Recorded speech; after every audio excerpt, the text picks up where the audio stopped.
अवश्यं कथयिष्यामि। अद्य विशेषेण संस्कृतेन वक्तुं मम इच्छा अस्ति, तथापि मध्ये अर्थबोधो न भवेदिति भयम्। कथयिष्यामि। प्रथमं किञ्चित् भाष्यं वाचयिष्यामि वा? ॐ श्रुतिस्मृतिपुराणानाम् आलयं करुणालयं नमामि भगवत्पादं शङ्करं शङ्करं शङ्कराचार्यं केशवं नारायणं सूत्रभाष्यकृतौ वन्दे भगवन्तौ पुनः पुनः। सर्वात्मा सर्वज्ञो सर्वाध्यासनिरासकृत सततं सन्निधत्तां मे हृदये परमशिवः। सूत्रभाष्यप्रणेतारौ वेदान्ताब्जप्रभाकरौ वन्दे परस्परात्मानौ बादरायणशङ्करौ। ॐ स्थापकाय च धर्मस्य सर्वधर्मस्वरूपिणे अवतारवरिष्ठाय रामकृष्णाय ते नमः। ॐ नमो ब्रह्मादिभ्यो ब्रह्मविद्यासम्प्रदायकर्तृभ्यो वंशऋषिभ्यो नमो महद्भ्यो नमो गुरुभ्यः। युष्मदस्मत्प्रत्यगोचरयोः विषयिणोः तमः प्रकाशवत् विरुद्धस्वभावयोः इतरेतरभाव अनुपपत्तौ सिद्धायाम् तद्धर्माणामपि सुतराम् इतरेतरभावानुपत्तिः इत्यतः अस्मत्प्रत्ययगोचरे विषयिणि चिदात्मके युष्मत्प्रत्ययगोचरस्य विषयस्य तद्धर्माणाञ्च अध्यासः तद्विपर्ययेण विषयिणः तद्धर्माणाञ्च विषये अध्यासः मिथ्येति भवितुं युक्तम्। तथापि अन्योन्यस्मिन् अन्योन्यात्मकताम् अन्योन्यधर्मांश्च अध्यस्य इतरेतराविवेकेन अत्यन्तविविक्तयोः धर्मधर्मिणोः मिथ्याज्ञाननिमित्तः सत्यानृते मिथुनीकृत्य अहमिदं ममेदमिति नैसर्गिकोऽयं लोकव्यवहारः। आह कोऽयमध्यासो नाम इति उच्यते। स्मृतिरूपः परत्र पूर्वदृष्टावभासः तं केचित् अन्यत्र अन्यधर्माध्यासः इति वदन्ति। केचित्तु यत्र यदध्यासः तद्विवेकाग्रह निबन्धनो भ्रमः इति। अन्ये तु यत्र यदध्यासः तस्यैव विपरीतधर्मत्व कल्पनाम् आचक्षते इति। सर्वथापि तु अन्यस्य अन्यधर्मावभासताम् न व्यभिचरति। तथा च लोके अनुभवः शुक्तिका हि रजतवदवभासते ಏಕಶ್ಚಂದ್ರಃ ಸದ್ವಿತೀಯವತ್ ಇತಿ. ಕಥಂ ಪುನಃ ಪ್ರತ್ಯಗಾತ್ಮನಿ ಅವಿಷಯೇ ಅಧ್ಯಾಸೋ ವಿಷಯತದ್ಧರ್ಮಾಣಾಂ ಸರ್ವೋ ಹಿ ಪುರೋವಸ್ಥಿತೆ ವಿಷಯೇ ವಿಷಯಾಂತರಂ ಅಧ್ಯಸ್ಯತಿ. ಯುಷ್ಮತ್ಪ್ರತ್ಯಯಾಪೇತಸ್ಯ ಚ ಪ್ರತ್ಯಗಾತ್ಮನಃ ಅವಿಷಯತ್ವಂ ಬ್ರವೀಷಿ ಉಚ್ಯತೆ. ನ ತಾವದಯಂ ಏಕಾಂತೇನ ಅವಿಷಯಃ ಅಸ್ಮತ್ಪ್ರತ್ಯಯ ವಿಷಯತ್ವಾತ್ ಅಪರೋಕ್ಷತ್ವಾಚ್ಚ ಪ್ರತ್ಯಗಾತ್ಮ ಪ್ರಸಿದ್ಧೇಃ ನ ಚಾಯಮಸ್ತಿ ನಿಯಮಃ ಪುರೋವಸ್ಥಿತೇ ಏವ ವಿಷಯೇ ವಿಷಯಾಂತರಂ ಅಧ್ಯಸಿತವ್ಯಂ ಇತಿ. ಅಪ್ರತ್ಯಕ್ಷೇಪಿ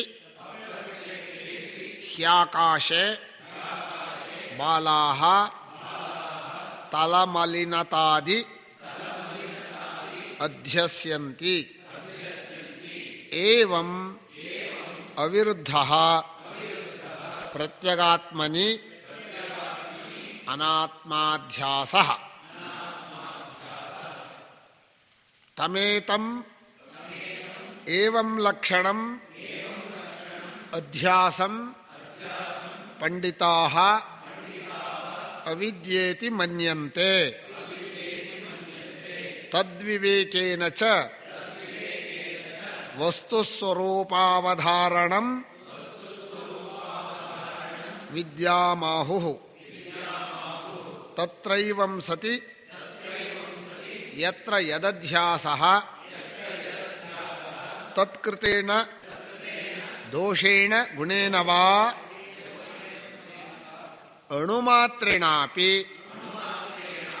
ಸಹ ನ ಸಂಬಧ್ಯತೆ. ಇದಾನೀಂ ಗತೆ ದಿನೆ ಪ್ರಥಮಂ ತಾವತ್ ವೇದಾಂತವಾಕ್ಯಜನ್ಯ ಜ್ಞಾನೇನ ಯತ್ ಮಿಥ್ಯಾಜ್ಞಾನಂ ಅಪನೋದಿತವ್ಯಂ ಬಾಧಿತವ್ಯಂ ತತ್ ಮಿಥ್ಯಾಜ್ಞಾನಂ ಅಧ್ಯಾಸಃ ಇತಿ. ಅಧ್ಯಾಸಶಬ್ದೇನ ವೇದಾಂತೋಜ್ಞಾನಬಾಧ್ಯಃ ಅಧ್ಯಾಸಃ ಕಿಂ ಸ್ವರೂಪಃ ಇತಿ ಅಧ್ಯಾಸಸ್ವರೂಪವರ್ಣನಂ ಕೃತಂ. ವಿಶೇಷತಃ ಆತ್ಮಾನಾತ್ಮನೋಃ ಅನ್ಯೋನ್ಯಾಧ್ಯಾಸಃ ಇತಿ ಏಕೇನ ವಾಕ್ಯೇನ ಉಕ್ತಂ. ವಿಸ್ತರೇಣ ತತ್ರ ಚರ್ಚಾ ಕೃತ. ಏವಂ ಆತ್ಮಾನಾತ್ಮನೋರನ್ಯೋನ್ಯಾಧ್ಯಾಸಃ ಇತಿ ಕಥನಕಾಲೆ ಆತ್ಮನಃ ಅಹಮಿತಿ ಪ್ರತ್ಯಯರೂಪೇಣ ಗ್ರಹಣಂ ಅಧ್ಯಾಸಃ. ಅಹಂ ರೂಪಗೃಹೀತಸ್ಯ ಅಹಂಕಾರಸ್ಯ ದೇಹಾದಿಷು ದೇಹಾದಿಧರ್ಮಾನ್ ಅಹಂಕಾರೇ ಚ ಪರಸ್ಪರತ್ರ ಅಧ್ಯಾಸಃ. ಏವಂ ಆತ್ಮಾನಾತ್ಮನೋರಧ್ಯಾಸಕಾಲೆ ಕೇವಲಃ ಆತ್ಮ ಕೇವಲಃ ದೇಹಾದಿ ಮಧ್ಯೆ ಅಭಿವ್ಯಕ್ತಃ ಅಹಂಕಾರಃ. ಸೋಯಂ ಅಹಂಕಾರಃ ಕೇವಲೇ ಆತ್ಮನಿ ವಿದ್ಯಮಾನೆ ನ ಭವತಿ ಕೇವಲೇ ದೇಹೇ ಚ ನ ಭವತಿ. ಇದಾನೀಂ ನಿದ್ರಾ ಇತಿ ಉದಾಹರಣಂ. ನಿದ್ರಾಸು ಉಭಯವಿಧ ಚರ್ಚಾ. ಸ್ವಾನುಭವ ನಿದ್ರಾ ಅನ್ಯಸ್ಯ ನಿದ್ರಾ.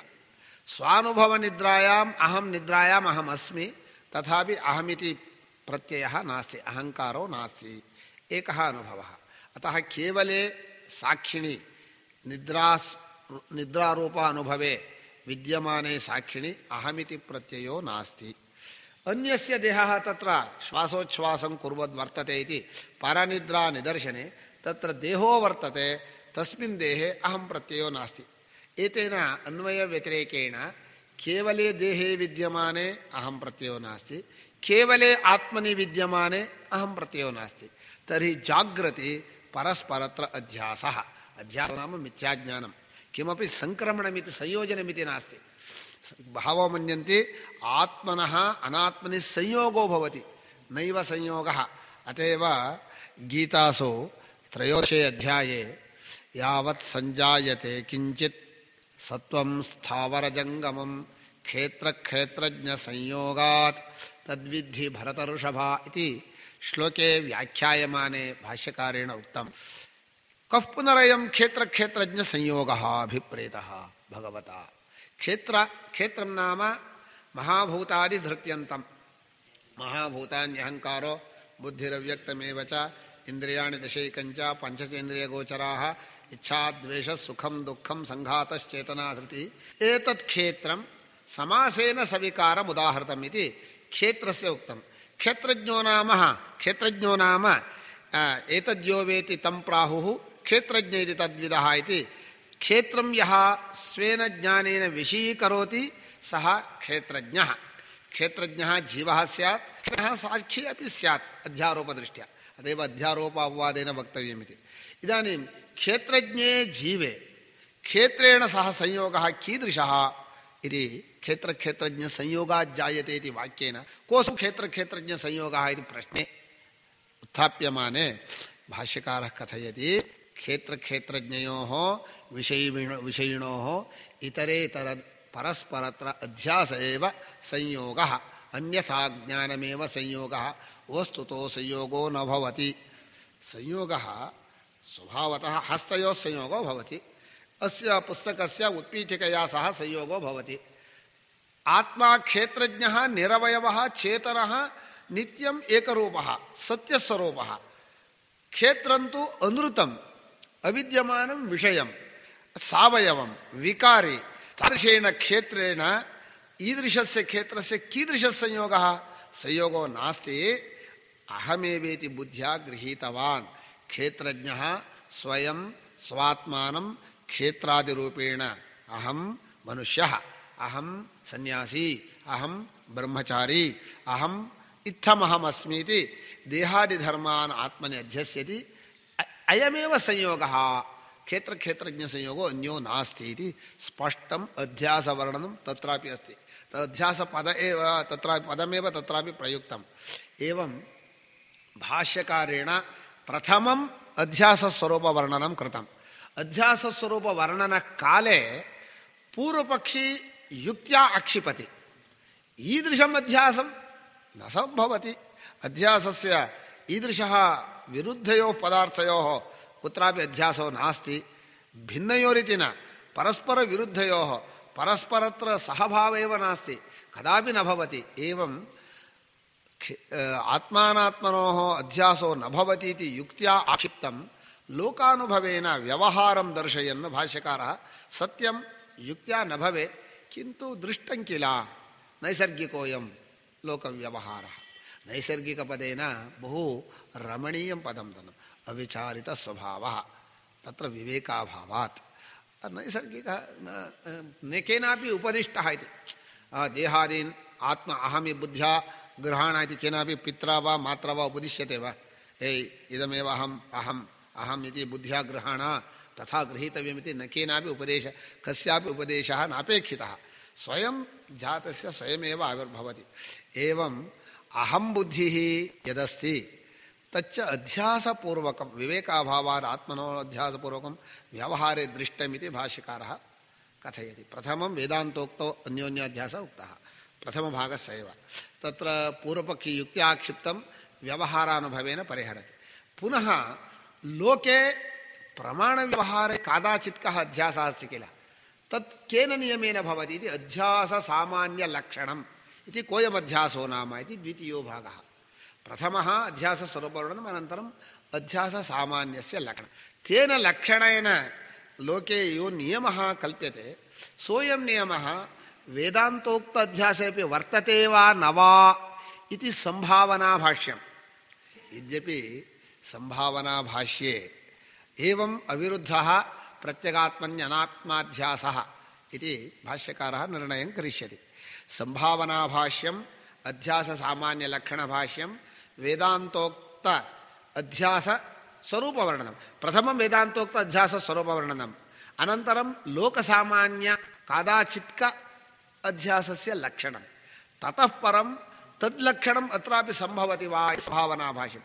एवं विषयत्रयं गतदिने प्रतिपादितम् एतत्त्रयमेव इदानीम् अयमेव अध्यासः वेदान्तेषु अविद्याशब्देन व्यवह्रियते इति तत्र निगमयति विद्या शब्दः अध्यासशब्दो वेदान्तेषु नास्ति दशसु उपनिषत्सु अविद्याशब्दो वर्तते अविद्यायामन्तरे वर्तमाना स्वयं धीराः पंडितं मन्यमानाः दूरमेते विपरीते विशूची अविद्याया च विद्येति ज्ञाता इति विद्यांच इत्यादि विद्या शब्दे शब्दौ प्रसिद्धौ किन्तु अध्यास शब्दः वेदान्तेषु कुत्रापि नोक्तः भाष्यकारस्तु अध्यस्यति अस्यति इति धातुरस्ति किल असुक्षेपणे तत्र बहुधा उपसर्गसम्बन्धो अस्ति सन्यस्यति न्यस्यति सन्यस्यति संपूर्वकस्तु न्यासशब्दः त्याग एवार्थः न निक्षेपार्थः इति सन्यासो नाम अन्यस्मै इदं मदीयं सर्वं भवता रक्ष्यताम् अहं सन्यासी तदन त्याग एव तत्र अहन्तः ममता भागः परित्यक्तव्यः सन्यासः तत्र सन्यस्य नवद्वारे पुरे देहि नैव कुर्वन् न कारयन् इति तं श्लोकम् उदाहृत्य चर्चां करोति द्वितीये अध्याये सन्यासशब्द एवं सन्यस्यति विन्यस्यति न्यस्यति अभ्यस्यति अध्यस्यति इति सर्वे उपसर्गाः प्रास्यति परास्यति अवास्यति निरस्यति सर्वे उपसर्गाः संयुज्यन्ते असुक्षेपणे इति धातोः अयं विचित्रः प्रयोगः भवता कुत्र कुत्र कथमिति तत्र विशेषः अस्यति इति व्याकरणविषये अभ्यस्तं सन्यस्तम् अध्यस्तम् इति पदमस्ति किल तत्र यत् अध्यासेन कल्पितं वस्तु तत् अध्यस्तं यत् सन्यासेन परित्यक्तं तत् सन्यस्तं यत् एवम् अभ्यासेन कृतम् अभ्यस्तं कर्मणिक्तप्रत्ययः इति एवं तत्र शब्दार्थप्रयोगकाले स्पष्टो अर्थः बुद्धौ भवेदिति अध्यसनम् अध्यासः भावे घय इति किन्तु व्याख्यानकाय अध्यस्यते अनेन इति अध्यासः च अध्यस्यते इति अध्यासः इति कर्मणि घय इति कृतं कल्पितं वस्तु इति कल्पितं वस्तु अध्यासो वा कल्पना बुद्धिः अध्यासो वा इति अस्माकं विवेकः करणीयः तैरुच्यते तत्र रजते शुक्तिकायां रजताभासः अध्यासः इति न रजताभासे रजतत्वबुद्धिः अध्यासः इति अस्माकं मतम् अत्र अध्यसनमिति अन्यथा ग्रहणमुच्यते अध्यसनमिति अध्यासः इति वस्तु उच्यते एवं तेषां विकल्पः तत्र अनन्तरं चर्चां कुर्मः इदानीम् अद्य मया किञ्चित् करणेन उच्यते इतः परं मनुष्यस्य अयं स्वभावः ಮನುಷ್ಯ ಸ್ವಭಾವ ಮೂರ್ತರ ಇದೆ ಏನಪ್ಪ ಅಂದರೆ ಒಂದು ಅನುಭವ ಪ್ರಮಾಣ ಜ್ಞಾನ ವಿಚಾರ ವಿವೇಕ ಇದು ಮೊದಲನೆಯ ಮುಖ್ಯವಾದ ಅಂಶ ಅನುಭವವನ್ನು ಪಡ್ಕೊಂಡು ಪ್ರಮಾಣಗಳನ್ನು ಉಪಯೋಗಿಸಿ ವಿಚಾರವನ್ನು ಮಾಡಿ ವಿವೇಕದಿಂದ ಒಂದು ಜ್ಞಾನವನ್ನು ಯುಕ್ತಿಯಿಂದ ಜೋಡಿಸ್ಕೊಂಡು ತಿಳ್ಕೊಳ್ಳೋದು ಇದು ಬಹಳ ಉತ್ತಮವಾದ ಮಾರ್ಗ ವೇದಾಂತದಲ್ಲಿ ಹೇಳಿರೋ ದರ್ಶನ ಅಂದರೆ ಇಷ್ಟೇ ದರ್ಶನ ಅಂದರೆ ಇರುವ ಸತ್ಯವನ್ನು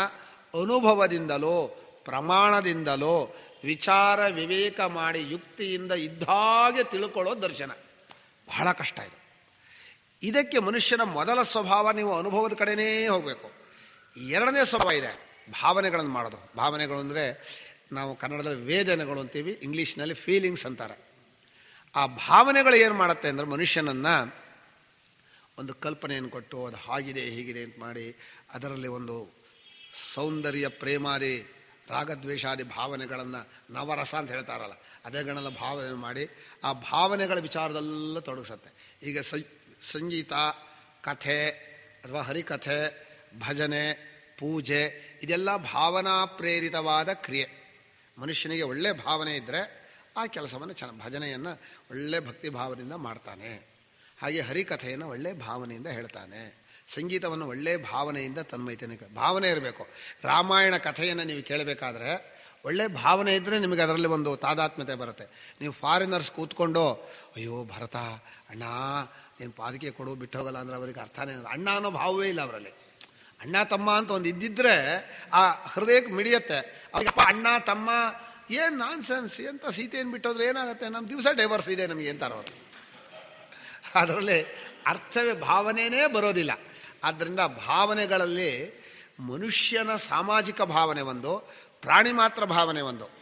ಪ್ರಾಣಿ ಹಸಿವಾದರೆ ಹೋಗತ್ತಲ್ಲ, ಕೋಪ ಬಂದರೆ ಪ್ರಾಣಿಗೂ ಕೋಪ ಇದೆ, ಸಿಟ್ಟಿದ್ದೇವೆ. ಪ್ರಾಣಿಗೆ ಬುದ್ಧಿ ಇಲ್ಲ, ವೇದನೆಗಳಿದೆ. ನಮ್ಮ ಗುರುಗಳು ಹೇಳೋರು ಪ್ರಾಣಿಗೆ ವೇದನೆಗಳಿದೆ ಅಂದರೆ ಭಯ ಇದೆ, ಕೋಪ ಇದೆ, ಅಪೇಕ್ಷೆ ಇದೆ, ಆದರೆ ಬುದ್ಧಿ ಇಲ್ಲ, ವಿವೇಕ ಇಲ್ಲ. ಈ ಅನುಭವ ಪ್ರಮಾಣ ಈ ವಿಚಾರ ಪ್ರಾಣಿಗೆ ಬರಲ್ಲ. ಅದಕ್ಕೆ ನಾವು ಅದಕ್ಕೆ ವೇದಾಂತಕ್ಕೆ ಅಧಿಕಾರ ಅಲ್ಲ ಅಂದ್ಬಿಟ್ವಿ, ವೇದಾಂತ ಪಾಠ ಹೇಳಲ್ಲ ಅವರಿಗೆ. ಆದರೆ ಈ ಭಾವನಾ ವಿಚಾರವನ್ನು ಮನುಷ್ಯ ತನ್ನ ಕೆಲಸಕ್ಕೆ ಬಳಸೋವಾಗ ಎಷ್ಟೇ ಬುದ್ಧಿವಂತನಾದರೂ ಭಾವನೆಗೆ ಸಿಗಾಕೊಂಡ್ಬಿಡ್ತಾನೆ. ಎಲ್ಲಿ ಭಾವನೆಗಳು ಬಹಳ ಕಷ್ಟ ಕೊಡಿಸುತ್ತೆ ಅಂದರೆ, ಈ ದೇಹಾದಿಗಳಲ್ಲಿರುವ ನಾನು ಅನ್ನೋ ತಿಳುವಳಿಕೆ ತಪ್ಪು ತಿಳುವಳಿಕೆ ಇಲ್ಲ. ದೇಹಾದಿಗಳಿಂದ ಹೊರಗಡೆ ಹೋಗ್ತೀವಲ್ಲ, ನನ್ನದು ಅನ್ನೋದು, ಅದು ಭಾವನೆ ಮಾಡ್ಕೊಂಡು ಬೆಳೆಸ್ಕೊಂಡದ್ದು. ದೇಹಾದಿಗಳಲ್ಲಿ ನಾನು ಅಂತ ತಿಳ್ಕೊಂಡು ಕೂಡಲೇ ಅಭಿಮಾನ ಬರುತ್ತೆ. ಇದು ಮಿಥ್ಯಾಭಿಮಾನ ಅಂತ. ನಮ್ಮ ಅಭಿಮಾನದಲ್ಲಿ ಒಳ್ಳೆಯ ಅಭಿಮಾನ ಅಂತಿಲ್ಲ. ನಮ್ಮ ಲೋಕದಲ್ಲಿ ಹೇಳ್ತೀವಿ ಅಭಿಮಾನ ಒಳ್ಳೆಯದು ಕೆಟ್ಟದ್ದು, ಅದು ವ್ಯವಹಾರ ವಿಚಾರ. ವೇದಾಂತದ ಅಂದರೆ ಆರೋಪಣೆ ಮಾಡಿ ತಿಳಿದುಕೊಂಡದ್ದು ಅಂತಲೇ ಅರ್ಥ. ತಪ್ಪು ತಿಳುವಳಿಕೆ ಏನೋ ಅರ್ಥವೇ. ಅದಕ್ಕೆ ಭಾಷ್ಯಕಾರರು ಮಿಥ್ಯಾಭಿಮಾನ, ಅಭಿಮಾನ, ದೇಹಾದ್ಯಭಿಮಾನ ಅಂತ ಬರೀತಾರೆ. ದೇಹಾದಿಗಳಲ್ಲಿ ಆತ್ಮಬುದ್ಧಿಯನ್ನು ಬೆಳೆಸಿಕೊಂಡು ಮಾಡ್ಕೊ ಅಭಿಮಾನ. ನಾವು ಅಭಿಮಾನ ನಮಗೆ ಗೊತ್ತು. ಅಭಿಮಾನ ದೇಹಾದಿಗಳಲ್ಲಿ ಎಲ್ಲರಿಗೂ ಇರೋದ್ರಿಂದ ನಾವು ಅದನ್ನು ಒಂದು ದೋಷ ಅಂತ ತಿಳ್ಕೊಂಡೇ ಇಲ್ಲ. ಸ್ವಾಮಿ ಎಲ್ಲರೂ ಒಪ್ಕೊಂಡು ಎಲ್ಲ ಸರಿ ಅಂತ ಹಾಕ್ಬೋಣ ಅಂತ ಸಿಗ್ನೇಚರ್ ಮಾಡಿಬಿಟ್ಟಿವಿ. ಈಗ ನಾನು ಇಲ್ಲಿ ಕೂತಿದ್ದೀನಿ ಅಂದರೆ, ಏನ್ರಿ ನೀವು ದೇಹವನ್ನು ನಾನು ಅಂತ ಹೇಳ್ತೀರಲ್ಲ, ಇದು ತಪ್ಪಲ್ವಾ? ನೀವು ಯಾರೂ ಕೇಳಲ್ಲ. ಯಾಕಂದರೆ ನೀವು ಅದೇ ಅಭಿಮಾನಿಗಳು, ನಾನು ಅದೇ ಅಭಿಮಾನಿಗಳು.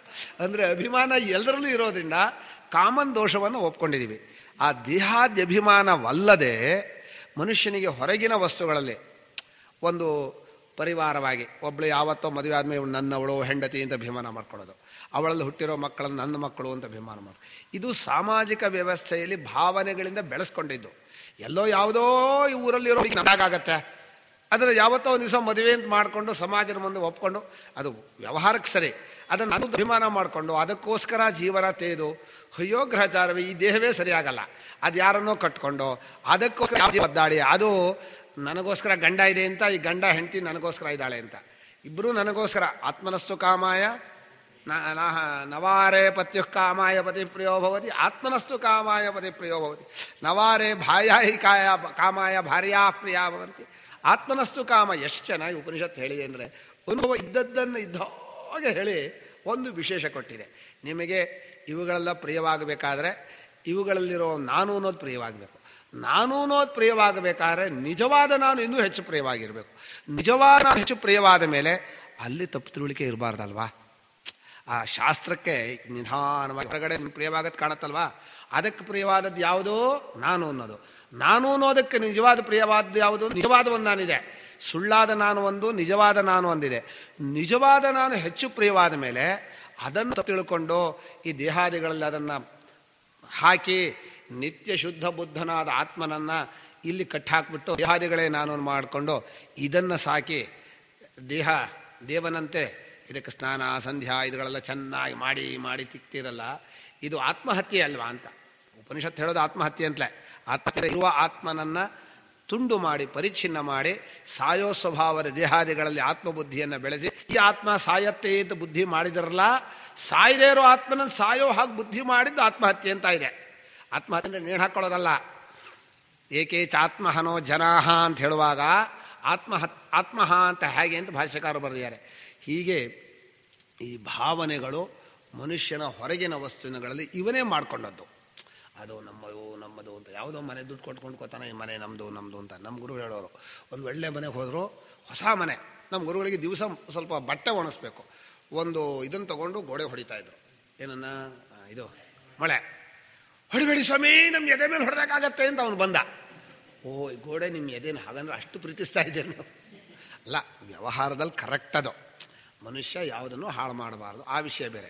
ಆದರೆ ಅದೇ ನಾನು ಅಷ್ಟರ ಮಟ್ಟಿಗೆ ಅವನಿಗೆ ಅಭಿಮಾನ ಬರಬೇಕಾದ್ರೆ ಹೊರಗಿನ ವಸ್ತುವನ್ನು ಎಷ್ಟರ ಮಟ್ಟಿಗೆ ಭಾವನೆ ಮಾಡಿ ನಂದು ಮಾಡ್ತಾನೆ. ಈ ಭಾವನೆಗಳೇ ಮನುಷ್ಯನ ಕ್ರಿಯೆಯಲ್ಲಿ ತಳ್ಳೋದು. ಅದು ಒಳ್ಳೆ ಕ್ರಿಯೆ ಇರ್ಬೋದು, ಕೆಟ್ಟ ಕ್ರಿಯೆ. ಆಮೇಲೆ ವಿಚಾರ ಅಂದರೆ ಭಾವನೆಗಳು ಒಂದು ಭಾಗದಲ್ಲಿದೆ, ಅದಕ್ಕೆ ಹಿಂದೆ ಅನುಭವದ ವಿಚಾರ ಇದೆ.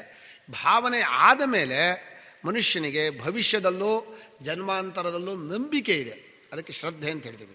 ಮುಂದೆ ಹೀಗಾಗಬೇಕು, ನನ್ನ ಜನ್ಮಾಂತರದಲ್ಲಿ ಹೀಗಾಗಬೇಕು, ಅದು ಕರ್ಮ. ಕರ್ಮ ಮುಂದೆ ಹೇಗೆ ಮಾಡಬೇಕು ಅಂತ. ಮನುಷ್ಯನಿಗೆ ಕರ್ಮ ಇಲ್ಲದೆ ಆಗೋಲ್ವಲ್ಲ. ಶರೀರ ಯಾತ್ರಾ ಪಿಚತೆ ನ ಪ್ರಸಿದ್ಧೇದ ಅಕರ್ಮಣ, ದೇಹಯಾತ್ರವೇ ನಡೆಯೋಲ್ಲ. ಆದ್ದರಿಂದ ಕರ್ಮ ಅನ್ನೋದು ಭಾವನೆಗಳ ಆದ ಮೇಲೆ ಬರೋದು. ಹೀಗೆ 3 ಭಾಗ ಇದೆ. ಕರ್ಮದ ಭಾಗ 1, ಭಾವನಾ ಭಾಗ 1, ಅನುಭವದ ಭಾಗ 1. ನಿಮಗೆ ಯಾಕೆ ಹೇಳ್ತಾ ಇದ್ದೀನಿ ಅಂದರೆ, ಯಾವುದೇ ಒಂದು ವಿಷಯ ಯಾರೋ ಒಂದು ಪ್ರವಚನ ಕೊಡ್ತಾ ಇದ್ದಾರೆ ಇಟ್ಕೊಳ್ಳೋಣ, ಬಹಳ ದೊಡ್ಡದು ಅಗ್ನಿಹೋತ್ರ ಅಂತ, ನಿಮ್ಮ ಮನಸ್ಸಿನಲ್ಲಿ ಗೊತ್ತಿರಬೇಕು ಇದು ಕರ್ಮ ವಿಭಾಗ, ಇಲ್ಲಿ ಅನುಭವ ವಿಭಾಗದ ಪ್ರಶ್ನೆ ಇಲ್ಲ. ಎಲ್ಲಿ ಕರ್ಮ ವಿಭಾಗ ಬಂತೋ ಅಲ್ಲಿ ಶಾಸ್ತ್ರ ಒಂದೇ ಪ್ರಮಾಣ. ನೀವು ಯುಕ್ತಿ ತುಂಬ ಕೇಳಬಾರ್ದು, ಸ್ವಲ್ಪ ಯುಕ್ತಿ ಹೇಳ್ಬೋದು. ಅನುಭವ ಏನೋ ನಿಮಗೆ ದೇವಲೋಕ ಇದೆ ಅಂತ ಅನುಭವ ಇದೆಯಾ ಅಂತ ಕೇಳಿ, ಸಮಯ ನಮಗೆ ಅನುಭವ ಇದ್ದರೆ ಶಾಸ್ತ್ರ ಯಾಕೆ ಕೇಳ್ತಾ ಇದ್ವಿ? ಶಾಸ್ತ್ರ ಹೇಳಬೇಕಾಯ್ತು ನಮಗೆ ಅವತ್ತು ಪಾಪ ಮಾಡಿದ್ರೆ ತಕ್ಕನೆ ಫಲ ಕೊಡಬೇಕು, ಕದ್ದು ಕೂಡಲೇ ಕೈ ಕಡ್ದು ಹೋಗ್ಬೇಕಾಯಿತು ಅಂತ ಅವರು. ಸ್ವಾಮಿ ಕದ್ದು ಕೂಡಲೇ ಕೈ ಕಡ್ದು ಹೋಗ್ಬಿಟ್ಟಿದ್ರೆ ಶಾಸ್ತ್ರ ಸುಳ್ಳು ಹೇಳೋದು ಪಾಪ ಅಂತ ಹೇಳಬೇಕಾಗಿರಲಿಲ್ಲ. ಯಾಕೆಂದರೆ ನಮ್ಮ ಕಣ್ಣಿಗೆ ಕಾಣುತ್ತಲ್ಲ, ಕಣ್ಣಿಗೆ ಕಾಣೋದನ್ನು ಶಾಸ್ತ್ರ ಹೇಳಬೇಕಾಗಿಲ್ವಲ್ಲ. ಆದ್ದರಿಂದಲೇ ಶಾಸ್ತ್ರ ಕರ್ಮ ಸಿದ್ಧಾಂತವನ್ನು ಹೇಳುವಾಗ ಇದು ಮನುಷ್ಯನ ಜ್ಞಾನಕ್ಕೆ ಸಿಗೋದಲ್ಲ. ಇದು ಶಾಸ್ತ್ರ ಮಾತ್ರದಿಂದಲೇ, ಅಂದರೆ ವೇದವಾಕ್ಯದಿಂದಲೇ ಗೊತ್ತಾಗುವಂತಹದ್ದು. ಅದನ್ನ ಕರ್ಮವನ್ನು ಒಂದು ರೀತಿ ನಾವು ಇಟ್ಟಿದ್ದೀವಿ, ಅಂದರೆ ಅನುಭವಕ್ಕೆ ಉಪಯೋಗವಾಗತ್ತೆ ಮೆಟ್ಟಿಲಾಗಿಟ್ಟಿದ್ದೀವಿ. ಆದರೆ ಆ ವಿಚಾರವನ್ನು ಪಕ್ಕಕ್ಕೆ ಇಡ್ತೀವಿ. ಕರ್ಮ ವಿಚಾರ ಹೋಗೋದಿಲ್ಲ. ಹಾಗೆ ಭಾವನೆಗಳ ವಿಚಾರ ಬಂದರೆ ಅದನ್ನು ವೇದಾಂತ ವಿಚಾರ ಅಂತ ಒಪ್ಪೋದಿಲ್ಲ. ಎಲ್ಲಿ ಅನುಭವ, ಪ್ರಮಾಣ, ವಿಚಾರ, ಯುಕ್ತಿ ಅಂತಿದೆಯೋ ಅದೇ ವೇದಾಂತ ವಿಚಾರ. ಅದಕ್ಕೆ ವಸ್ತುತಂತ್ರ ವಾಕ್ಯ ಅಂತ ಭಾಷ್ಯಕಾರ ಕರೆದಿದ್ದಾರೆ. ಈಗ ಇದರಲ್ಲಿ ಪ್ರಧಾನವಾದ ಅನುಭವ. ಈ ಅನುಭವದ ಬಗ್ಗೆ ನಿಮ್ಮ ಮುಂದೆ 4 ಮಾತು ಹೇಳಬೇಕು. ನಮಗೇನಾಗ್ಬಿಟ್ಟಿದೆ ಅಂದರೆ, ಅನುಭವ ಅಂದರೆ ನಮಗೆಲ್ಲ ಗೊತ್ತಿದೆ ಅಂತ ನಾವು ಮಾಡ್ಕೊಂಡಿದ್ದೀವಿ. ಈ ಅನುಭವ ಏನಾಗ್ಬಿಟ್ಟಿದೆ, ಇಂದ್ರಿಯಗಳ ಕೆಲಸ, ಅನುಭವ ಬರೋದು, ಬುದ್ಧಿ ತಿಳ್ಕೊಳ್ಳೋದು, ಈ 3 ಹಂತವನ್ನು ನಾವು ಚೆನ್ನಾಗಿ ಗಮನಿಸಬೇಕು. ಏನು ಅಂದರೆ, ನಾವು ಕೈಯಿಂದ ಒಂದು ಕತ್ಲೆ ಅಂತ ಇಟ್ಕೊಳ್ಳೋಣ. ಕತ್ಲೆಯಲ್ಲಿ ಒಂದು ವಸ್ತು ನೀವು ಮುಟ್ತೀವಿ, ಮುಟ್ಟಿ ಹೀಗೆ ಸ್ಪರ್ಶದಿಂದ ನೋಡ್ತೀವಿ, ಪುಡಿ ಪುಡಿಯಾಗಿರುತ್ತೆ. ಆಮೇಲೆ ಯಾಕೋ ಆಗಲಿಲ್ಲ ಅಂಥೇಳಿ ಬೆಳಕಿಗೆ ತೊಗೊಂಡೋಗೋ ಅಥವಾ ಬೆಳಕು ತಂದು ಕೈಯಲ್ಲಿ ಹೀಗೆ ನೋಡ್ತೀವಿ, ಬೆಳ್ಳಗೆ ಪುಡಿ ಪುಡಿಯಾಗಿದೆ.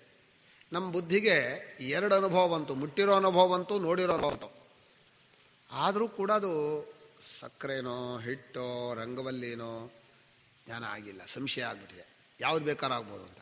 ನಿಮಗೆ ಅದರ ನಿರ್ಣಯ ಆಗಬೇಕಾದ್ರೆ ನಾಲ್ಗೆ ಮೇಲೆ ಹಾಕ್ಕೊಂಡ್ರೆ ತಕ್ಷಣ ಹೇಳ್ಬಿಡುತ್ತೆ ಉಪ್ಪ ಸಕ್ಕರೆನೋ ಅಂತ ಹೇಳ್ಬಿಡುತ್ತೆ. ಅಂದರೆ 3-4 ಅನುಭವಗಳು ಬಂದ ಮೇಲೆ ಬುದ್ಧಿಯಲ್ಲಿ ಜ್ಞಾನ ಆಗತ್ತೆ. ಆ ಅನುಭವಗಳು ಬರೋಕ್ಕೆ ಮುಟ್ಟೋದು, ನೋಡೋದು, ನಾಲ್ಗೆ ಅನುಭವಿಸೋದು, ಅದು ಪ್ರಮಾಣ ವ್ಯಾಪಾರ ಅಂತೀವಿ. ಪ್ರಮಾಣ ಅಂದರೆ ಇಂದ್ರಿಯಗಳು. ಇಂದ್ರಿಯಗಳು ಕೆಲಸ ಮಾಡಿದ ಮೇಲೆ ಅನುಭವ ಬಂದು, ಅನುಭವ ಆದಮೇಲೆ ಜ್ಞಾನ ಬರುತ್ತೆ. ಇದು 3 ಹಂತ. ಆ ಅನುಭವಗಳನ್ನು ಜೋಡಿಸ್ಕೊಂಡು ಇದು ಲೋಕದಲ್ಲಿ ಹೀಗಿದೆ. ಇದನ್ನು ನಾವು ಪ್ರಮಾಣಾನುಭವ ಅಂತ ಕರಿತೀವಿ. ಇದಲ್ಲದೆ ಈ ಲೋಕದಲ್ಲಿ ಪ್ರಾಕ್ಟೀಸ್ ಮಾಡಿ ಬರುತ್ತಲ್ಲ, ಈಜು ಹೊಡೆಯೋದಾಗಲಿ, ಸೈಕಲ್ ಹೊಡೆಯೋದಾಗಲಿ, ಅಥವಾ ಟೈಪ್ ಮಾಡೋದಾಗಲಿ, ಈ ಪ್ರಾಕ್ಟೀಸ್ ಅನುಭವ ಅನ್ನೋದಿದೆಯಲ್ಲ, ಇದು ಕರ್ಮೇಂದ್ರಿಯದಿಂದ ಬಂದ ಜ್ಞಾನ. ಕರ್ಮೇಂದ್ರಿಯದಿಂದ ಬಂದ ಜ್ಞಾನ ವ್ಯವಹಾರದಲ್ಲಿ ತುಂಬ ಉಪಯೋಗ. ಆದರೆ ಜ್ಞಾನ ಏನು ಹೊಸದಾಗಿ ಜ್ಞಾನ ಏನು ಬರಲ್ಲ. ನೀವು ಈಜು ಹೊಡೆಯೋದು ಶುರು ಆದಮೇಲೆ ಈಜು ಹೊಡೆಯೋದು ಕಲ್ತ್ರಿ ಅಂತ ಇಟ್ಕೊಳ್ಳೋಣ, ಅಭ್ಯಾಸ ಮಾಡಿ ಈಜು ಹೊಡೆಯೋದು ಕಲ್ತ್ವಿ, ಆಮೇಲೆ ಏನು ಜ್ಞಾನ ಅಂತ ಕೆಲಸ ಇಲ್ಲ, ಹೊಡಿತಾ ಇರ್ತಾನಷ್ಟೇ. ಸೈಕಲ್ ಹೊಡೆಯೋದು ಗೊತ್ತಾಯ್ತು, ಒಂದು 3-4 ಸಲ ಪೆಟ್ಟಾಗತ್ತೆ, ಆ ವಿಷಯ ಬೇರೆ. ಆದರೆ ಸೈಕಲ್ ಹೊಡೆಯೋದು ಗೊತ್ತಾದ್ಮೇಲೆ ಪ್ರಾಕ್ಟೀಸಲ್ಲಿ ಹೊಸ ಬುದ್ಧಿಗೇನು ಕೆಲಸ, ಹೊಡಿತಾ ಇರ್ತಾನಷ್ಟೆ. ಈಗ ನಡಿಗೆ ಬರುತ್ತೆ, ಮಗು ಮುಂಚೆ ನಡೀತಾ ಇರಲ್ಲ, 2-3 ಸಲ ಬೀಳುತ್ತೆ, ನಡಿಗೆ ಕಲ್ತ್ಕೊಂಡ. ಆ ನಡೆಯುವಾಗ ನಾನು ನಡೀತಾ ಇದ್ದೀನಿ, ನನ್ನ ಬುದ್ಧಿ ಕೆಲಸ ಬೇಕನ, ಏನಿಲ್ಲ. ಆದ್ದರಿಂದ ಈ ಕರ್ಮದಿಂದ ಏನು ಜ್ಞಾನ ಬರುತ್ತೆ ಅಂತ ಹೇಳ್ತೀವಿ, ಕ್ರಿಯೆಯಿಂದ ಅದು ನಿಜವಾದ ಅನುಭವ ಅಲ್ಲ. ಹಾಗಾದರೆ ವೇದಾಂತದಲ್ಲಿ ಹೇಳಿರೋ ಅನುಭವ ಯಾವುದು ಅಂತ ನೀವು ಈ ವಿಚಾರಕ್ಕೆ ಸ್ಪಷ್ಟವಾಗಿ ಗೊತ್ತು ಮಾಡ್ಕೋಬೇಕು. ನಾನು ಅದಕ್ಕೆ ಈ ಅನುಭವ ಅನ್ನೋ ವಿಷಯವನ್ನು ಬಹಳ ಮುಖ್ಯವಾಗಿ ಇಟ್ಕೊಂಡಿದ್ದೀನಿ. ಏನು ಅಂದರೆ, ನಮ್ಮ ಪ್ರಸಿದ್ಧವಾಗಿ ತುಂಬ ವರ್ಷದ ಅನುಭವ ಅವರಿಗೆ ಅಂತ ವ್ಯವಹಾರದಲ್ಲಿ ಹೇಳ್ತೀವಿ.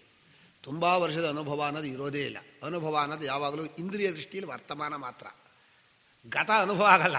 ನೆನ್ನೆದ ಅನುಭವ ಇವತ್ತು ಇರೋದೇ ಇಲ್ಲ, ಹೋಗ್ಬಿಡುತ್ತೆ. ಸ್ಮೃತಿ ಇರಬಹುದು ಅಥವಾ ಜ್ಞಾನ ಇರಬಹುದು. ಅಂದರೆ ನೆನ್ನೆ ಅನುಭವ ಏನಾಗಿತ್ತು ಅಂತ ತಿಳುವಳಿಕೆ ಇರಬಹುದು. ತಿಳುವಳಿಕೆಯನ್ನೇ ಅನುಭವ ಅನ್ನೋ ಹೆಸರಿನಿಂದ ಕೆಲವು ಕರೀತಾರೆ, ಆ ವಿಷಯ ಬೇರೆ. ಈಗ ನಾನು ಅನುಭವನ ಕರೀತಾ ಇರೋದು, ಇಂದ್ರಿಯಗಳು ನೋಡಿದಾಗ ನನ್ನ ಮನಸ್ಸಿನಲ್ಲಿ ಬರುತ್ತಾ ಫಸ್ಟ್ ನಮ್ಗೆ ಗೊತ್ತಾಗತ್ತಲ್ಲ, ಹಾಂ ಇದರ ಖಾರ ಅನುಭವ. ನಾಲಿಗೆಯ ಮೇಲೆ ಮೆಣಸಿನಕಾಯಿ ಇಟ್ಕೊಂಡ್ರೆ ಖಾರ ಅನುಭವ ಆಗ್ತಾ ಇದೆ ಅಂತೀವಲ್ಲ, ಅದು ಸರಿ. ಈಗ ನಮಗೆ ಮೆಣಸಿನಕಾಯಿ ಖಾರ ಅಂತ ಗೊತ್ತು ಅಂದ್ರೆ ಅದು ಅನುಭವ ಅಲ್ಲ, ಜ್ಞಾನ. ಜ್ಞಾನ ಬೇರೆ, ಅನುಭವ ಬೇರೆ. ಇದ್ದಾಗ ಮಾತ್ರ ನಾವು ಅನುಭವ ಅಂತ ಈಗ ಸದ್ಯ ಕರೀತಾ ಇರೋದು. ಜ್ಞಾನವನ್ನು ಅನುಭವ ಅನ್ನೋ ಹೆಸರಲ್ಲಿ ಕರೀತಾರೆ, ಆ ವಿಷಯ ಬೇರೆ. ಪ್ರಕೃತ ನಾನು ಅನುಭವ ಅಂತ ಕರೀತಾ ಇರೋದು ವರ್ತಮಾನ ಅನುಭವ. ಹಾಗಾದರೆ ವರ್ತಮಾನ ಅನುಭವ ಅಂತಂದರೆ ಪ್ರಾಕ್ಟೀಸ್ ಅನುಭವ ವರ್ತಮಾನ ಅನುಭವ ಅಲ್ಲ. ಪ್ರಮಾಣಾನುಭವಗಳು ಹೋಗ್ತಾ ಇರುತ್ತೆ, ಅದು ವರ್ತಮಾನ ಅನುಭವ ಆಗೋಕ್ಕೆ ಸಾಧ್ಯ ಇಲ್ಲ. ಹಾಗಾದರೆ ಈ ಅನುಭವಗಳು ಇಂದ್ರಿಯಗಳಿಂದ ಹೇಗೆ ಬರುತ್ತೋ ನಮ್ಮ ಮನಸ್ಸಿಗೂ ಕೂಡ ಈಗ ಹಸಿವಾಗಿದೆ, ತಿಂಡಿ ತಿಂದು ಬಂದ್ಬಿಟ್ಟು ಈಗ ಹಸಿವಿಲ್ಲ. ತಿಂಡಿ ತಿಂದೆ ಬಂದಿದ್ದರೆ ಇನ್ನೊಂದು ಗಂಟೆ ಕಳೆದು ಬಿಟ್ಟರೆ ಹೊಟ್ಟೆ ಚುರ್ರನ್ನು ಶುರುವಾಗುತ್ತೆ, ಆಹಾ ಹಸಿವಾಗ್ತಾ ಇದೆ. ಅಥವಾ ನಿದ್ದೆ ಬರ್ತಾ ಇದೆ ಇಟ್ಕೋಣ, ನಿದ್ದೆ ಬರ್ತಾ ಇದೆ ಅಂತ ಅನುಭವ ಆಗುತ್ತೆ. ಅದು ಇಂದ್ರಿಯದಿಂದ ಬಂದದ್ದು ಅನುಭವ ಅಲ್ಲ, ಅದು ನಮ್ಮ ಒಳಗಡೆ ಆಗುವ ನಮ್ಮ ಮನಸ್ಸಿನಲ್ಲಿ. ಕೆಲವರಿಗೆ ಮಕ್ಕಳಿಗೆ ಇಲ್ಲಿ ನಿಲ್ಲಿಸಿ ಮಾತಾಡೋ ಈಗ ಅಂತಂದ್ಬಿಟ್ರೆ ಮುನ್ಗಡೆ ತಿಳಿದವರಿದ್ದರೆ ಭಯ ಶುರು ಆಗ್ಬಿಡುತ್ತೆ. ನಾವು ತಮಾಷೆ ಮಾಡ್ತಾಯಿದ್ವಿ, ಅದಕ್ಕೆ ಸಭಾಕಂಪ ಅಂತ ಕರಿತೀವಿ. ಸಭಾಕಂಪ ಅಂತ ಹೇಳೋಕ್ಕೂ ಆಗೋಲ್ಲ ಅಂತ ಅವನಿಗೆ ಭಸಾಕಂಪ ಅಂತಾನೆ. ಸಭಾಕಂಪ ಅಂತ ಹೇಳೋಕೆ ನಾಲ್ಗೆ ತೊದಲ್ತಾ ಇಲ್ಲ, ಭಸಾಕಂಪ. ಭಸಾಕಂಪ ಅಂದರೆ ಸಭೆಯನ್ನು ನೋಡಿದ ಭಯ. ನಾನು ಆ ಭಯ ಹೇಗಿರುತ್ತೆ ಅಂತ ಕೇಳಿದೆ. ನಮ್ಮ ಒಬ್ಬರು ಮಕ್ಕಳನ್ನ ನಾನು ಇಲ್ಲಿ ಕೂತಿರ್ತೀನಿ, ಅಧ್ಯಕ್ಷ ಒಬ್ಬರು ಬಂದರು, ಅಲ್ಲಿ ಪಕ್ಕದಲ್ಲಿ ಚೀಟಿ ಇಟ್ಟಿದ್ರು, ಉತ್ತರಂ ಯತ್ ಸಮುದ್ರಸ್ಯ ಹಿಮಾದ್ರೇಶ್ಚೈವ ದಕ್ಷಿಣಂ ವರ್ಷಂತದ್ ಭಾರತನ್ನಾಮ ಭಾರತೀಯತ್ರ ಸಂತತಿ ಅಂತ ಹೇಳೋಕ್ಕೆ ಶುರು ಮಾಡಿ, ದಕ್ಷಿಣ ಸಮುದ್ರ ಇದೆಯಲ್ಲ ಅದರಿಂದ ಉತ್ತರಕ್ಕೆ ಅಂತ ಹೇಳಬೇಕು. ಅವನೇನು ಮಾಡಿಬಿಟ್ಟ, ದಕ್ಷಿಣ ಸಮುದ್ರದಿಂದ ದಕ್ಷಿಣಕ್ಕೆ, ಹಿಮಾಲಯದಿಂದ ಉತ್ತರಕ್ಕೆ ಇರುವ ಭಾರತ ಅಂದ್ಬಿಟ್ಟ. ಹೋಗ್ಬಿಡ್ತು. ದಕ್ಷಿಣ ಸಮುದ್ರದಿಂದ ದಕ್ಷಿಣಕ್ಕೆ ಅಂದರೆ ಲಂಕಾ ಹೋಯ್ತು. ಹಿಮಾಲಯದಿಂದ ಉತ್ತರಕ್ಕೆ ಅಂತಂದ್ಬಿಟ್ರೆ ಚೀನಾ ಬಂದ್ಬಿಡ್ತು. ಅವನಿಗೆ ಗೊತ್ತಾಗ್ಬಿಡ್ತು, ತಪ್ಪು ಹೇಳ. ಚೀಟಿ ತಗೊಳ್ಳೋ ಹೋಗ್ತಾ ಇದ್ದಾರೆ, ಚೀಟಿ ನಡುತ್ತಾ ಇದೆ ಕೈ. ಯಾಕಪ್ಪ ಅಂತ ನಿಮ್ಮ ನೋಡ್ಬಿಟ್ರೆ ಭಯ ಆಗ್ಬಿಡ್ತು. ನಾನೇನು ಮಾಡಿದ್ದೀನಿ ಹಿಂದೆ, ಅಲ್ಲ ನಿಮ್ಗೆ ಗೊತ್ತಿದೆ ನಂಗೆ ಗೊತ್ತಿಲ್ಲ ಅನ್ನೋ ಗೊತ್ತಾಯ್ತು, ತಪ್ಪು ಹೇಳಿ. ಆ ಭಯನ ನಿಲ್ಲಿಸೋಕೆ ಆಗಲ್ಲ ಅವರಿಗೆ. ನಿಲ್ಲಿಸ್ಕೊಳ್ಳೋ, ಭಯ ಏನಿಲ್ಲ ಹೇಳೋ ಅಂದರೆ ನಂಗೆ ಭಯ ಆಗ್ತಾ ಇದೆ, ಆಗೋಲ್ಲ ಅನ್ನೋ ಕೂತ್ಕೊಂಡ್ಬಿಟ್ಟ. ಅಂದರೆ ಭಯ ಅನ್ನೋ ಅನುಭವ ನಿಜವಾಗಿ ಅನುಭವ ಆಗ್ತಾ ಇದ್ರೆ ಹೇಗಾಗತ್ತೆ ಅಂದರೆ ಎಲ್ಲ ಇಂದ್ರಿಯವನ್ನು ವಶ ಮಾಡ್ಕೊಂಡ್ಬಿಡುತ್ತೆ. ಅಯ್ಯಪ್ಪ ಅಯ್ಯೋ ಭಯ ಆಗೋದೇ ಇಲ್ಲ ಅಂತ.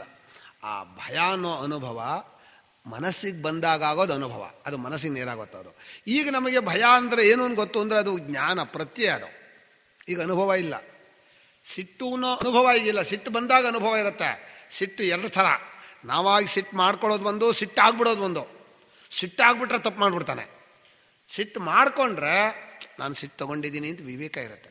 ಗಲಾಟೆ ಮಾಡಬೇಡ ಅಂತ ಮಕ್ಕಳನ್ನ ಬೈತಾ ಇದ್ರೆ ಸಿಟ್ಟು ಮಾಡ್ಕೊಂಡು ಸಿಟ್ಟು. ಯಾರೋ ನಮ್ಮ ಇಷ್ಟಕ್ಕೆ ತಡೆ ಮಾಡಿದರೆ ಸಿಟ್ಟು ಬರುತ್ತಲ್ಲ, ಸಿಟ್ಟಾಗ್ಬಿಡ್ತಾನಲ್ಲ, ಅದು ತಪ್ಪು ಮಾಡಿಬಿಡ್ತಾನೆ. ಅವನು ಹೋಗಿ ತೊಗೊಂಡು ಹೊಡೆದು ಬಿಡ್ತಾನೆ. ಆಮೇಲೆ ಅಯ್ಯೋ ಸಿಟ್ಟಲ್ಲಿ ಹೊಡೆದು ಬಿಟ್ಟೆ ಅಂತಾನೆ. ಸಿಟ್ಟು ಬಹಳ ಕೆಟ್ಟದು. ಭಾಷೆಗಾರರು ಕ್ರುದ್ಧೋ ಜಾತಃ, ಕ್ರುದ್ಧೋ ಜಾತ ಅವನೇ ಸಿಟ್ಟಾಗ್ಬಿಡ್ತಾನೆ ಅಂತ. ಅವನೇ ಸಿಟ್ಟಾದ ಅಂದ್ರೆ ಏನಾದ, ತುಂಬ ಅನರ್ಥ ಆದ. ಈ ಸಿಟ್ಟಿನ ಅನುಭವ ಇದೆಯಲ್ಲ, ಇದು ಅಂತಃಕರಣಕ್ಕೆ ಬರೋ ಅನುಭವ. ಈ ಅನುಭವವನ್ನು ನಾನು ವಿಶ್ಲೇಷಣೆ ಮಾಡೋಕ್ಕೆ ಇಷ್ಟ ಹೇಳ್ತಾ ಇದ್ದೀನಿ. ಇನ್ನೊಂದು ಅನುಭವ ಇದೆ, ಇದು ವೇದಾಂತಕ್ಕೆ ಮುಖ್ಯವಾದ್ದು. ಯಾವುದು ಅಂದರೆ ಅಖಂಡ ಅವಸ್ಥೆಯನ್ನು ಅನುಭವಿಸೋದು. ಅಥವಾ ದೇಹೇಂದ್ರಿಯ, ಈಗ ಇದು ಪ್ರಮಾತ್ರೋ, ಇದು ಪ್ರಮಾಣ, ಇದು ಪ್ರಮೇಯ, ಈ ತ್ರಿಪುಟಿಯನ್ನು ಪೂರ್ಣ ನೋಡೋದು. ಇದನ್ನು ವೇದಾಂತದಲ್ಲಿ ಸಾಕ್ಷಿ ಅನುಭವ ಅಂತ ಕರೀತಾರೆ. ಸಾಕ್ಷಿ ಅನುಭವ ಅಂತ ಕರೆಯುವಾಗ ನಾನೇ ಸಾಕ್ಷಿ, ಯಾವುದೋ ಒಂದು ಸಾಕ್ಷಿ ಅಲ್ಲ, ನನ್ನ ಸಾಕ್ಷಿ ಅಂದರೆ ಅರ್ಥ ಇಲ್ಲ ಅದಕ್ಕೆ. ನಾನೇ ಸಾಕ್ಷಿ, ನಾನು ನೇರಾಗಿ ಉಪಕರಣವಿಲ್ಲದೆ ಅನುಭವಿಸಿದ್ದು. ಸಾಕ್ಷಾತ್ ದ್ರಷ್ಟರಿ ಸಂಜ್ಞಾಯಾಮ್ ಅಂತ ಸೂತ್ರ, ವ್ಯಾಕರಣ ಸೂತ್ರ. ಉಪಕರಣವಿಲ್ಲದೆ ನೋಡುವ ಅನುಭವಕ್ಕೆ ಸಾಕ್ಷಿ ಎಂದು ಹೆಸರು. ಈಗ ನಾನು ಅವಸ್ಥೆಯನ್ನು ನೋಡಬೇಕಾದ್ರೆ ಯಾವ ಉಪಕರಣವನ್ನು ತಗೊಳ್ಳಲ್ಲ. ಏನು ಉಪಕರಣ ಇತ್ತೋ, ಇಂದ್ರಿಯ ಇತ್ತೋ, ಮನಸ್ಸಿತ್ತೋ, ಬುದ್ಧಿ ಇತ್ತು. ನಾನು ಎಚ್ಚರವಾಗಿದ್ದೀನಿ ಅಂತ ನನಗೆ ಅನುಭವಕ್ಕೆ ಬರೋಕೆ ಇಂದ್ರಿಯದಿಂದ ನಾನು ಅರಿತಿಲ್ಲ ಯಾವುದನ್ನು, ಎಚ್ಚರವನ್ನು. ಮನಸ್ಸಿಂದ ಅರಿತಿಲ್ಲ, ಬುದ್ಧಿಯಿಂದ ಅರಿತಿಲ್ಲ. ನಾನು ಎಚ್ಚರವಾಗಿದ್ದೀನಿ ನಾನೇ ಅರ್ಥದ್ದಷ್ಟೇ. ನಾನು ಎಚ್ಚರವನ್ನು ಅರಿಯುವುದಕ್ಕಾಗಲಿ, ಕನಸನ್ನು ಅರಿಯುವುದಕ್ಕಾಗಲಿ, ನಿದ್ದೆಯನ್ನು ಅರಿಯುವುದಕ್ಕಾಗಲಿ ಯಾವ ಉಪಕರಣವನ್ನು ನಾನು ಬಳಸ್ತಾ ಇಲ್ಲ. ನಾನೇ ಅನುಭವ ರೂಪನಾಗಿ ಅದನ್ನು ಅನುಭವಿಸ್ತಾ ಇದ್ದೀನಿ. ನಾನು ಎಚ್ಚರವಾಗಿದ್ದೇನೆ ಎಂದು ಅನುಭವ, ನಾನು ನಿದ್ರಿಸುತ್ತಿದ್ದೆ ಎಂದು ಅನುಭವ, ನಾನು ಕನಸು ಕಾಣುತ್ತಿದ್ದೆ ಎಂದು ಅನುಭವ. ನಾನೇ ಅನುಭವ ನಾನು ಒಂದೇ, ನಂದ ಅನುಭವ ಅಲ್ಲ ಅದು. ಈ ರೀತಿಯ ಅನುಭವ, ಈ ಮೂರನೇ ಅನುಭವ ಇದೆಯಲ್ಲ, ಇದನ್ನು ಇಟ್ಟುಕೊಂಡು ಪರಮಾರ್ಥಾನುಭವದ ವಿಚಾರ ಅಂತ ಹೇಳ್ತಾರೆ. ಈ ಅನುಭವವು ಒಂದು ಪ್ರಮಾಣ. ಪ್ರಮಾಣ ಅಂದರೆ ಸರಿಯಾದ ಜ್ಞಾನಕ್ಕೆ ಸಾಧನ. ಈ ಅನುಭವದಿಂದ ಜಗತ್ತನ್ನು ನೋಡಿದರೆ ಹೇಗೆ ಜಗತ್ತಿದೆಯೋ ಹಾಗೆ ಜ್ಞಾನ ಬಂದರೆ ಆ ಅನುಭವ ಪ್ರಮಾಣ ಅಂತೀವಿ. ಈಗ ಕಣ್ಣು ರೂಪಕ್ಕೆ ಪ್ರಮಾಣ ಅಂದರೆ ಏನರ್ಥ, ಇದ್ದಂತೆ ರೂಪವನ್ನು ಕಣ್ಣು ತಿಳಿಸೋದ್ರಿಂದ ಆ ಜ್ಞಾನ ಸಾಧನವಾದ ಕಣ್ಣು ರೂಪ ವಿಷಯಕ್ಕೆ ಪ್ರಮಾಣ. ಹಾಗೆ ಅನುಭವ ಪ್ರಮಾಣ ಅಂದರೆ ನಾವು ಹೇಳುವ ಅವಸ್ಥೆಯನ್ನು ನೋಡುವ ಅನುಭವ ಪ್ರಮಾಣ. ಈ ಅನುಭವವನ್ನು ಇಟ್ಕೊಂಡು ಇವತ್ತು ನಾವು ವಿಚಾರ ಮಾಡಬೇಕಾಗಿದೆ. ಇದು ಏನಾಗ್ಬಿಡುತ್ತೆ ನಮಗೆ, ಅನುಭವದಿಂದ ವಿಚಾರ ಮಾಡಿ ಅನುಭವದಿಂದ ವಿಚಾರ ಮಾಡಿ ಅಂತ ಪದ ಹೇಳ್ತೀವಿ. ಆ ಅನುಭವ ಅಂದರೆ ಇಂದ್ರಿಯಾನುಭವವೋ ಅಂತಃಕರಣಾನುಭವವೋ ಕೇವಲ ನಾನೇ ಸಾಕ್ಷಿ ಅನುಭವ ಅಂತ ಗೊತ್ತಾಗಲ್ಲ. ಸಾಕ್ಷಿ ಅನುಭವವನ್ನು ಇಟ್ಕೊಂಡು ಭಾಷ್ಯಕಾರರು ಮೊದಲನೇ ಸೂತ್ರದಲ್ಲಿ ಹೇಳ್ತಾರೆ, ನ ಕೇವಲಂ ಶ್ರುತ್ಯಾದಯ ಏವ ಪ್ರಮಾಣಂ ಬ್ರಹ್ಮ ಜಿಜ್ಞಾಸಾಯಾಮ್ ಶ್ರುತ್ಯಾದಯ ಅನುಭವಾದಯ ಯಥಾ ಸಂಭವಂ ಯಹ ಪ್ರಮಾಣಂ ಅನುಭವಾವಸಾನತ್ವಾತ್ ಭೂತವಸ್ತು ವಿಷಯತ್ವಾಚ ಬ್ರಹ್ಮಜ್ಞಾನಸ್ಯ. ಇದು ಜ್ಞಾನವಾಗೋದಕ್ಕೆ ಈ ಅನುಭವ ಬಹಳತ್ರ ಸಾಧನ. ಈ ಅನುಭವ ಆದ ಮೇಲೆ ಒಂದು ಅವಗತಿ ಅಂತ ಬರುತ್ತೆ, ಅಂದರೆ ಜ್ಞಾನ ಬರುತ್ತಲ್ಲ. ಈಗ ಸಕ್ಕರೆ ನಾಲಿಗೆಯಲ್ಲಿ ಇದ್ದ ಮೇಲೆ ಸಿಹಿ ಅಂತ ಒಂದು ಅನುಭವ ಬರುತ್ತಲ್ಲ, ಹೌದು ಸಿಹಿ ಅಂತ ಕೊನೆಯಲ್ಲಿ ಉಂಟಾಗತ್ತಲ್ಲ, ಅದು ಅನುಭವವೇ. ಅದಕ್ಕೆ ಅವಗತಿ ಅಂತ ಹೆಸರು ಕೊಡ್ತೀವಿ. ಅವಗತಿಗೂ ಜ್ಞಾನಕ್ಕೂ ವ್ಯತ್ಯಾಸ ಇದೆ, ಚೂರು ಸ್ವಲ್ಪ ವ್ಯತ್ಯಾಸ, ಹೆಚ್ಚು ವ್ಯತ್ಯಾಸ ಇಲ್ಲ. ಜ್ಞಾನ, ಅವಗತಿ, ಅನುಭವ, ಪ್ರಮಾಣ ವ್ಯಾಪಾರ ಇದು ಬಹಳ ಸೂಕ್ಷ್ಮ. ಪ್ರಮಾಣ ವ್ಯಾಪಾರ ಈ ಕಣ್ಣಿದೆ, ಅಲ್ಲಿ ನೋಡ್ತಾ ಇದ್ದೀನಿ, ನನ್ನ ಕಣ್ಣು ಸ್ವಲ್ಪ ಮಬ್ಬಾದರೆ ಒಂದು ಸ್ವಲ್ಪ ಹಾಗೆ ಹೀಗೆ ನೋಡಿ ಕಷ್ಟಪಟ್ಟು ಇಲ್ಲಿ ಹೋದರೆ ಕನ್ನಡಕ ಹಾಕ್ಕೊಂಡು ಇದನ್ನು ವ್ಯಾಪಾರ ಅಂತೀವಿ. ಇಂದ್ರಿಯಗಳನ್ನು ವ್ಯಾಪಾರ ಅಂದರೆ ಕನ್ನಡ ಭಾಷೆಯಲ್ಲ, ಕ್ರಿಯೆ ಬಳಸೋದು ಅಂತ ಅರ್ಥ. ಹೀಗೆ ಪ್ರಮಾಣಗಳನ್ನು ಇಂದ್ರಿಯಗಳನ್ನು ಬಳಸೋದನ್ನು ಪ್ರಮಾಣ ವ್ಯಾಪಾರ ಅಂತ ಮಾಡಿಕೊಂಡು ಅದರಿಂದ ಅನುಭವ ಬಂದರೆ ಆ ಅನುಭವಗಳ ಜೋಡಣೆಯಲ್ಲಿ ಬುದ್ಧಿಯ ಕೊನೆಯಲ್ಲಿ ಗೊತ್ತಾಯಿತು ಅಂತ ಹೇಳ್ತೀವಲ್ಲ. ನಮ್ಮಲ್ಲಿ ಹಿಂದಲ್ಲಿ ಇದಕ್ಕೆ ಉಪ್ಪು ಹಾಕಿದ್ದೀನೋ ನೋಡೋ ಅಂದ್ಕೊಡೋರು, ಇವನು ಎಲ್ಲೋ ಯೋಚನೆ ಮಾಡ್ತಾ ತಿಂದ್ಬಿಡ್ತಾನೆ, ಏನೇನೋ ಮಾತಾಡ್ತಾ. ಹೇಗಿದೆ ಅಂದರೆ ಓಹೋ ನಾನು ಎಲ್ಲೋ ಯೋಚನೆ ಮಾಡ್ತಾ ಇದ್ದೀನಿ, ಇನ್ನೊಂದ್ಸಲ ಕೊಡು ಅಂತಾನೆ. ಅವಗತಿನೇ ಆಗಲಿಲ್ಲ, ಅನುಭವ ಆಯಿತೋ, ಅವಗತಿ ಆಗಲಿಲ್ಲ, ಇನ್ನೊಂದ್ಸಲ ತಿಂತೀನಿ. ಆವಾಗ ತಿನ್ನುವಾಗ ಪರವಾಗಿಲ್ಲ, ನನಗೇನೋ ಸಾಕು ಅನ್ಸತ್ತೆ ಅಂತಾನೆ. ಕರೆಕ್ಟ್ ಅಂತ ಹೇಳಲ್ಲ ಅವನು. ಯಾಕೆಂದರೆ ಇನ್ನೊಬ್ಬರ ನಾಲಿಗೆ ಇವನಿಗೇನು ಗೊತ್ತಾ, ನನ್ನ ನಾಲಿಗೆಗೆ ಈ ಉಪ್ಪು ಹಾಕಿರೋದು ಸರಿ ಇದೆ, ಇದಕ್ಕೆ ಹುಳಿ ಹಾಕಿರೋದು, ಇದು ಅವಗತಿ. ಇಂದ್ರಿಯವಾದ ಮೇಲೆ ಅನುಭವ ಬಂದ ಮೇಲೆ ಕೊನೆಯಲ್ಲಿ ಬುದ್ಧಿ ತೀರ್ಮಾನ ಕೊಡುತ್ತಲ್ಲ, ಆ ಅವಗತಿ ಅಂತ ಒಂದು. ಅವಗತಿ ಪರ್ಯಂತಂ ಜ್ಞಾನಂ ಅಂತ ಭಾಷ್ಯಕಾರ ಬರೀತಾರೆ. ಜ್ಞಾನ ನೀವು ತಿಳ್ಕೊಳ್ಳಬೇಕಾದ ಅಪೇಕ್ಷೆ ಗೊತ್ತಾಯಿತು ಅನ್ನೋವರೆಗೆ ಬರಬೇಕು. ಸ್ವಾಮಿ ಅದು ನಮಗೆ ಗೊತ್ತು ಅಂತ ಕನ್ನಡ ಭಾಷೆಯಲ್ಲಿ ಹೇಳ್ತೀವಲ್ಲ, ಆ ಗೊತ್ತು ಅನ್ನೋ ಪದದಿಂದ ಅವಗತಿ ಅಂತ ಅರ್ಥ. ಅದು ಗೊತ್ತು ಅನ್ನೋದು ನಿಶ್ಚಿತ ಜ್ಞಾನಕ್ಕೂ ಬಳಸ್ತಾರೆ, ಅವಗತಿಗೂ ಬಳಸ್ತಾರೆ. ಆದರೆ ಅವಗತಿ ಆದ ಮೇಲೆ ಜ್ಞಾನ ಅಂದರೆ ಅದರ ಬಗ್ಗೆ ನಿಶ್ಚಿತ ಜ್ಞಾನ ಅನ್ನೋದು. ಈಗ ನನಗೆ ಏನೇನು ಗೊತ್ತೋ ಅಂತ ಹೇಳಿದರೆ ಇಂಥದ್ದು ಗೊತ್ತು ಅಂತ ಹೇಳ್ತಾರೆ, ಅದು ಅವಗತಿಯಾಗಿ ಜ್ಞಾನ ರೂಪ ಅಂತ ಆಳುತ್ತೆ. ಹೀಗೆ ಬುದ್ಧಿಯಲ್ಲಿ ಜ್ಞಾನ, ಅನುಭವ, ಅವಗತಿ, ಜ್ಞಾನ, ಕರೆಕ್ಟ್ ಹಾಗೆ ಆಗೋದು. ಅನುಭವ ಆದ ಕೂಡಲೇ ಅವಗತಿ ಆಗತ್ತೆ, ಅವಗತಿ ಆದ ಕೂಡಲೇ ಬುದ್ಧಿಯಲ್ಲಿ ಜ್ಞಾನವಾಗಿ ರೆಕಾರ್ಡಾಗಿ ಅದು ಬುದ್ಧಿ ಇಟ್ಕೊಳ್ಳುತ್ತೆ, ಬೇಕಾದಾಗ ತಗೊಳತ್ತೆ. ಅಂದರೆ ನಿಮಗೆ ಇದು ಗೊತ್ತಾ ಅಂದರೆ ಆಗ ಅವಗತಿಗೆ ಹೋಗಿ ಕೇಳುತ್ತದೆ, ಗೊತ್ತು, ಸಲ ಮರ್ತು ಬಿಡ್ತಾನೆ, ಆ ವಿಷಯ ಬೇರೆ. ಪ್ರಪಂಚ ವಿಷಯದಲ್ಲಿ ಅವಗತಿ ಆದರೂ ಮತ್ತೆ ಇನ್ನೊಂದು ಸಲ ಕೇಳಬೇಕು ಅನಿಸುತ್ತೆ. ನಮ್ಮ ನೋಡಿದ್ರೆ ಎಲ್ಲೋ ನೋಡ್ದಾಗಿದೆ, ನಾವು ಮರ್ತು ಬಿಡ. ನಾನು ಬಹಳ ಮರಿತೀನಿ ಅಂದರೆ ನನಗೆ ಬುದ್ಧಿಯೇ ಅಷ್ಟು ಸೂಕ್ಷ್ಮ ಎಲ್ಲ ಹೋಗ್ತಿಲ್ಲ. ಎಷ್ಟೋ ಸಲ ಬಂದು ಮಾತಾಡಿಸ್ತಿರ್ತಾರೆ, ತುಂಬ ನೋಡಿದ್ದೀನಿ ಅಂತ ಇರ್ತೀನಿ. ನನಗೆ ಒಳಗಡೆ ಗೊತ್ತಿರುತ್ತೆ, ಖಂಡಿತ ನಾನು ಇವರನ್ನು ಮಾಡ್ತಿದ್ದೀನಿ ಅಂತ. ಏನ್ರಿ ಹೆಸರು ಹೇಳೋ ಅಂದರೆ ಹೆಸರು ಗೊತ್ತಿರಲ್ಲ, ಎಲ್ಲಿ ನೋಡಿದ್ದೀನಿ ಜ್ಞಾಪಕ ಇಲ್ಲ, ತುಂಬ ಸಲ ನೋಡಿದ್ದೀನಿ ಕಡಿತೀವಿ. ಹೀಗೆ ನಮ್ಗೆ ಎಲ್ರಿಗೂ ಆಗೋದು. ಏನಾಗುತ್ತೆ ಅಂದರೆ ಪ್ರಪಂಚ ವಿಷಯ ನೂರಾರು ಬರುತ್ತಪ್ಪ, ಇದು ಹೋಗುತ್ತೆ ಇನ್ನೊಂದು ಬರುತ್ತೆ. ಈಗ ಮರ್ತೋಗೋದಾದ್ರೆ ಏನು ಮಾಡ್ತೀರಾ, ಅದನ್ನ ನಾನು ಗಟ್ ಮಾಡೋಕ್ಕಾಗತ್ತೋ ಅಥವಾ ನೆನಪಿಟ್ಕೋಬೇಕೋ? ನನ್ನ ದೃಷ್ಟಿಯಲ್ಲಿ ಮರ್ತೋಗೋದೇ ಒಳ್ಳೇದು ಅಂತೀನಿ ನಾನು. ಹೇಗಿದ್ರೂ ಮರ್ತೋಗುತ್ತೆ, ಬಿಟ್ಬಿಟ್ರೆ ಆಯ್ತಾ, ಯಾತಕ್ಕೆ ಸುಮ್ಮನೆ. ಆದರೆ ವ್ಯವಹಾರಕ್ಕೆ ಹಾಗೆ ಹೇಳ್ಬಾರ್ದು. ವ್ಯವಹಾರದಲ್ಲಿ ಹಾಗೆ ಹೇಳಿದ್ರೆ ಬೈತಾರೆ, ಏನ್ರಿ ಅಂತ. ನಮ್ಮಲ್ಲಿ ನಮ್ಮ ಅಣ್ಣ ಕಾರ್ಯಾಲಯ ಬಿಡುವಾಗ ಎಲ್ಲರೂ ಹೇಳಿದ್ರಂತೆ, ಜ್ಞಾಪಕ ಇಟ್ಕೊಳ್ಳಪ್ಪ ರಾಮು, ನಮ್ಮ ಅಣ್ಣನಿಗೆ ರಾಮಸ್ವಾಮಿ ಅಂತ ಹೆಸರು, ನಮ್ಮನ್ನೆಲ್ಲ ಜ್ಞಾಪಕ ಇಟ್ಕೊಳ್ಳಪ್ಪ ಅಂತ. ಸದ್ಯ ಎಲ್ಲವನ್ನೂ ಮರೆಯೋಕೆ ಹೊರಟಿದ್ದೀನಿ, ನಿಮ್ಮನ್ನು ಯಾಕೆ ಜ್ಞಾಪಕ ಇಟ್ಕೊತೀನಿ ಅಂತ ಅವನು. ಅದು ವ್ಯವಹಾರದ ಉತ್ತರ ಅಲ್ಲ. ನಾವು ಹೋಗುವಾಗ ನೀವು ನಮ್ಮನ್ನು ಹೌದು ಜ್ಞಾಪಕ ಇಟ್ಕೋತೀವಪ್ಪ, ತುಂಬ ನೆನಪಿದೆ ಅಂತ ಹೇಳೋದು ವ್ಯವಹಾರ. ಇಲ್ಲ ನಿಮ್ಮನ್ನು ಮರೀತೀನಿ ಅಂತಂದರೆ ವ್ಯವಹಾರದಲ್ಲಿ ಏನು ಅನ್ಕೋತಾರೆ, ಅಯ್ಯೋ ಇವರು ಬಹಳ ಕೆಟ್ಟವರು ಇವರು ಅಂತ ಅನ್ಕೋತಾರೆ. ಹೀಗೆ ಅನುಭವ ಅನ್ನೋದು ಬಹಳ ಮುಖ್ಯವಾದಂಥದ್ದು. ಅದೇ ಹಾಗಾಗತ್ತೆ. ಈ ಅನುಭವದಿಂದ ಈಗ ಆತ್ಮಜ್ಞಾನ ಅನ್ನೋ ವಿಷಯದಲ್ಲಿ ಹಾಗೆ ಬರುತ್ತೆ. ಸರಿ, ಯಾಕೆ ಪ್ರಶ್ನೆ ಭಾಳ ಚೆನ್ನಾಗಿದೆ. ಆತ್ಮಜ್ಞಾನಕ್ಕೆ ಮೊದಲು ವೇದಾಂತ ವಾಕ್ಯ ಅಂತ ನಾವು ಹೇಳ್ತೀವಿ. ವೇದಾಂತ ವಾಕ್ಯವನ್ನು ನೀವು ಕೇಳ್ತೀರಾ. ಕೇಳಿದಾಗ ಏನು ಮಾಡಬೇಕು ಅಂದರೆ ನಿಮ್ಮ ಈ ಅನುಭವ ಇದೆಯಲ್ಲ, ನಾನು ಹೇಳಿದ್ನಲ್ಲ, ಸಾಕ್ಷ್ಯ ಅನುಭವದ ಕಡೆಯಿಂದ ಆ ವಾಕ್ಯಾರ್ಥವನ್ನು ಹೊಂದಿಸ್ಕೊಳ್ಳೋ ಪ್ರಯತ್ನ ಮಾಡಬೇಕು. ಬರೀ ಇಂದ್ರಿಯಾನುಭವದಿಂದ ಹೊಂದಿಸ್ಕೊಳ್ಳೋಕ್ಕಾಗಲ್ಲ. ಈಗ ಆತ್ಮನೋ ನಿತ್ಯನೋ ಅಂತ ಹೇಳಿಬಿಟ್ಟ ಉಪನಿಷತ್ತು. ಅಜಃ ನಿತ್ಯ ಅಂದ. ನಿತ್ಯ ಅಂದರೆ ಯಾವಾಗಲೂ ಏಕರೂಪನಾಗಿ ಇರುವವನು, ಬದಲಾಯಿಸಲ್ಲ ರೂಪವನ್ನು, ಅದು ಇಲ್ಲ ಅನ್ನೋದು ಬರೋದಿಲ್ಲ ಅಂತ. ಆತ್ಮನು ಅಂದ್ರೆ ನಾನು ನಿತ್ಯ. ನಾನು ನಿತ್ಯ ಅಂದರೆ ಈ ನಾನು ನಿದ್ದೆಯಲ್ಲಿರೋಲ್ವಲ್ಲ, ಈ ದೇಹಾದಿಗಳು ಬದಲಾಯಿಸಲ್ಲ, ನಾನು ನಿತ್ಯ ಅಂದ್ರೆ ಅರ್ಥ ಏನು ಅಂಥೇಳಿ ನಿಧಾನವಾಗಿ ನಾನು ನಿತ್ಯನೋ ಅನ್ನೋ ಪದವನ್ನು ಪೂರ್ಣ ಸಾಕ್ಷಿ ಅನುಭವದಲ್ಲಿ ನಿಂತರೆ ಆ ಅನುಭವ ಇದೆಯಲ್ಲ ಅದೇ ನಾನು. ಅನುಭವ ಕಾಣೋದಲ್ಲ, ಅವಸ್ಥೆ ಅಲ್ಲ, ಅನುಭವವೇ ನಿತ್ಯ. ಅನುಭವವನ್ನೇ ಆತ್ಮ ಅನ್ನೋ ಶಬ್ದದಿಂದ ಇಲ್ಲಿ ಕರೀತಾ ಇದ್ದಾರೆ. ಆತ್ಮನು ನಿತ್ಯ ಅಂದರೆ ಅನುಭವ ಸ್ವರೂಪನಾದ ನನ್ನನ್ನು ನಿತ್ಯ ಅಂತ ಹೇಳ್ತಾ ಇದ್ದಾರೆ. ಅದನ್ನು ಅವರು ಏಷಃ ವ್ಯಾವೃತ್ತ ಸರ್ವ ಸಂಸಾರ ಧರ್ಮಕಃ ಅನುಭವಾತ್ಮಕೋ ಬ್ರಹ್ಮ ಸಂಜ್ಞಕ ಪದಾರ್ಥ ಅಂತ ಸೂತ್ರ ಭಾಷೆಯಲ್ಲಿ ಬರೆದಿದ್ದಾರೆ. ಸಂಸಾರ ಧರ್ಮವನ್ನೆಲ್ಲ ಬಿಟ್ಟಿರುವ ಅನುಭವ ರೂಪವಾದ ಬ್ರಹ್ಮ ಎಂಬ ಹೆಸರಿಟ್ಟುಕೊಂಡ ಒಂದು ಪದಾರ್ಥ ವೇದಾಂತಗಳಲ್ಲಿ ಯಾರು ಮುಳುಗಿರ್ತಾರೋ ಅವರಿಗೆ ಪ್ರಸಿದ್ಧವಾಗಿ ಗೊತ್ತಾಗತ್ತೆ ಅಂತ ಹೇಳ್ತಾರೆ. ಅನುಭವವೇ ಸಾಧನ, ಅನುಭವವೇ ಗೊತ್ತಾಗಬೇಕಾದ್ದು. ಇದು ಒಂದು ಕಷ್ಟ. ಈಗ ಇಲ್ಲಿ ಭಾಷ್ಯಕಾರ ಏನು ಮಾಡಿದ್ರು ಅಂದರೆ, ನಿಮಗೆ ಜ್ಞಾನ ಸಾಧನೆ ಯಾವುದೋ ಅನುಭವ, ಗೊತ್ತಾಗಬೇಕಾದ್ದು ಯಾವುದೋ ಅನುಭವವೇ. ನಮ್ಮ ವಾರ್ತೆಕಾರ ಒಂದು ತಮಾಷೆ ಮಾಡ್ತಾರೆ.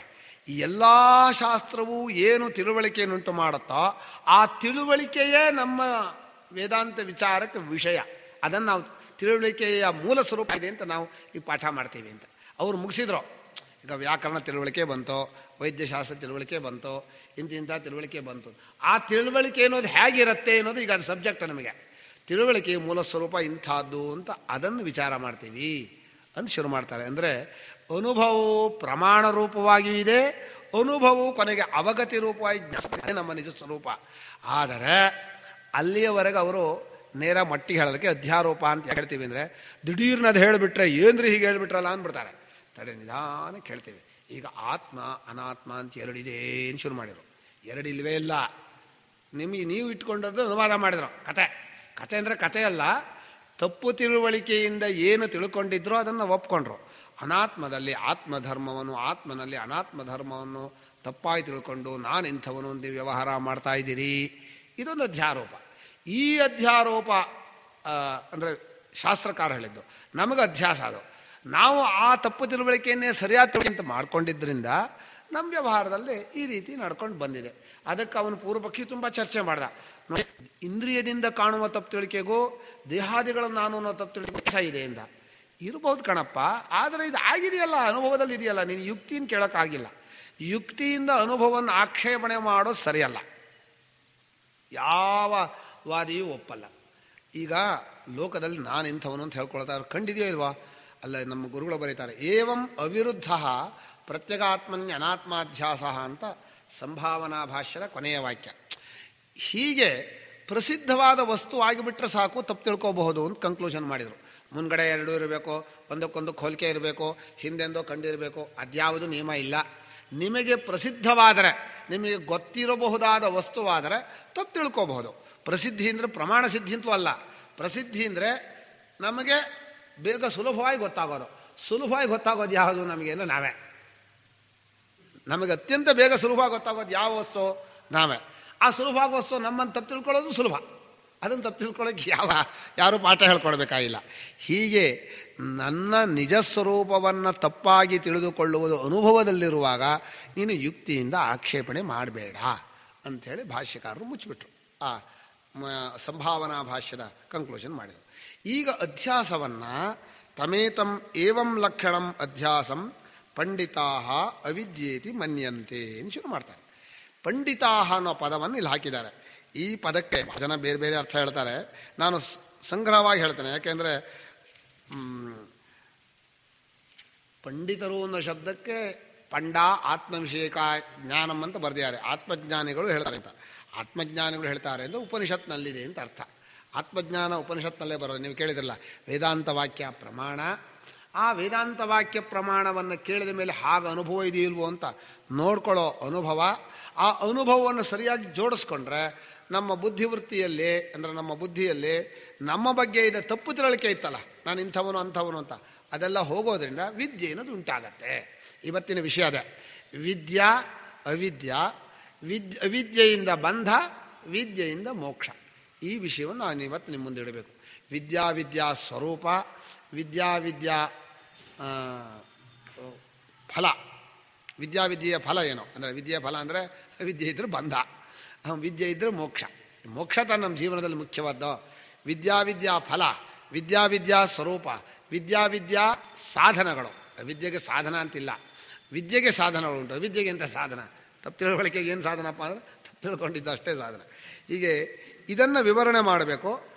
ಆತ್ಮಾನಾತ್ಮನೋಹೋ ಇತರೆ ಏವಂ ಲಕ್ಷಣಂ ಅಧ್ಯಾಸಂ ಪಂಡಿತಾ ಅವಿದ್ಯೇತಿ ಮನ್ಯಂತೆ ಅಂತ ಹೇಳಿದರು. ಇಲ್ಲಿ ಅವಿದ್ಯಾ ಅನ್ನೋ ಪದವನ್ನು ನೈಸಮಾಸ ಮಾಡಿದ್ದಾರೆ. ನ ವಿದ್ಯಾ ಅವಿದ್ಯಾ ಅಂತ. ಈ ನೈಸಮಾಸಕ್ಕೆ 6 ಅರ್ಥ ಅಂತ. ನಯರ್ಥ ಷಟ್ಪ್ರಕೀರ್ತಿದ ತತ್ಸಾದೃಶ್ಯಂ ಅಭಾವಶ್ಚ ತದನ್ಯತ್ವಂ ತದಲ್ಪತ ಅನಂತರಂ ಅಪ್ರಾಪ್ತಿ ತದ್ವಿರೋಧಶ್ಚ ನಯರ್ಥಾ ಷಟ್ಪ್ರಕೀರ್ತಿತಾ ತದಪ್ರಾಪ್ತಿ ತದ್ವಿರೋಧ. ತತ್ಸಾದೃಶ್ಯಂ ತದನ್ಯತ್ವಂ ತದಲ್ಪತ್ವಂ ತದನ್ಯತ ಅಪ್ರಾಪ್ತಿ ತದಪ್ರಾಪ್ತಿ ತದ್ವಿರೋಧಶ್ಚ ನಯರ್ಥ ಷಟ್ಪ್ರಕೀರ್ತಿತಾ ಅಂತ ಹೇಳ್ತಾರೆ. ಹೀಗೆ ನೈ ಅರ್ಥದಲ್ಲಿ ಅದಲ್ಲ ಅಂದರೆ ಅಭಾವ ಆಯಿತು. ಅದಕ್ಕೆ ವಿರುದ್ಧವಾದ್ದೋ, ಅದು ಕಡಿಮೆ ಇರೋದು. ಈಗ ಅವನಿಗೆ ಹೊಟ್ಟೆನೇ ಇಲ್ಲ ಅಂದರೆ ಹೊಟ್ಟೆ ಇಲ್ಲ ಅಂತ ಅರ್ಥ ಅಲ್ಲ, ಸಣ್ಣದಾಗಿದೆ ಅಂತ ಅರ್ಥ. ಹೀಗೆ ಅವನು ಇಂಥವನು ಅಂದರೆ ಇಂಥವನಲ್ಲ ಅಂದರೆ ಇನ್ನೊಬ್ಬ ಇಂಥವನು ಅಂತ ಅರ್ಥ ಅಂತ ಹೇಳಿದರೆ ಅದು ಅನ್ಯಾರ್ಥವಾಗತ್ತೆ. ಈಗ ಇಲ್ಲಿ ವಿರೋಧಾರ್ಥ. ನ ವಿದ್ಯಾ ಅಂದರೆ ವಿದ್ಯಾ ವಿರೋಧಿನಿ ಅಂದರೆ ಬರೀ ವಿದ್ಯೆ ಇಲ್ಲ ಅಂತಲ್ಲ, ತಿಳುವಳಿಕೆ ಇಲ್ಲ ಅಂತಲ್ಲ, ತಪ್ಪಾಗಿ ತಿಳ್ಕೊಂಡದ್ದು ಅಂದರೆ ವಿದ್ಯೆಗೆ ವಿರೋಧವಾದದ್ದು, ವಿದ್ಯೆಯಿಂದ ಹೋಗುವಂತಹದ್ದು. ವಿದ್ಯೆ ಬಂದರೆ ಇರೋದಿಲ್ಲ ಅಂತ ಹೇಳಿದ್ವಿ. ಇದು ಮಿಥ್ಯಾಜ್ಞಾನ, ಸಮ್ಯಜ್ಞಾನ ಅಂತ 2 ಪದದಿಂದ ಕರೀತಾರೆ. ಅವಿದ್ಯೆಯನ್ನು ಮಿಥ್ಯಾಜ್ಞಾನ ಅಂತಲೋ ವಿದ್ಯೆಯನ್ನು ಸಮ್ಯಜ್ಞಾನ ಅಂತಲೂ ಕರೀತಾರೆ. ಈಗ ಜ್ಞಾನ ಅಂದರೆ ತಿಳುವಳಿಕೆ, ಅದಕ್ಕೆ ಮಿಥ್ಯಾ ಸಮ್ಯಕ್ ಅಂತ 2 ಪದವನ್ನು ಜೋಡಿಸಿದ್ದಾರೆ. ಮಿಥ್ಯಾ ಅಂದರೆ ತಪ್ಪಾಗಿ, ಸಮ್ಯಕ್ ಅಂದರೆ ಸರಿಯಾಗಿ. ಇದು ನನ್ನ ಬಗ್ಗೆ ತಾನೆ. ನನ್ನ ಬಗ್ಗೆ ಸರಿಯಾಗಿ ತಿಳ್ಕೊಳ್ಳೋದು, ನನ್ನ ಬಗ್ಗೆ ತಪ್ಪಾಗಿ ತಿಳ್ಕೊಳ್ಳೋದು. ತಪ್ಪಾಗಿ ತಿಳ್ಕೊಳ್ಳೋದು ಅಂದರೆ ಹೇಳ್ಕೊಡೋದೇ ಬರುತ್ತೆ, ಅದು ಯಾರಿಗೂ ಹೇಳ್ಕೊಡ್ಬೇಕಾಗಿಲ್ಲ.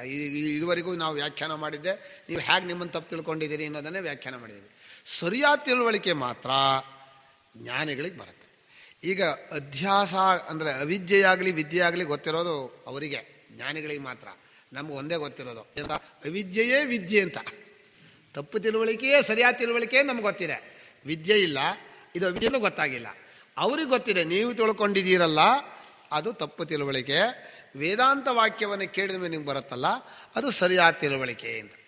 ಈ ಜಾಗದಲ್ಲಿ ಒಂದು ವಿಷಯವನ್ನು ನಾವು ವಿಚಾರ ಮಾಡಬೇಕು. ಏನು ಅಂದರೆ, ವೇದಾಂತ ವಾಕ್ಯಗಳಿದೆಯಲ್ಲ, ಉಪನಿಷತ್ತುಗಳು, ಆ ವಾಕ್ಯಗಳಲ್ಲಿ ಉಪಾಸನೆಗಳು ಇದೆ. ಅದರಲ್ಲಿ ಸ್ವಲ್ಪ ಕರ್ಮವನ್ನು ಹೇಳ್ಬೋದು. ಈ ತೈತ್ರಿಯ ಶಿಕ್ಷಾವಲಿಯಲ್ಲಿ ಸತ್ಯಂ ವದ ಧರ್ಮಂಚರ ಇತ್ಯಾದಿ ಕರ್ಮಗಳನ್ನು ಹೇಳಿದೆ. ಉಪಾಸನಾ ವಾಕ್ಯಗಳು ಇದೆ. ಆಮೇಲೆ ವಸ್ತು ಪ್ರತಿಪಾದನಾ ವಾಕ್ಯಗಳು ಇದೆ. ವಸ್ತು ಇದೆ ಅಂತ. ಈ ವಸ್ತು ಪ್ರತಿಪಾದನಾ ವಾಕ್ಯವನ್ನು ವಸ್ತುತಂತ್ರ ಅಂತೀವಿ. ಯಾಕೆ ವಸ್ತುತಂತ್ರ ಅಂತೀವಿ ಅಂದರೆ, ವಸ್ತು ನಿಮ್ಮ ಇಷ್ಟಕ್ಕೆ ತಕ್ಕ ಹಾಗೆ ಬದಲಾಯಿಸಲ್ಲ. ನೀವು ಯಾವ ಥರ ಜ್ಞಾನ ಮಾಡಿಕೊಂಡ್ರೂ ಆ ಥರ ಆಗೋದಿಲ್ಲ. ಈಗ ಇಲ್ಲಿ ಒಂದು ಪದಾರ್ಥ ಅಗ್ನಿ ಇದ್ದರೆ ನೀವು ಅಗ್ನಿ ತಿಳ್ಕೊಬೇಕೆ ಹೊರತು ಐಸು ಅಂತ ತಿಳ್ಕೊಂಡು ಮಾತ್ರಕ್ಕೆ ಅದು ಐಸಾಗೋದಿಲ್ಲ. ವಸ್ತುವಿನಲ್ಲಿ ನಿಮ್ಮ ಇಚ್ಛೆಯಾಗಲಿ ಅಥವಾ ಬೇರೊಬ್ಬರ ಮಾತಾಗಲಿ ನಡೆಯೋಲ್ಲ ವಸ್ತು ಜ್ಞಾನದಲ್ಲಿ. ಆದ್ದರಿಂದ ವಸ್ತುತಂತ್ರವಾಗಿದೆ ಜ್ಞಾನ ಅನ್ನೋದು ಬಹಳ ಜನಕ್ಕೆ ಹೊಳಿಲೇ ಇಲ್ಲ.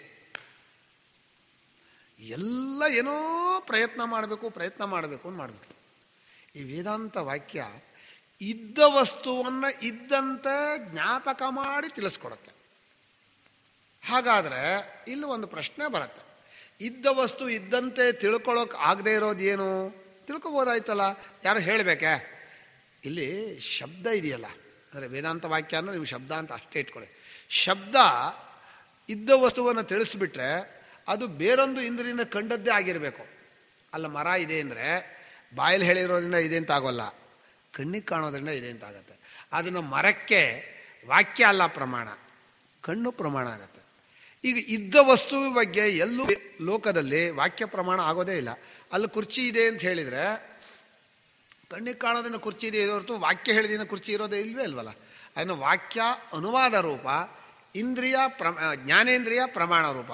ನೀವು ಹೇಗೆ ನೀವು ವೇದಾಂತ ವಾಕ್ಯ ಆತ್ಮ ವಿಷಯದಲ್ಲಿ ಪ್ರಮಾಣ ಹೇಗಾಗತ್ತೆ ಅಂತ ಶುರು ಮಾಡಿಬಿಟ್ರು. ಇದು ದೊಡ್ಡ ವಿಚಾರ. ಇದಕ್ಕೆ ಸಮನ್ವಯ ಸೂತ್ರ ಬಂದಿರೋದು. ಏನಾಗಿದೆ ಅಂದರೆ, ಇಂದ್ರಿಯಗಳು ಇದ್ದ ವಸ್ತುವನ್ನು ತಿಳಿಸುತ್ತೆ ಅಂತ ವ್ಯವಹಾರದಲ್ಲಿ ಸರಿ. ಆದರೆ ಇಂದ್ರಿಯಗಳನ್ನು ನಾನು ಮಾಡಿಕೊಂಡದ್ದನ್ನು ತಪ್ಪು ತಿಳಿಕೆ ಇದೆಯಲ್ಲ, ನಿಜವಾದ ನನ್ನ ಸ್ವಭಾವ ಇದೆಯಲ್ಲ, ಅದನ್ನು ತಿಳಿಸ್ಕೊಡೋಕೆ ಇಂದ್ರಿಯಕ್ಕೆ ಶಕ್ತಿ ಇಲ್ಲ. ಯಾವ ಇಂದ್ರಿಯವೋ ಕೇವಲ ಸಾಕ್ಷಿಯನ್ನು ತಿಳಿಸ್ಕೊಡೋಲ್ಲ. ಅಲ್ಲಿರೋ ತಪ್ಪು ತಿಳಿಕೆಯನ್ನು ಇಂದ್ರಿಯಿಂದ ಕಳೆಯೋಕ್ಕೂ ಆಗಲ್ಲ. ತಪ್ಪು ತಿಳುವಳಿಕೆ ಇದ್ದ ಜಾಗದಲ್ಲಿ ವಾಕ್ಯ ಪ್ರಮಾಣ ಆಗಿಬಿಡುತ್ತೆ. ಎಷ್ಟು ಸುಂದರವಾಗಿ ಉದಾಹರಣೆ ಕೊಟ್ಟಿದ್ದಾರೆ ಭಾಷ್ಯಕಾರರು ಅಂದರೆ, ಒಬ್ಬ ಮತ್ತೂರಿಂದ ಇನ್ನೊಂದು ಹಳ್ಳಿಗೆ ಹೋಗ್ತಾ ಇದ್ದಾನೆ. ಸಂಜೆ ಹೊತ್ತು ದಾರಿಯಲ್ಲಿ ಅಲ್ಲಿ ಒಂದು ಬೇಲಿ ಮೇಲೆ ಯಾರೋ ಬಟ್ಟೆ ಹಾಕ್ಬಿಟ್ಟಿದ್ದಾರೆ. ಅವನಿಗೆ ಸ್ವಲ್ಪ ಭಯ ಸ್ವಭಾವ. ಅಂದರೆ ಹತ್ತಿರ ಸ್ಮಶಾನ ಇದೆ, ಭಯ. ನೋಡ್ದ ಬಟ್ಟೆ ಹಾಕಿರೋ ನೋಡಿ ಯಾರೋ ಕೂತಿದೆ, ದೆವ್ವನೋ ಪಿಶಾಚಿಯೋ ಮನುಷ್ಯ ಯಾರೋ ಕೂತಿದೆ ಮಾಡ್ಕೊಂಬಿಟ್ಟು. ಈಗ ತಪ್ಪು ತಿಳುವಳಿಕೆಯಿಂದ ಭಯ ಬಂತು. ಕಣ್ಣಿಂದ ಇನ್ನು ಹೋಗಲ್ಲ ಅದು. ಯಾಕಂದರೆ ಆ ಕತ್ಲೆಯಲ್ಲಿ ಭಯ ಬಂದುಬಿಟ್ರೆ ಗಟ್ಟಿಯಾಗ್ಬಿಡುತ್ತೆ ಜ್ಞಾನ. ಮನುಷ್ಯನಿಗೆ ಇಲ್ಲ ಬಾಬಾನ ಹಿಡ್ಕೊಂಡ್ರೆ ಒಳಗೆ ಶುರು ಮಾಡಿಬಿಡ್ತಾರೆ. ಬಾರೋ ನಾನು ತೋರಿಸ್ತೀನಿ ಅಂತ ಕೈ ಹಿಡಿದು ಎಳ್ಕೊಂಬಿಟ್ರೆ ಬೇಡ ಕಳೋ ಹಾರ್ಟ್ ಫೇಲ್ ಆಗಿಬಿಡ್ತೇನೆ ಗೇತಾರೆ. ಆದ್ದರಿಂದ ಭಯವಾಗೋವರಿಗೆ ಪರವಾಗಿಲ್ಲ. ಯಾವಾಗ ಜ್ಞಾನ ಎಮೋಷನಲ್ ಫೀಲ್ಡಿಗೆ ಬಂದ್ಬಿಡ್ತೋ ಜ್ಞಾನದ ಕಥೆ ಮುಗೀತು. ನೀವು ಏನು ಹೇಳಿದ್ರು ಒಪ್ಪಲ್ಲ. ಈಗ ಒಬ್ಬ ಮನುಷ್ಯ ಸತ್ತೋಗಿದ್ದಾನೆ. ಮನುಷ್ಯ ಈ ಹುಟ್ಟಿದ್ದೆಲ್ಲ ಸಾಯ್ತಾನೆ, ನಿಮ್ಮಪ್ಪ ಆದರೆ ನಮ್ಮಪ್ಪ ಆದ್ರೆ ಅಳಬೇಡ ಅಂದರೆ, ಹಾಂ ನಿಮ್ಮಪ್ಪ ಹೋಗಿದ್ರೆ ನಿಂಗೆ ಗೊತ್ತಾಗೋ, ನಮ್ಮಪ್ಪ ಹೋಗಿರೋದು ನಿಂಗೇನು ಅಂತ ನಾನು. ಭಾವನೆ ತರ್ಕಕ್ಕೆ ಸಿಗೋದಿಲ್ಲ. ಅದನ್ನ ಭಾವನೆ ಅಲ್ಲಿ ಇಂದ್ರಿಯಗಳಿಗೆ ಇನ್ನು ಕೆಲಸ ಇಲ್ಲ. ಎಷ್ಟೇ ಕಣ್ಣಿನ ನೋಡಿದ್ರು ದವ್ವೋ ಮನುಷ್ಯರು ಅಂತ ಕಾಣುತ್ತೆ.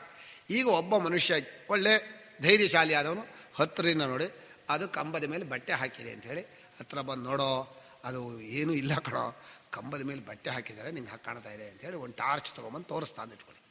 ಈಗ ಅವನ ವಾಕ್ಯ ಇದ್ದ ವಸ್ತುವನ್ನು ತಿಳಿಸ್ತು ತಾನೆ. ಆಮೇಲೆ ಮುಂದೆ ಭಯವೂ ಹೋಯ್ತು. ಭಯ ಹೋಗಿ ಮಾಡಬೇಡ ಅಂತೇನು ಹೇಳಬೇಕಾಗಿಲ್ಲ, ಮುಂದಕ್ಕೆ ಅವನು ಹೋಗು ಅಂತ ಹೇಳಬೇಕಾಗಿಲ್ಲ, ತಾನೇ ಹೋಗ್ತಾನೆ. ಹೋಗೋ ಕೆಲಸವೂ ಅವನದೇ. ಭಯ ಹೋಗಿದ್ದಕ್ಕೋಸ್ಕರ ಇವನೇನು ಹೇಳಲಿಲ್ಲ, ಇವನು ಮಾಡಿದ್ದೆಷ್ಟು ಇದ್ದ ವಸ್ತುವನ್ನು ತಿಳಿಸಿದ, ಅಷ್ಟೇ ಮುಗಿದೋಯ್ತು. ಆದರೂ ಎಷ್ಟು ಪ್ರಯೋಜನ ಇದೆ, ಪ್ರಯೋಜನ ಇದೆಯೋ ಇಲ್ವೋ? ತಪ್ಪು ತಿಳುವಳಿಕೆಯಿಂದ ಏನೇನು ಅನರ್ಥಗಳು ಆಗ್ತಾ ಇತ್ತೋ ಅಷ್ಟೂ ಅನರ್ಥಗಳು ಒಂದೇ ವಾಕ್ಯನ ಹೋಗ್ಬಿಡ್ತಲ್ಲ.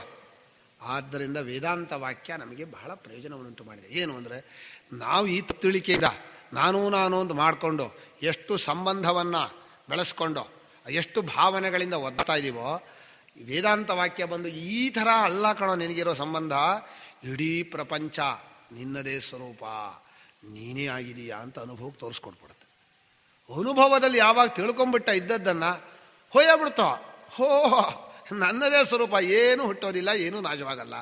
ಯಾವ ಭಾವನೆಯೋ ಈ ನಾನು ನನ್ನದೊಂದು ಈ ಯಾವ ಭಾವನೆಯೂ ಏನೂ ಮಾಡಲ್ಲ, ಆನಂದವಾಗಿರ್ತಾನೆ. ಅವನಿಗೆ ಆನಂದ ಇಲ್ಲ ಅಂತಿಲ್ಲ, ಕಾಮ ಇಲ್ಲ, ಆನಂದ ಇದೆ. ಇದು ಬಹಳ ಮುಖ್ಯ. ವೇದಾಂತದಲ್ಲಿ ಹೇಳುವಾಗ ಆತ್ಮೈವೇದಂ ಸರ್ವಂ ಅಂತ ತನ್ನ ರೂಪವಾಗಿ ಜಗತ್ತನ್ನು ತನ್ನ ರೂಪವಾದ ಒಂದು ಪ್ರೇಮ ಇದೆ. ಹೊಪ್ಪ ಆ ಪರಮಹಂಸರಿಗೆ ಯಾವುದನ್ನು ನೋಡಿದ್ರು ಪರಮಾತ್ಮನ ಸ್ವರೂಪ ಕಾಣ್ತಾ ಇದೆ ಅಂದರೆ ಆ ಆನಂದ ಎಂಥ ಆನಂದ, ಅದು ಬ್ರಹ್ಮಾನಂದ. ಅದು ಆ ಆನಂದ ನಮ್ಮ ಆನಂದ, ಈ ವಿಷಯಾನಂದ ಲವ ಒಂದು ಹನಿನೂ ಅಲ್ಲ. ಅದು ಅದೇ ಆನಂದವೇ ಈ ಅಂತಃಕರಣದಲ್ಲಿ ವ್ಯಕ್ತವಾಗೋದು. ಆದರೆ ನಮಗೇನಾಗ್ಬಿಟ್ಟಿದೆ ಅಂದರೆ, ಈ ಕಾಮ ಹೋಗ್ಬಿಟ್ರೆ ನಮಗೆ ಆನಂದನೇ ಇಲ್ಲ. ಆದ್ದರಿಂದ ಕಾಮವನ್ನು ಹೆಗಲ ಮೇಲೆ ಹಾಕ್ಕೊಂಡು ಬಾರೋ ನೀನು ಮಾತ್ರ ಬಿಟ್ಟು ಹೋಗ್ಬೇಡ ಅಂತ ಕಟ್ಟಿ ಹಾಕೊಂಡ್ಬಿಟ್ಟಿಯಾನೆ. ಆ ಕಾಮ ಕಟ್ಟಿ ಹಾಕ್ಕೊಂಡಿರೋದೇ ತಪ್ಪು ತಿಳಿಕೆಯ ಲಕ್ಷಣ. ನಮ್ಮಲ್ಲಿ ತಪ್ಪು ತಿಳಿಕೆ ಇರೋದಕ್ಕೆ ಕಾರಣ ಏನೋ, ಕಾಮ ಇದೆ. ಹೀಗೆ ಕಾಮ ಬಂದ ಮೇಲೆ ಇನ್ನು ಅವನಿಗೆ ವಸ್ತು ತಂತ್ರಜ್ಞಾನ ಬರಲ್ಲ. ಯಾರು ತುಂಬ ಆಸೆ ಪಡ್ತಾನೋ ಅವನಿಗೆ ವಸ್ತು ಗೊತ್ತಾಗಲ್ಲ. ಯಾಕೆಂದರೆ ಅವನು ಬರೀ ರೂಪವನ್ನು ನೋಡಿ ಮೋಹಗೊಂಡು ಬಿಡ್ತಾನೆ. ಹಾಗಿದೆ ಹೀಗಿದೆ ಅಂತ ಆ ಆಭಾಸದಲ್ಲಿ ತುಂಬ ಚೆನ್ನಾಗಿದೆ ಅಲ್ವಾ. ನಮಗೊಬ್ಬರು ಹೇಳೋರು, ನಿಮ್ಮ ತಮಾಷೆ ಹೇಳ್ತೇನೆ, ನಮ್ಮ ಇದಕ್ಕೆ 25ನೇ ತಾರೀಕು ಡಿಸೆಂಬರು ಕ್ರಿಶ್ಚಿಯನ್ ಇದು ತಾನೆ ನಮ್ಮ ಆವತ್ತು ಒಂದು ಮ್ಯೂಸಿಯಮ್ಗೆ ಕರ್ಕೊಂಡೋಗ್ಬಿಟ್ರು. ಏನು ಆರ್ಟ್ ಆ್ಯಂಡ್ ಸಕ್ಕರೆಯಲ್ಲಿ ಎಂಥದ್ದು ಎಂತ ಮಾಡಿದಾರಪ್ಪ ಮರ್ತೆ ಹೋಯ್ತಲ್ಲ, ಕ್ರಿಶ್ಚಿಯನ್ ಬಿಲ್ಡಿಂಗುಗಳು, ಚರ್ಚ್ಗಳು, ಅದನ್ನೆಲ್ಲ ಮಾಡಿದ್ದಾರೆ, ನೋಡೋಣ ಅಂತ. ನನಗೆ ಹೋಗೋಕ್ಕೆ ಇಷ್ಟ ಇಲ್ಲ. ಕರೀತಾ ಇರೋರು ನಮ್ಮ ಮಳಿಯ ಸಿಟ್ಟು ಮಾಡ್ಕೋತಾನೆ. ಅಲ್ಲಿ ನನ್ನ ಮೊಮ್ಮಗಳು ಹೋಗ್ತಾ ಇದ್ದಾಳೆ. ನನಗೇನಂದರೆ ಮೊಮ್ಮಗಳನ್ನು ಕಾಯೋದು ಮರೆತು ಬಿಟ್ಟೆ. ಹೋಗುವಾಗ ರಿಸೆಸ್ ಮಾಡದೆ ಹೋಗ್ಬಿಟ್ಟು ಹೋಗ್ತೀನಿ, ಪ್ರಾಣ ಸಂಕಟ. ಅವ್ರು ತೋರಿಸ್ತಾ ಇದ್ದಾರೆ, ಹೇಗಿದೆ ಚೆನ್ನಾಗಿದೆ ಅಲ್ವಾ ಅಂತ. ಏನೂ ಕಾಡ್ತಾ ಇಲ್ಲ, ಎಲ್ಲ ಸಕ್ಕರೆಯಿಂದ. ಸಕ್ಕರೆ ಕೊಟ್ಟರೆ ತಿಂದರೆ ಅದಾದರೂ ಲಾಭ, ಬರೀ ವಾಸ್ತೆಯಿಂದ ಏನು ಪ್ರಯೋಜನ ಇಲ್ಲ. ಆರ್ಟ್ ಆ್ಯಂಡ್ ಸಕ್ಕರೆ ಇಷ್ಟು ದೊಡ್ಡದು, 6 ಟನ್ ಸಕ್ಕರೆ ಅಂದರೆ ಎಷ್ಟಿರ್ಬೋದು. ನಾನು ಹೇಳಿದೆ ಈ ಸಕ್ಕರೆ ನೋಡೋಕ್ಕೆ ಅಲ್ಲಿಂದ ಕಾರಲ್ಲಿ ಬಂದು ಆ ಕಾರ್ ನಿಲ್ಸೋಕೆ 20 ರೂಪಾಯಿ ಕೊಟ್ಟು, ಒಳಗೆ ಹೋಗೋಕ್ಕೆ ಒಬ್ಬೊಬ್ಬರಿಗೂ 30 ರೂಪಾಯಿ ಕೊಟ್ಟು, ಇಲ್ಲಿ ಬೇರೆ ಬಾಧೆ, ಜಲಬಾಧೆ, ನಿಂತ್ಕೊಳ್ಳೋಕ್ಕಾಗ್ತಾಯಿಲ್ಲ. ಹೊರಗೆ ಹೋದ್ರೆ ಸಾಕು, ಚೆನ್ನಾಗಿ ಗಲಾಟೆ ಅಂದ್ರೆ ಗಲಾಟೆ, ನನಗೆ ಗಲಾಟೆ ಇರೋಕ್ಕಾಗಲ್ಲ. ಸದ್ಯ ಇದು ಯಾವ ಗ್ರಹ, ಹೊರಗೆ ಹೋದ್ರೆ ಸಾಕು. ಅಲ್ಲಿ ಮೊಮ್ಮಗಳಂತ ಕಾಯಬೇಕು, ಅವಳು ಪ್ರತಿಭೆ ಕಂಡದ್ದೆಲ್ಲ ಬೇಕು ಅಂತ ಹೇಳಿದ ಮಕ್ಕಳನ್ನು ಮಾತ್ರ ತೋರಿಸ್ಬಾರ್ದು. ಆ ಟ್ರೈ ತೋರಿಸ್ತಾರಲ್ಲ, ತೋರಿಸ್ಕೊಳ್ಳೇಬೇಕು ಇರುತ್ತೆ. ತೋರಿಸದೆ ಹೋದರೆ ಏನನ್ನಲ್ಲ. ನಾವು ಹಾಗೆ ಪ್ರಪಂಚ ನೋಡಿದ್ಕೊಳ್ಳೋ ಮಕ್ಕಳಿಗೂ ನಮಗೂ ಏನು ವ್ಯತ್ಯಾಸ ಇಲ್ಲ. ಹೋ ಅದು ಚೆನ್ನಾಗಿದೆ ಬೇಕು, ಇದು ಚೆನ್ನಾಗಿದೆ ಬೇಕು, ಏನು ಚೆನ್ನಾಗಿದೆ, ಎಲ್ಲ ವಸ್ತುವು ಅದೇ ತಾನೆ. ಹೀಗೆ ಆ ಮೊಮ್ಮಗಳು ಅಲ್ಲಿ ಒದ್ದಾಡಿಸ್ತಾ ಇದ್ದಾಳೆ, ನಾನು ಹೊರಗೆ ಹೋಗೋಕ್ಕೆ ಕಷ್ಟ ಆಗ್ಬಿಡ್ತು. ಕಡೆಗೆ ಅವ್ರಿಗೆ ಹೇಳಿದೆ, ನಾನು ಅರ್ಜೆಂಟ್ ಹೋಗಬೇಕಾಗಿದೆ, ನನ್ನ ಪ್ರಾಣ ಹೋಗುತ್ತೆ ಇಲ್ಲಿದ್ದರೆ, ನಾನು ಬೇಗ ಮುಂಚೆ ಹೊರಗೆ ಹೋಗ್ತೀನಿ ಅಂತೇಳಿ ಅಂತೂ ಕಷ್ಟಪಟ್ಟು ಹೊರಗಡೆ ಹೋಗಿ ಅಲ್ಲಿ ಯಾರನ್ನು ಕೇಳ್ಕೊಂಡು ಒಂದು ಸ್ಕೂಲ್ ಮಾಡಿ ಮೇಲೆ ಹೋಗಿ ಅಂತೂ ರೀಸೆಸ್ ಮಾಡಿ ಬರೋಷ್ಟೊತ್ತಿಗೆ ಬದುಕಿದ್ಯಾ ಅನ್ನಿಸ್ತು. ಅಂತೂ ಹೊರಗಡೆ ಫೀಲ್ಡಲ್ಲಿ ಬಂದು ಸುಮ್ಮನೆ ಕೂತ್ಕೊಂಡೆ, ಮೊಮ್ಮಗಳನ್ನ ಕಾಯ್ತಾ ಕೂತೆ ಅಲ್ಲೇ. 1 ಗಂಟೆ ಬಿಟ್ಟು 5 ಗಂಟೆ ಹೋದವ್ರು 8:30 ಬಂದರು. ಅದೇನೇನೋ ಕೊಂಡ್ಕೊಂಬಂದರು. ಹೇಗಿದೆ ಮ್ಯೂಸಿಯಂ ಅಂದರು. ಸದ್ಯ ಬಿಡುಗಡೆ ಆಯಿತು, ತುಂಬ ಚೆನ್ನಾಗಿದೆ ಅಂದೆ. ಆದರೆ ಅವ್ರು ಹೇಳಿದ್ದು ನಿಮ್ಗೆ ಇಷ್ಟ ಆಗಿಲ್ಲ ಅಂದರು. ಅಲ್ಲ, ನನಗೆ ಎಲ್ಲವೂ ಚೆನ್ನಾಗಿದೆ, ಇದು ಮನೇಲಿದ್ದರೂ ಚೆನ್ನಾಗಿತ್ತು ಅಂದೆ ನಾವು. ಇದು ಚೆನ್ನಾಗಿಲ್ಲ ಆದರೆ ಏನು ತರ್ಕ ಇಡ್ತೀರಿ ಹೇಳ್ರಿ. ಮ್ಯೂಸಿಯಂ ಚೆನ್ನಾಗಿತ್ತೋ ಇಲ್ವಾ? ಸಕ್ಕರೆ ನೋಡೋಕೆ ಬರ್ಬೇಕಾದ್ರೆ ಅದು ಏನು ಹಾಗಾಗಿ ಕಟ್ಟಿದ್ದಾರೆ, ಹೀಗೆ ಕಟ್ಟಿದ್ದಾರೆ ನೋಡ್ರಿ, ಅದು ನಾನೇ ಮಾಡಿದ್ದಾರೆ, ಇದೇನು ನಾನೇ. ಅವ್ರು ಹೇಳ್ತಾ ಇದ್ದಾನೆ ಎಲ್ಲ ಸಕ್ಕರೆ ಕಣಪ್ಪ ಇದು ಅಂತ. ಹೋಗ್ಲಿ ಕೊಡ್ತಾನ, ಕೊಡೋದು ಇಲ್ಲ. ಅದು ನೋಡೋಕೆ 30 ರೂಪಾಯಿ, ಸಕ್ಕರೆ ನೋಡೋಕೆ 30 ರೂಪಾಯಿ ಕೊಡ್ಬೇಕಾ? ರೀಸರ್ಚ್ ಬಾರದೆ ಇದ್ದವರು ಚೆನ್ನಾಗಿರಲ್ಲ, ಅಲ್ಲಿ ಇರೋಕ್ಕೆ ಆಗಲ್ಲ. ನನ್ನ ದೃಷ್ಟಿಯಲ್ಲಿ ಪ್ರಾಪಂಚಿಕ ಕುತೂಹಲಕ್ಕೆ ಅರ್ಥ ಇಲ್ಲ. ಏನಿದ್ರು ಮಹಾತ್ಮರ ಜೊತೆ ಒಳ್ಳೆ ವಿಚಾರ ಇದ್ದರೆ ಅಪ್ಪ ಬಹಳ ಚೆನ್ನಾಗಿದೆ, ಒಳ್ಳೆ ಮಹಾತ್ಮರಿದ್ದಾರೆ, ತಪಸ್ವಿಗಳಿದ್ದಾರೆ ಅಂತ. ನನಗೊಬ್ಬರು ಸಿಕ್ಕಿದ್ರು, ಎಂಥ ಅದ್ಭುತ ವ್ಯಕ್ತಿ ಅಂದರೆ ಆ ಮಹಾತ್ಮರಿಗೆ ಗೊತ್ತಾಗಲ್ಲ ನಮಗೆ. ನಮ್ಮ ಜೊತೆಲೇ ಇದ್ದರು. ನಮ್ಮ ಊರಲ್ಲಿ ಒಂದು ಮದುವೆ, ಆ ಮದುವೆಗೆ ಹೆಣ್ಣಿನ ಸೋದರ ಮಾವನ ಹೆಂಡತಿ ಬಂದಿದ್ದಾರೆ. ಅವರು ಅದು ಗಲಾಟಿಲಿಲ್ಲ, ಹೊರಗಡೆ ಹೋಗ್ಬಿಟ್ಟಿದ್ದಾರೆ. ಹೊರಗಡೆ ಹೋಗಿ ಯಾರ ಹತ್ರನೂ ಕೇಳಿದ್ದಾರೆ, ಊರಲ್ಲಿ ವೇದಾಂತವನ್ನು ಓದೋರು ಯಾರ್ಯಾರಿದ್ದಾರೆ ಅಂತ. ಯಾರೋ ನನ್ನ ಹೆಸರು ಹೇಳ್ಬಿಟ್ರು. ಅವರು ನನ್ನ ಹತ್ರ ಫೋನ್ ಮಾಡಿದರು. ನನಗೆ ನನ್ನ ಸ್ನೇಹಿತಂದೆ ಆದ್ದರಿಂದ ಟೈಮ್ ಇರಲಿಲ್ಲ, ಹೋದೆ ಅಲ್ಲಿಗೆ. ಹೋಗೋಷ್ಟೊತ್ತಿಗೆ ಲೇಟ್ ಆಯಿತು. ಕೂತಾಗ ಅವರು ನನ್ನ ಹತ್ರ ಈ ಅಧ್ಯಾಸ ವಿಷಯವನ್ನೇ ಕೇಳಿದ್ರು. ಅವರು ಎಂಥ ಅದ್ಭುತವಾಯಿತು ಅಂದರೆ, ಒಬ್ಬ ಹೆಂಗಸು, ಅದಕ್ಕೆ ಯಾವ ಹಿಂದೆ ಮುಂದೆ ಸಂಸ್ಕಾರ ಇಲ್ಲ, ವೈದಿಕ ಸಂಸ್ಕಾರ ಇಲ್ಲ, ಯಾವುದೂ ಸಂಸ್ಕಾರ ಇಲ್ಲ, ಒಳ್ಳೆ ಅಧ್ಯಾಸ ವಿಷಯವನ್ನು ಸ್ಪಷ್ಟವಾಗಿ ಅನುಭವದಿಂದ ಹೇಳ್ತಾ ಇದ್ದಾರೆ. ಅವರು ಒಂದು ಪ್ರಶ್ನೆ ಮಾಡಿದರು, ನೀವು ಅನುಭವದಲ್ಲಿ ನೆಲೆ ನಿಂತ ಮೇಲೆ ಅನುಭವಿಗಳು ಹೇಳುವ ಮಾತು ವೇದಾಂತ ಹೌದೋ ಅಲ್ವೋ? ವೇದಾಂತ ಅಂದರೆ ಉಪನಿಷದ್ ವಾಕ್ಯ ಅಂತೀವೇನು ಗಟ್ಟು ಮಾಡ್ತೀರಿ, ಅದು ಮಾತ್ರವೋ? ಅನುಭವದಿಂದ ಬರುವ ಜ್ಞಾನಿಗಳ ವಾಕ್ಯವು ವೇದಾಂತ ಹೌದೋ ಅಲ್ವೋ? ಹೌದು ಅಂದೆ ನಾನು. ಯಾರ್ಯಾರು ಬ್ರಹ್ಮಜ್ಞಾನಿಗಳಿದ್ದಾರೋ ಅವರು ಏನೇನು ಬಾಯಲ್ಲಿ ಹೇಳ್ತಾರೋ, ಅದು ಲೋಕ ಭಾಷೆ ಇರ್ಬೋದು, ತಮಿಳಿರ್ಬೋದು, ತೆಲುಗಿರ್ಬೋದು, ಅಥವಾ ಬಂಗಾಳಿ ಇರ್ಬೋದು, ಯಾವುದೇ ಭಾಷೆ ಇರ್ಬೋದು, ಅನುಭವಿಗಳು ಹೇಳುವ ಮಾತೆಲ್ಲವೂ ವೇದಾಂತವೇ ಅಂದೆ. ಅವ್ರಿಗೆ ಆನಂದವಾಯಿತು. ತುಂಬ ಹೊತ್ತು ಹೇಳ್ತಾ ಒಂದು ಕಥೆ ಹೇಳಿದರು ಅವರು. ಅವ್ರು ಏನು ಹೇಳಿದರು ಗೊತ್ತಾ? ಅವರಿಗೆ ಜೀವನ ಕಂಡ್ರು ಮಹಾತ್ಮರನ್ನು ನೋಡಬೇಕು ಅಂತ ಆಸೆ. ಈ ನರ್ಮದಾ ತೀರದಲ್ಲಿ ರಾಮಾನಂದರು ಅಂತ ಒಬ್ಬರು ವೃದ್ಧ ಸನ್ಯಾಸಿಗಳು, ನೀವು ಯಾರನ್ನು ನೋಡಿರ್ಬೋದು. ಆ ರಾಮಾನಂದರ ಸೇವೆ ಮಾಡಿದ್ದಾರೆ. ಡೆಲ್ಲಿಯಲ್ಲಿ ಪ್ರಬುದ್ಧಾನಂದರು ಅಂತ ಒಬ್ಬರಿದ್ದಾರೆ. ಅವರು ಬಹಳ ದಯಾನಂದರ ಶಿಷ್ಯರು. ಈಗ ವಯಸ್ಸಾಗಿದೆ. ಅವರು ಇಂಗ್ಲೀಷ್ನಲ್ಲಿ ಮಾಡ್ತಾರೆ, ನನಗೆ ಇಂಗ್ಲೀಷ್ ಬರಲ್ಲ, ಅವರು ಚೆನ್ನಾಗಿ ಇಂಗ್ಲೀಷಲ್ಲಿ ಮಾಡ್ತಾರೆ. ಅವರು ಅವರ ಸೇವೆನೂ ಮಾಡಿದ್ದಾರೆ. ಮಹಾತ್ಮರ ಸೇವೆ ಮಾಡೋದಿದೆಯಲ್ಲ, ತುಂಬ ಭಾಗ್ಯ ಅದು. ಈ ಮಾತೆ ಇವಳು ಹೆಂಗಸೋ, ಸುಮಾರು 50 ವರ್ಷ ಆಗಿದೆ ಅವರಿಗೆ. ಅವ್ರ ಜೊತೆಯೆಲ್ಲ ತಿರುಗಾಡಿದ್ದಾರೆ. ಅವರಿಂದ ಬೇರೆ ಬೇರೆ ಥರ ವಿಷಯವನ್ನೆಲ್ಲ ಕೇಳಿದ್ದಾರೆ, ಅನುಭವವನ್ನು ಕೇಳಿದ್ದಾರೆ, ತಮ್ಮ ಅನುಭವಕ್ಕೂ ಹೊಂದಿಸ್ಕೊಂಡಿದ್ದಾರೆ. ಅವರಿಗೆ ತತ್ವದ ಅಪೇಕ್ಷೆ, ಜ್ಞಾನದ ಬಗ್ಗೆ ನಂಗೆ ಗೊತ್ತಿಲ್ಲ, ಅಷ್ಟೊತ್ತಿರಲಿಲ್ಲ. ಅಪೇಕ್ಷೆ ತೀವ್ರವಾಗಿದೆ, ಭಗವದ್ಭಕ್ತಿ ಇದೆ, ವೈರಾಗ್ಯ ಇದೆ. ಇಷ್ಟು ಆಳವಾಗಿ ಇವ್ರಿಗೆ ಹ್ಯಾಕ್ ಬಂತು ನನಗೆ ಆಶ್ಚರ್ಯ. ಸಾಮಾನ್ಯವಾಗಿ ಸುಲಭ ಅಲ್ಲ. ಮನುಷ್ಯಾಣಾಂ ಸಹಸ್ರೇಶು ಕಶ್ಚಿತ್ ಯತತಿ ಸಿದ್ಧಯೇ ಯತತಾಮಪಿ ಸಿದ್ಧಾನಾಂ ಕಶ್ಚಿನ್ಮಾಂ ವೇತ್ತಿ ಅಂತ ಭಗವಂತ ಹೇಳಿದಾಗ ಇವ್ರಿಗೆ ಹ್ಯಾಕ್ ಬಂತಲ್ಲ. ನಾನಮ್ಮ ನಿಮ್ಗೆ ಹ್ಯಾಕ್ ಬಂತು ಅಂತ ಕೇಳಿದೆ. ನನ್ನ ಕುತೂಹಲ ಅದು. ಅವರು ಒಂದು ಕಥೆ ಹೇಳಿದರು. ನೋಡಿ, ನಾನು ರಾಮಾನಂದರ ಸೇವೆ ಮಾಡ್ತಾ ಇದ್ದಾಗ ಅವರು ಅವರ ಬಾಲ್ಯದ ಕಥೆ ಹೇಳಿದರು. ರಾಮಾನಂದರು ತಾವು ಸನ್ಯಾಸಿ ಆಗೋಕ್ಕೆ ಮುಂಚೆ ಒಬ್ಬ ಸನ್ಯಾಸಿ ಹತ್ರ ಹೋಗಿದ್ರಂತೆ. ಅವರು, ನೋಡು, ನೀನು ಸನ್ಯಾಸಿ ಆಗಿದೆಯಾ, ನೀನು 3 ಕೆಲಸ ಮಾಡು. ಒಂದೇ ಕಡೆ ಇರಬೇಡ, ಊರಿಂದ ಊರಿಗೆ ಹೋಗ್ತೀಯ ಅಲ್ವಾ, ಊರಿಂದವ್ರಿಗೆ ಹೋಗುವಾಗ ಈ ಊರಲ್ಲಿದ್ದೀನಿ ಅಂತ ಯಾರಿಗೂ ಹೇಳಬೇಡ, ಯಾರಿಗೂ ಕಾಗದ ತಿಳಿಸ್ಬೇಡ. ಯಾವ ಊರಿಂದ ಯಾರಿಗಾದ್ರೂ ಹೋಗು, ಯಾವ ವ್ಯಕ್ತಿಗೂ ನಾನು ಈ ಊರಿಂದ ಈ ಊರಿಗೆ ಹೋಗಿದ್ದೀನಿ ಈ ಊರಿಗೆ ತಿಳಿಸ್ಬಾರ್ದು, ಮೊದಲನೇ ಕಂಡೀಷನು. 2ನೇ ಕಂಡೀಷನ್ನು, ಕೈಯಲ್ಲಿ ಒಂದು NP ಪೈಸಾ ಇಟ್ಕೋಬಾರ್ದು. ಮೂರನೇ ಕಂಡೀಷನ್ನು, ಯಾವುದೇ ಸಾಮಾನ್ಯ ಸನ್ಯಾಸಿ ಸಿಕ್ಕರೂ ಅವರನ್ನು ನೀನು ನೋಡಲೇಬೇಕು. 3 ಕಂಡೀಷನ್ ಇಟ್ಕೊಂಡು ನೀನು ದೇಶ ಸುತ್ತು ಅಂತ ಅಷ್ಟೇ ವಾಕ್ಯ ಉಪದೇಶ ಮಾಡಿದ್ದು. 3 ವಾಕ್ಯ. ಒಂದೇನೋ, ಊರಿಂದವ್ರಿಗೆ ಹೋಗುವಾಗ ಯಾರಿಗೂ ಅಡ್ರೆಸ್ ಕೊಡಬಾರ್ದು, ನಾನು ಈ ಊರಲ್ಲಿದ್ದೀನಿ, ಇಂಥ ಜಾಗದಲ್ಲಿದ್ದೀನಿ ಅಂತ. 2ನೇ ಕಂಡೀಷನ್ನು, ಕೈಯಲ್ಲಿ ಪೈಸಾ ಇಟ್ಕೋಬಾರ್ದು. 3ನೇ ಕಂಡೀಷನ್ನು, ಸನ್ಯಾಸಿಗಳು ಯಾರೇ ಇದ್ದರೂ ಅವಶ್ಯವಾಗಿ ದರ್ಶನ ಮಾಡಬೇಕು. ಅವರು ಅಸ್ತು ಅಂತ ಹೇಳಿ ರಾಮಾನಂದರು ಹೀಗೆ ಹೊರಟ್ರಂತೆ. ಹೋಗ್ತಾ ಯಾವುದೋ ಒಂದು ಪರ್ವತಕ್ಕೆ ಹೋಗಿದ್ದಾರೆ. ಪರ್ವತ ದೇಶದಲ್ಲಿ ಯಾವುದೋ ಒಂದು ಊರಿಗೆ ಹೋಗಿದ್ದಾರೆ. ಹೋಗ್ತಾ ಆ ಪರ್ವತದಲ್ಲಿ ಒಬ್ಬ ಸನ್ಯಾಸಿ ಇದ್ದಾನೆ ಅಂತ ಕೇಳಿದ್ರಂತೆ. ಆ ಸನ್ಯಾಸಿಗಳು ಸಿಟ್ಟಿನವರು. ಸಿಟ್ಟಿನ ಅಂದರೆ ಸುಮ್ಮನೆ ಬಿಡಲ್ಲ ಅವರು. ಅವರು ಹೋಗೋ ದಾರಿನೇ ಕಷ್ಟ. ಇವರು 3 ವ್ರತವ ತಗೊಂಡಿಯಾರಲ್ಲ, ಹೋದರು ಆ ಪರ್ವತಕ್ಕೆ ಹೋಗ್ತೀನಿ ಅಂತ. ಜನ ಬೇಡ ಬೇಡ, ಉಗ್ರ ನರಸಿಂಹ ಅವನು ಹೊಡೆದೋಡಿಸ್ಬಿಡ್ತಾನೆ, ಅಲ್ಲಿಂದ ದಬ್ಬಿಡ್ತಾನೆ. ಸನ್ಯಾಸಿಗಳು ಏನಾದ್ರು ದಬ್ತಾರೆ ಅಂದರೆ ಸಾಧ್ಯನೇ ಇಲ್ಲ. ಜನರ ಕಲ್ಪನೆ. ಯಾರು ಅಭಯ ಸ್ವರೂಪಿಗಳೋ ಸನ್ಯಾಸಿಗಳೋ ಅವರ ಬಗ್ಗೆ ಅವ್ರಿಗೆ ಭಯ. ನಮ್ಮಲ್ಲಿ ಅಭಯೇ ಭಯದರ್ಶಿನ ಅಂತ. ನಿಜವಾದ ಅಭಯ ಸ್ವರೂಪ ಇರೋ ಸನ್ಯಾಸದಲ್ಲೇ. ಸನ್ಯಾಸಿಗಳು ಅಯ್ಯೋ ಭಯ ಭಯ ಅಂತಾರೆ. ಯಾವ ಭಯವೋ ಪ್ರಪಂಚ, ಅಲ್ಲಿ ನಿರ್ಭಯ ಅಂತ ಮಾಡ್ಕೋತಾರೆ. ಏನು ಮನೆ ಒಳಗಿದ್ರೆ ಸಾವು ಬರೋಲ್ವನೋ, ಏನೋ ಭ್ರಾಂತಿ. ಆ ಸನ್ಯಾಸಿಗಳ ಹತ್ರ ಇವ್ರು ಹೋಗ್ತೀನಿ ಅಂತ, ಜನರು ಬೇಡ ಅಂತ. ಕೊನೆಯಲ್ಲಿ ಹೋದರು. ಹೋಗೋಷ್ಟೊತ್ತಿಗೆ ಅವರಿಗೆ ಕೈಯಲ್ಲಿ ಕಾಸಿಲ್ಲ, ಕೈಯಲ್ಲಿ ತಿಂಡಿ ಇಲ್ಲ. ಬೆಳಗ್ಗೆಯಿಂದ ನಡ್ಕೊಂಡು ಹೋಗಿದ್ದಾರೆ. 2-2:30 ಅಷ್ಟೊತ್ತಿಗೆ ಆ ಒಂದು ಗುಡಿಸಲು, ಅದು ಹೀಗೆ ಬೆಟ್ಟ ತಪ್ಪಲಿ ಏರ್ಕೊಂಡು ಹೋಗಬೇಕು. ಬೀಸಲು ಗುಡಿಸಲು ಹತ್ರಕ್ಕೆ ಹೋದರು. ಬಾಗಿಲು ಹಾಕ್ಬಿಟ್ಟಿದೆ. ಕಟ್ಟೆ ಮೇಲೆ ಕೂತ್ಕೊಂಡ್ರು. ಏನು ದರ್ಶನ ಮಾಡಬೇಕು ಅಂದಷ್ಟೇ. 2-2:30 ಅಷ್ಟೊತ್ತಿಗೆ ಬಾಗಿಲು ತೆಗೆದ್ರಂತೆ.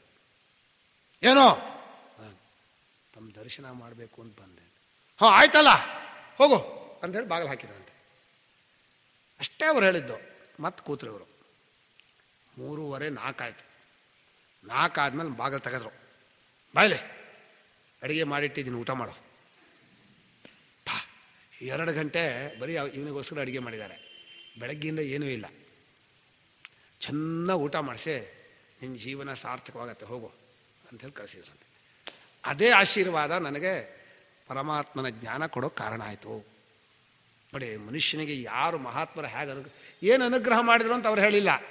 ಸನ್ಯಾಸಿಗಳ ದರ್ಶನ ಮಾಡಬೇಕು, ಅವರನ್ನು ನೋಡಲೇಬೇಕು, ಅದಕ್ಕೆ ಏನೇ ಪ್ರಯತ್ನ ಆದರೂ ಮಾಡಬೇಕು ಅಂತ. ಬೆಳಗ್ಗೆಯಿಂದ ಉಪವಾಸ, ಕೈಯಲ್ಲಿ ದುಡ್ಡಿಲ್ಲ, ಅಲ್ಲಿದ್ದೀನಿ ಅಂತ ಯಾರಿಗೂ ಗೊತ್ತಿಲ್ಲ, ದೇಹ ಬಿದ್ದು ಹೋಗುತ್ತೋ ಸತ್ತು ಹೋಗುತ್ತೋ ಗೊತ್ತಿಲ್ಲ. ಆದರೂ ಕೂಡ ಸನ್ಯಾಸಿಗಳನ್ನು ನೋಡಲೇಬೇಕು, ಅವ್ರನ್ನ ಕಾಣಲೇಬೇಕು ಅಂತ ಆಸೆಯಿಂದ ಒಬ್ಬ ಸನ್ಯಾಸಿಗಳನ್ನು ಕಂಡೆ.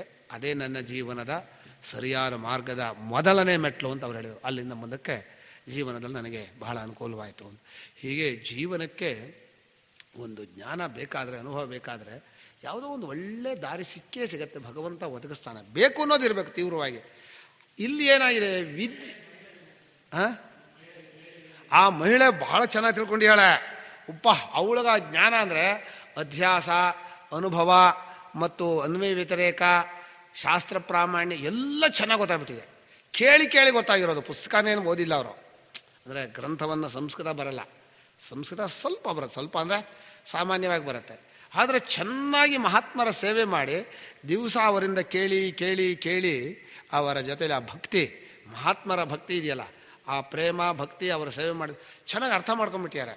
ಆಮೇಲೆ ಅವ್ರು ಹೇಳಿದ್ರಂತೆ, ಅಲ್ಲಿ ಹೋಗ್ತಾ ನನಗಿವತ್ತು ಹೆಚ್ಚು ಟೈಮ್ ಸಿಗಲಿಲ್ಲ, ವಾಪಸ್ಸು ಅವರು ಡೆಲ್ಲಿಲಿ ಇರೋರು, ಡೆಲ್ಲಿಗೆ ಟಿಕೆಟ್ ಮಾಡಿಬಿಟ್ಟೀನಿ, ಇನ್ನೊಂದು ಸಲ ಅವಶ್ಯವಾಗಿ ನಾನು ಮತ್ತೂರಿಗೆ ಬರ್ತೀನಿ ಅಂತ ಹೇಳಿದರು. ಅಲ್ಲ, ನಾನು ಮತ್ತೂರಲ್ಲಿ ಇರ್ತೀನೋ ಅಥವಾ ಅವ್ರು ನಮ್ಗೆ ಸಿಗ್ತಾರೋ ಜೀವನದಲ್ಲಿ ಅದು ಗೊತ್ತಿಲ್ಲ. ಅಂದರೆ ಒಂದು ಮನುಷ್ಯನಿಗೆ ಒಂದು ಇನ್ಸಿಡೆನ್ಸ್ ಹೇಗಾಗತ್ತೆ ಅಂತ. ಇನ್ನೊಂದು ಘಟನೆ ಅಂದರೆ ನಮ್ಮ ಘಟನೆ ಹೇಗಿದೆ ಅಂದರೆ, ಜೀವನದಲ್ಲಿ ಭಗವಂತ ಎಲ್ಲೆಂದೋ ಜೋಡಿಸ್ಬಿಡ್ತಾನೆ. ನನಗೇನು ನನ್ನ ಕನಸಲ್ಲೂ ಇರಲಿಲ್ಲ ನಾನು ಬೆಳಗಾವಿಗೆ ಬರ್ತೀನಿ, ಇಲ್ಲಿ ರಾಮಕೃಷ್ಣಾಶ್ರಮದಲ್ಲಿ ಅಧ್ಯಾಸ ಭಾಷ್ಯ ಪ್ರವಚನ ಮಾಡಿ ನನ್ನ ಮನಸ್ಸಿನಲ್ಲೂ ಅಂದ್ಕೊಂಡಿರಲಿಲ್ಲ. ಅವ್ರು ಬಂದರೋ, ಅವ್ರನ್ನ ಸೋಮಶೇಖರ ಕರೀತಾನೆ ಅಂದರು. ನನಗೇನು ಅಂದರೆ ಗುರು ಸೇವೆ ಅಂದರೆ ಶಂಕರ ಭಾಷ್ಯ ಹೇಳೋದು. ಎಷ್ಟಾಯಿತೋ ನನ್ನ ಗುರುಗಳ ಅವರ ಹೇಳ್ಕೊಟ್ಟದ್ದಕ್ಕೆ ನಾನು ದಿವಸ ಪಾಠ ಮಾಡೋದೋ ಅಥವಾ ಹೇಳೋದೋ, ಪ್ರವಚನ ಮಾಡೋದೇ ನನ್ನ ಗುರು ಸೇವೆ. ಈಗ ಪ್ರತ್ಯಕ್ಷವಾಗಿ ಗುರುಗಳು ಆತ್ಮರೂಪರಾಗಿದ್ದಾರೆ. ನನ್ನ ಗುರುಗಳು ಇಲ್ಲ ಅನ್ನೋದೇ ಇಲ್ಲ. ಶಂಕರರು, ರಾಮಕೃಷ್ಣರು, ಗುರುಗಳೆಲ್ಲರೂ ಈಗಲೂ ಇದ್ದಾರೆ, ನಮ್ಮ ಆತ್ಮರೂಪರಾಗಿದ್ದಾರೆ. ಕಾಣಿಸೋದಿಲ್ಲ ಅಂತ ಅವರು. ನಾವೇನು ಮಾಡ್ಕೊಳ್ಳಿ, ಕಾಣಿಸೋದಿದೆ, ಕಾಣಿಸ್ದೇ ಇರೋದಿಲ್ಲ ಅಂತ. ಕಾಣಿಸ್ದೇ ಇರೋ ಆತ್ಮ ಇದ್ದಾನೆ, ಕಾಣೋವಂಥ ಅನಾತ್ಮ ಇಲ್ಲ. ಅದು ಚೆನ್ನಾಗಿ ಅರ್ಥವಾಗಬೇಕು. ನಾವೇನು ಮಾಡ್ಕೊಳ್ಳಿ, ಗುರುಗಳಿಲ್ಲ ಪರವಾಗಿಲ್ಲ ಅಂತ ಮಾಡ್ಕೊಳ್ಳಿ, ಗುರುಗಳೇ ಇರೋರು, ಅದು ನಮ್ಮ ಬುದ್ಧಿ ವಿಪರೀತ. ಹೀಗೆ ವಿದ್ಯಾ ವಿಭಾಗದಲ್ಲಿ ಕರ್ತೃತಂತ್ರ ಅನ್ನೋದನ್ನು ಬಿಟ್ಟುಕೊಂಡು, ಕರ್ತೃತಂತ್ರ ವಸ್ತುತಂತ್ರ ಅನ್ನೋ ವಿವೇಕ ಶಂಕರ ಭಾಷೆಯಲ್ಲಿ ಮಾತ್ರ ಇದೆ. ಇದು ರಾಮಾನುಜರಲ್ಲೂ ಈ ಬಾಕಿ ದರ್ಶನಕಾರರಲ್ಲಿ ಕರ್ತೃತಂತ್ರ ಒಂದು ವಿವೇಕವೇ ಇಲ್ಲ. ಅವ್ರು ಏನು ಮಾಡ್ಕೊಂಡ್ರು ಅಂದರೆ ಉಪಾಸನೆ ಮಾಡಿ ಮಾಡಿ ಮಾಡಿ ಮಾಡಿ ಮಾಡಿ ಮಾಡಿ ಅಲ್ಲಿ ಹೋಗಿ ಅಲ್ಲಿ ಮೋಕ್ಷ ಪಡ್ಕೋತೀನಿ ಅಂತ. ಈಗ ಪ್ರಶ್ನೆ ಏನು? ಅವಿದ್ಯೆಯಿಂದ ಬಂಧ, ವಿದ್ಯೆಯಿಂದ ಮೋಕ್ಷ, ಇದು ತಾನೇ ನಮ್ಮ ಸಿದ್ಧಾಂತ. ಹಾಗಂದ್ರೆ ಏನು ಅಂತ ಹೇಳಬೇಕು. ಅವಿದ್ಯೆಯಿಂದ ಬಂಧ ಅಂದ್ರೇನು, ವಿದ್ಯೆಯಿಂದ ಮೋಕ್ಷ ಅಂದ್ರೇನು? ಇಲ್ಲಿ ಯಾವುದು ಮೊದಲು ಗೊತ್ತಾಗಬೇಕು? ಅಧ್ಯಾಸ. ಅವಿದ್ಯೆ ಅಂದರೆ ಅಧ್ಯಾಸ ಅಂತ ಹೇಳ್ಬಿಟ್ಟಿದ್ದಾರೆ. ಅಧ್ಯಾಸ ನಮಗೆ ಇದುವರೆಗೂ ನೆನ್ನೆ ಮೊನ್ನೆ ಚರ್ಚೆ ಮಾಡಿದ್ದೀವಿ. ಅಪರಿಚ್ಛಿನ್ನನಾದ ಸಾಕ್ಷಿಯನ್ನು ಪರಿಚ್ಛಿನ್ನವಾದ ದೇಹಾದಿಗಳಲ್ಲಿ ಅಭಿಮಾನ ಪಟ್ಕೊಂಡು ಸಣ್ಣದು ಮಾಡಿದ್ವಿ. ಇದಕ್ಕೆ ಖಿಲ್ಯ ಭಾವ ಅಂತ ಹೆಸರು. ಉಪನಿಷತ್ನಲ್ಲಿ ಉಪ್ಪಿನ ಹರಳು ಸಣ್ಣದಾಗತ್ತಲ್ಲ, ಸಮುದ್ರ ಎಷ್ಟು ದೊಡ್ಡದು, ಉಪ್ಪಿನ ಹರಳು ಎಷ್ಟು ಚಿಕ್ಕದು, ಹಾಗೆ ಅಖಂಡವಾದ ಚೈತನ್ಯವನ್ನು ಒಂದು ದೇಹದೊಳಗೆ ಅಡಗಿಸಿಟ್ಕೊಂಡು ಅಲ್ಲಿ ನಾನು ಅಂತ ಒಂದು ಹುಟ್ಟುಗಟ್ಟಿ ಕಲ್ಪಿಸ್ಕೊಂಡು ಅದೇ ನನ್ನ ನಿಜರೂಪ ಅಂತ ಮಾಡಿಕೊಂಡದ್ದು ಬಂಧ. ಅದು ಮೊದಲ ತಪ್ಪು ತಿಳುವಳಿಕೆ. ಸಾಕ್ಷಿಯನ್ನು ಅಹಂ ಅಂತ ತಿಳ್ಕೊಂಡದ್ದು. ಎರಡನೇ ತಪ್ಪು ತಿಳುವಳಿಕೆ, ಆ ಅಹಮ್ಮನ್ನು ತಗೊಂಡು ಇದರ ಸ್ವಭಾವಕ್ಕೆಲ್ಲ ಜೋಡಿಸ್ಕೊಳ್ಳೋದು ದೇಹಾದಿಗಳಲ್ಲಿ. ಸಾಕ್ಷಿ ಅಹಂ ಆಗಿದ್ದು ಇದರಲ್ಲಿ ಸೇರ್ಕೊಂಡಾಗಲ್ಲ. ನೀವು ಹಾಗೆ ಕೇಳೋ ಹಾಗಿಲ್ಲ. ಸಾಕ್ಷಿ ಅಹಂ ಅಂತ ಎರಡು ಪದಾರ್ಥ ಇದೆ, ಆಮೇಲೆ ದೇಹ ಇಂದ್ರಿಯ ಮನ ಹೀಗೆ ಕೇಳೋ ಹಾಗಿಲ್ಲ. ದೇಹೇಂದ್ರಿಯಗಳು ಸಾಕ್ಷಿ ಅನ್ನೋದನ್ನು ತಪ್ಪು ತಿಳ್ಕೊಂಡು ಅಹಂ ಎತ್ಕೊಳ್ಳುತ್ತೆ. ಆ ಅಹಂ ಅನ್ನೋದು ಬಹಳ ಚಿಕ್ಕದು ಹೌದು, ವಿಕಾರಿನೂ ಹೌದು, ಅದಕ್ಕೆ ಕಾಣೋದು ಹೋಗೋದು ಅನ್ನೋ ದೃಶ್ಯ ನಷ್ಟ ಸ್ವಭಾವ ಇದೆ. ಇದಕ್ಕೆ ಬಂಧ ಬಂದಿದೆ. ಬಂಧ ಅಂದ್ರೆ ಏನು? ಬಂಧ ಅಂದರೆ ಕಟ್ಟಾಕೊಂಡಿರೋದು ಅಂತ ಅರ್ಥ ಬರುತ್ತಲ್ವ. ನಾನು ಹೇಳೋದು ಬಂಧ ಅಂದರೆ ಪಾತಂತ್ರ್ಯ ಅಂತ. ಇನ್ನೊಬ್ಬರ ಅಡಿಯಾಳಾಗೋದು. ಮನುಷ್ಯ ಮತ್ತೊಬ್ಬರ ಅಡಿಯಾಳಾಗೋದೇ ದುಃಖ. ಏನು? ಹಾಂ, ಅವ್ರು ಹೇಳಿದಾಗ ಕೇಳಬೇಕು, ಈಗ ಇಂದ್ರಿಯ ಹೇಳಿದಾಗ ಕೇಳಬೇಕು. ಈಗ ಕ್ಲಾಸ್ನಲ್ಲಿ ದೊಡ್ಡವ್ರು ಮೇಷ್ಟ್ರು ಬಿಡೋಲ್ಲ ಅಂದರೆ ಹುಡುಗರಿಗೆ ಬಂಧ, ಇವ್ರು ಬಿಡೋದೇ ಇಲ್ಲ ಅಂತ. ಬಂಧ ಅನ್ನೋದು ಎಷ್ಟು ದುಃಖ ಅಂದರೆ, ಬಂಧಕ್ಕೆ ವಿಪರೀತವಾದ ಪಾರತಂತ್ರ ಆದಮೇಲೆ ಪರತಂತ್ರತೆಗೆ ವಿರುದ್ಧವಾದ ಸ್ವತಂತ್ರ. ಮನುಷ್ಯನಿಗೆ ಸ್ವತಂತ್ರವೇ ಸುಖ, ಪರತಂತ್ರವೇ ದುಃಖ. ಚೆನ್ನಾಗಿ ಅನುಭವ ಆಗತ್ತೆ. ನನ್ನ ಮಗು ಮನೆಗೆ ಹೋಗಬಾರ್ದು ಹೊರಗಡೆ ಅಂತ ಒಂದು ಅಡ್ಡ ಹಾಕಿರ್ತಾರೆ ಇಷ್ಟತ್ರ ಹಾಲಿಗೆ, ಅದು ಬಂದು ಅಳ್ತಾ ಇರುತ್ತೆ. ಏನು ಮಾಡಬೇಕಲ್ಲ? ಈ ಕಡೆ ಬಿಟ್ಟರೆ ಸಂತೋಷವಾಗಿರುತ್ತೆ, ಒಳಗಡೆ ಬಿಟ್ಟರೆ ಅಳುತ್ತೆ. ನೋಡಿ, ಬಂಧ ದುಃಖ, ಸ್ವಾತಂತ್ರ್ಯ ಸುಖ. ಎಷ್ಟು ಚೆನ್ನಾಗಿ ಮಗು ಹೇಳ್ತಾ ಇದೆ. ನಮಗೆ ಒಂದು ರೂಮಲ್ಲಿ ನಿಮ್ಮನ್ನು ಇಟ್ಬಿಟ್ಟು ಭಾಗ ಹಾಕಿ ನಿಮ್ಗೆ ಬೇಕಾದ ತಿಂಡಿ ಕೊಡ್ತೀನಿ, ಊಟ ಕೊಡ್ತೀನಿ, ಅಲ್ಲೇ ಲೆಟ್ರಿನ್ ಇದೆ, ಎಲ್ಲ ಅಟ್ಯಾಚ್ಡ್ ಅಂದರೆ ನೀವು ಇರ್ತೀರಾ? ಬೇಡ ಸ್ವಾಮಿ, ನಿಮ್ಮ ಬೀಗ ಹಾಕೋದು ಬೇಡ, ನಿಮ್ಮ ತಿಂಡಿನೂ ಬೇಡ, ನಿಮ್ಮ ರೂಮು ಬೇಡ, ಆರಾಮಾಗಿರು. ಸ್ವಾತಂತ್ರ್ಯಕ್ಕಿಂತ ಬೇರೆ ಯಾರು ಸುಖ ಇಲ್ಲ.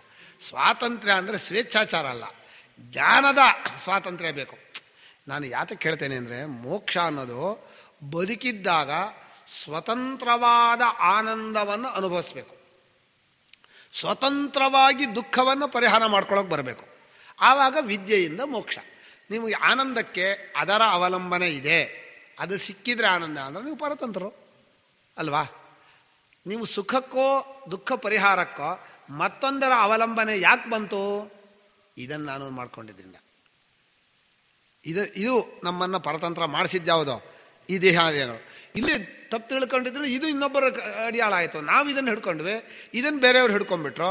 ಇದಕ್ಕೆ ಸ್ವಾಮಿ ಊಟ ಆಗ್ತೀರಾ, ನೀವು ನಮ್ಗೆ ಸ್ವಲ್ಪ ಬಟ್ಟೆ ಕೊಡ್ತೀರಾ, ನಮ್ಗೆ ಸೊಳ್ಳೆ ಕಚ್ಚತ್ತೆ ಕಣ್ರೆ, ಕಾಯಿಲ್ ಕೊಡ್ತೀರಾ, ನಿಮ್ಗೆ ಏನು ಬೇಕು? ನಿಮ್ಗೆ ಏನು ಬೇಕು ಹೇಳ್ರಿ ಅಂತ.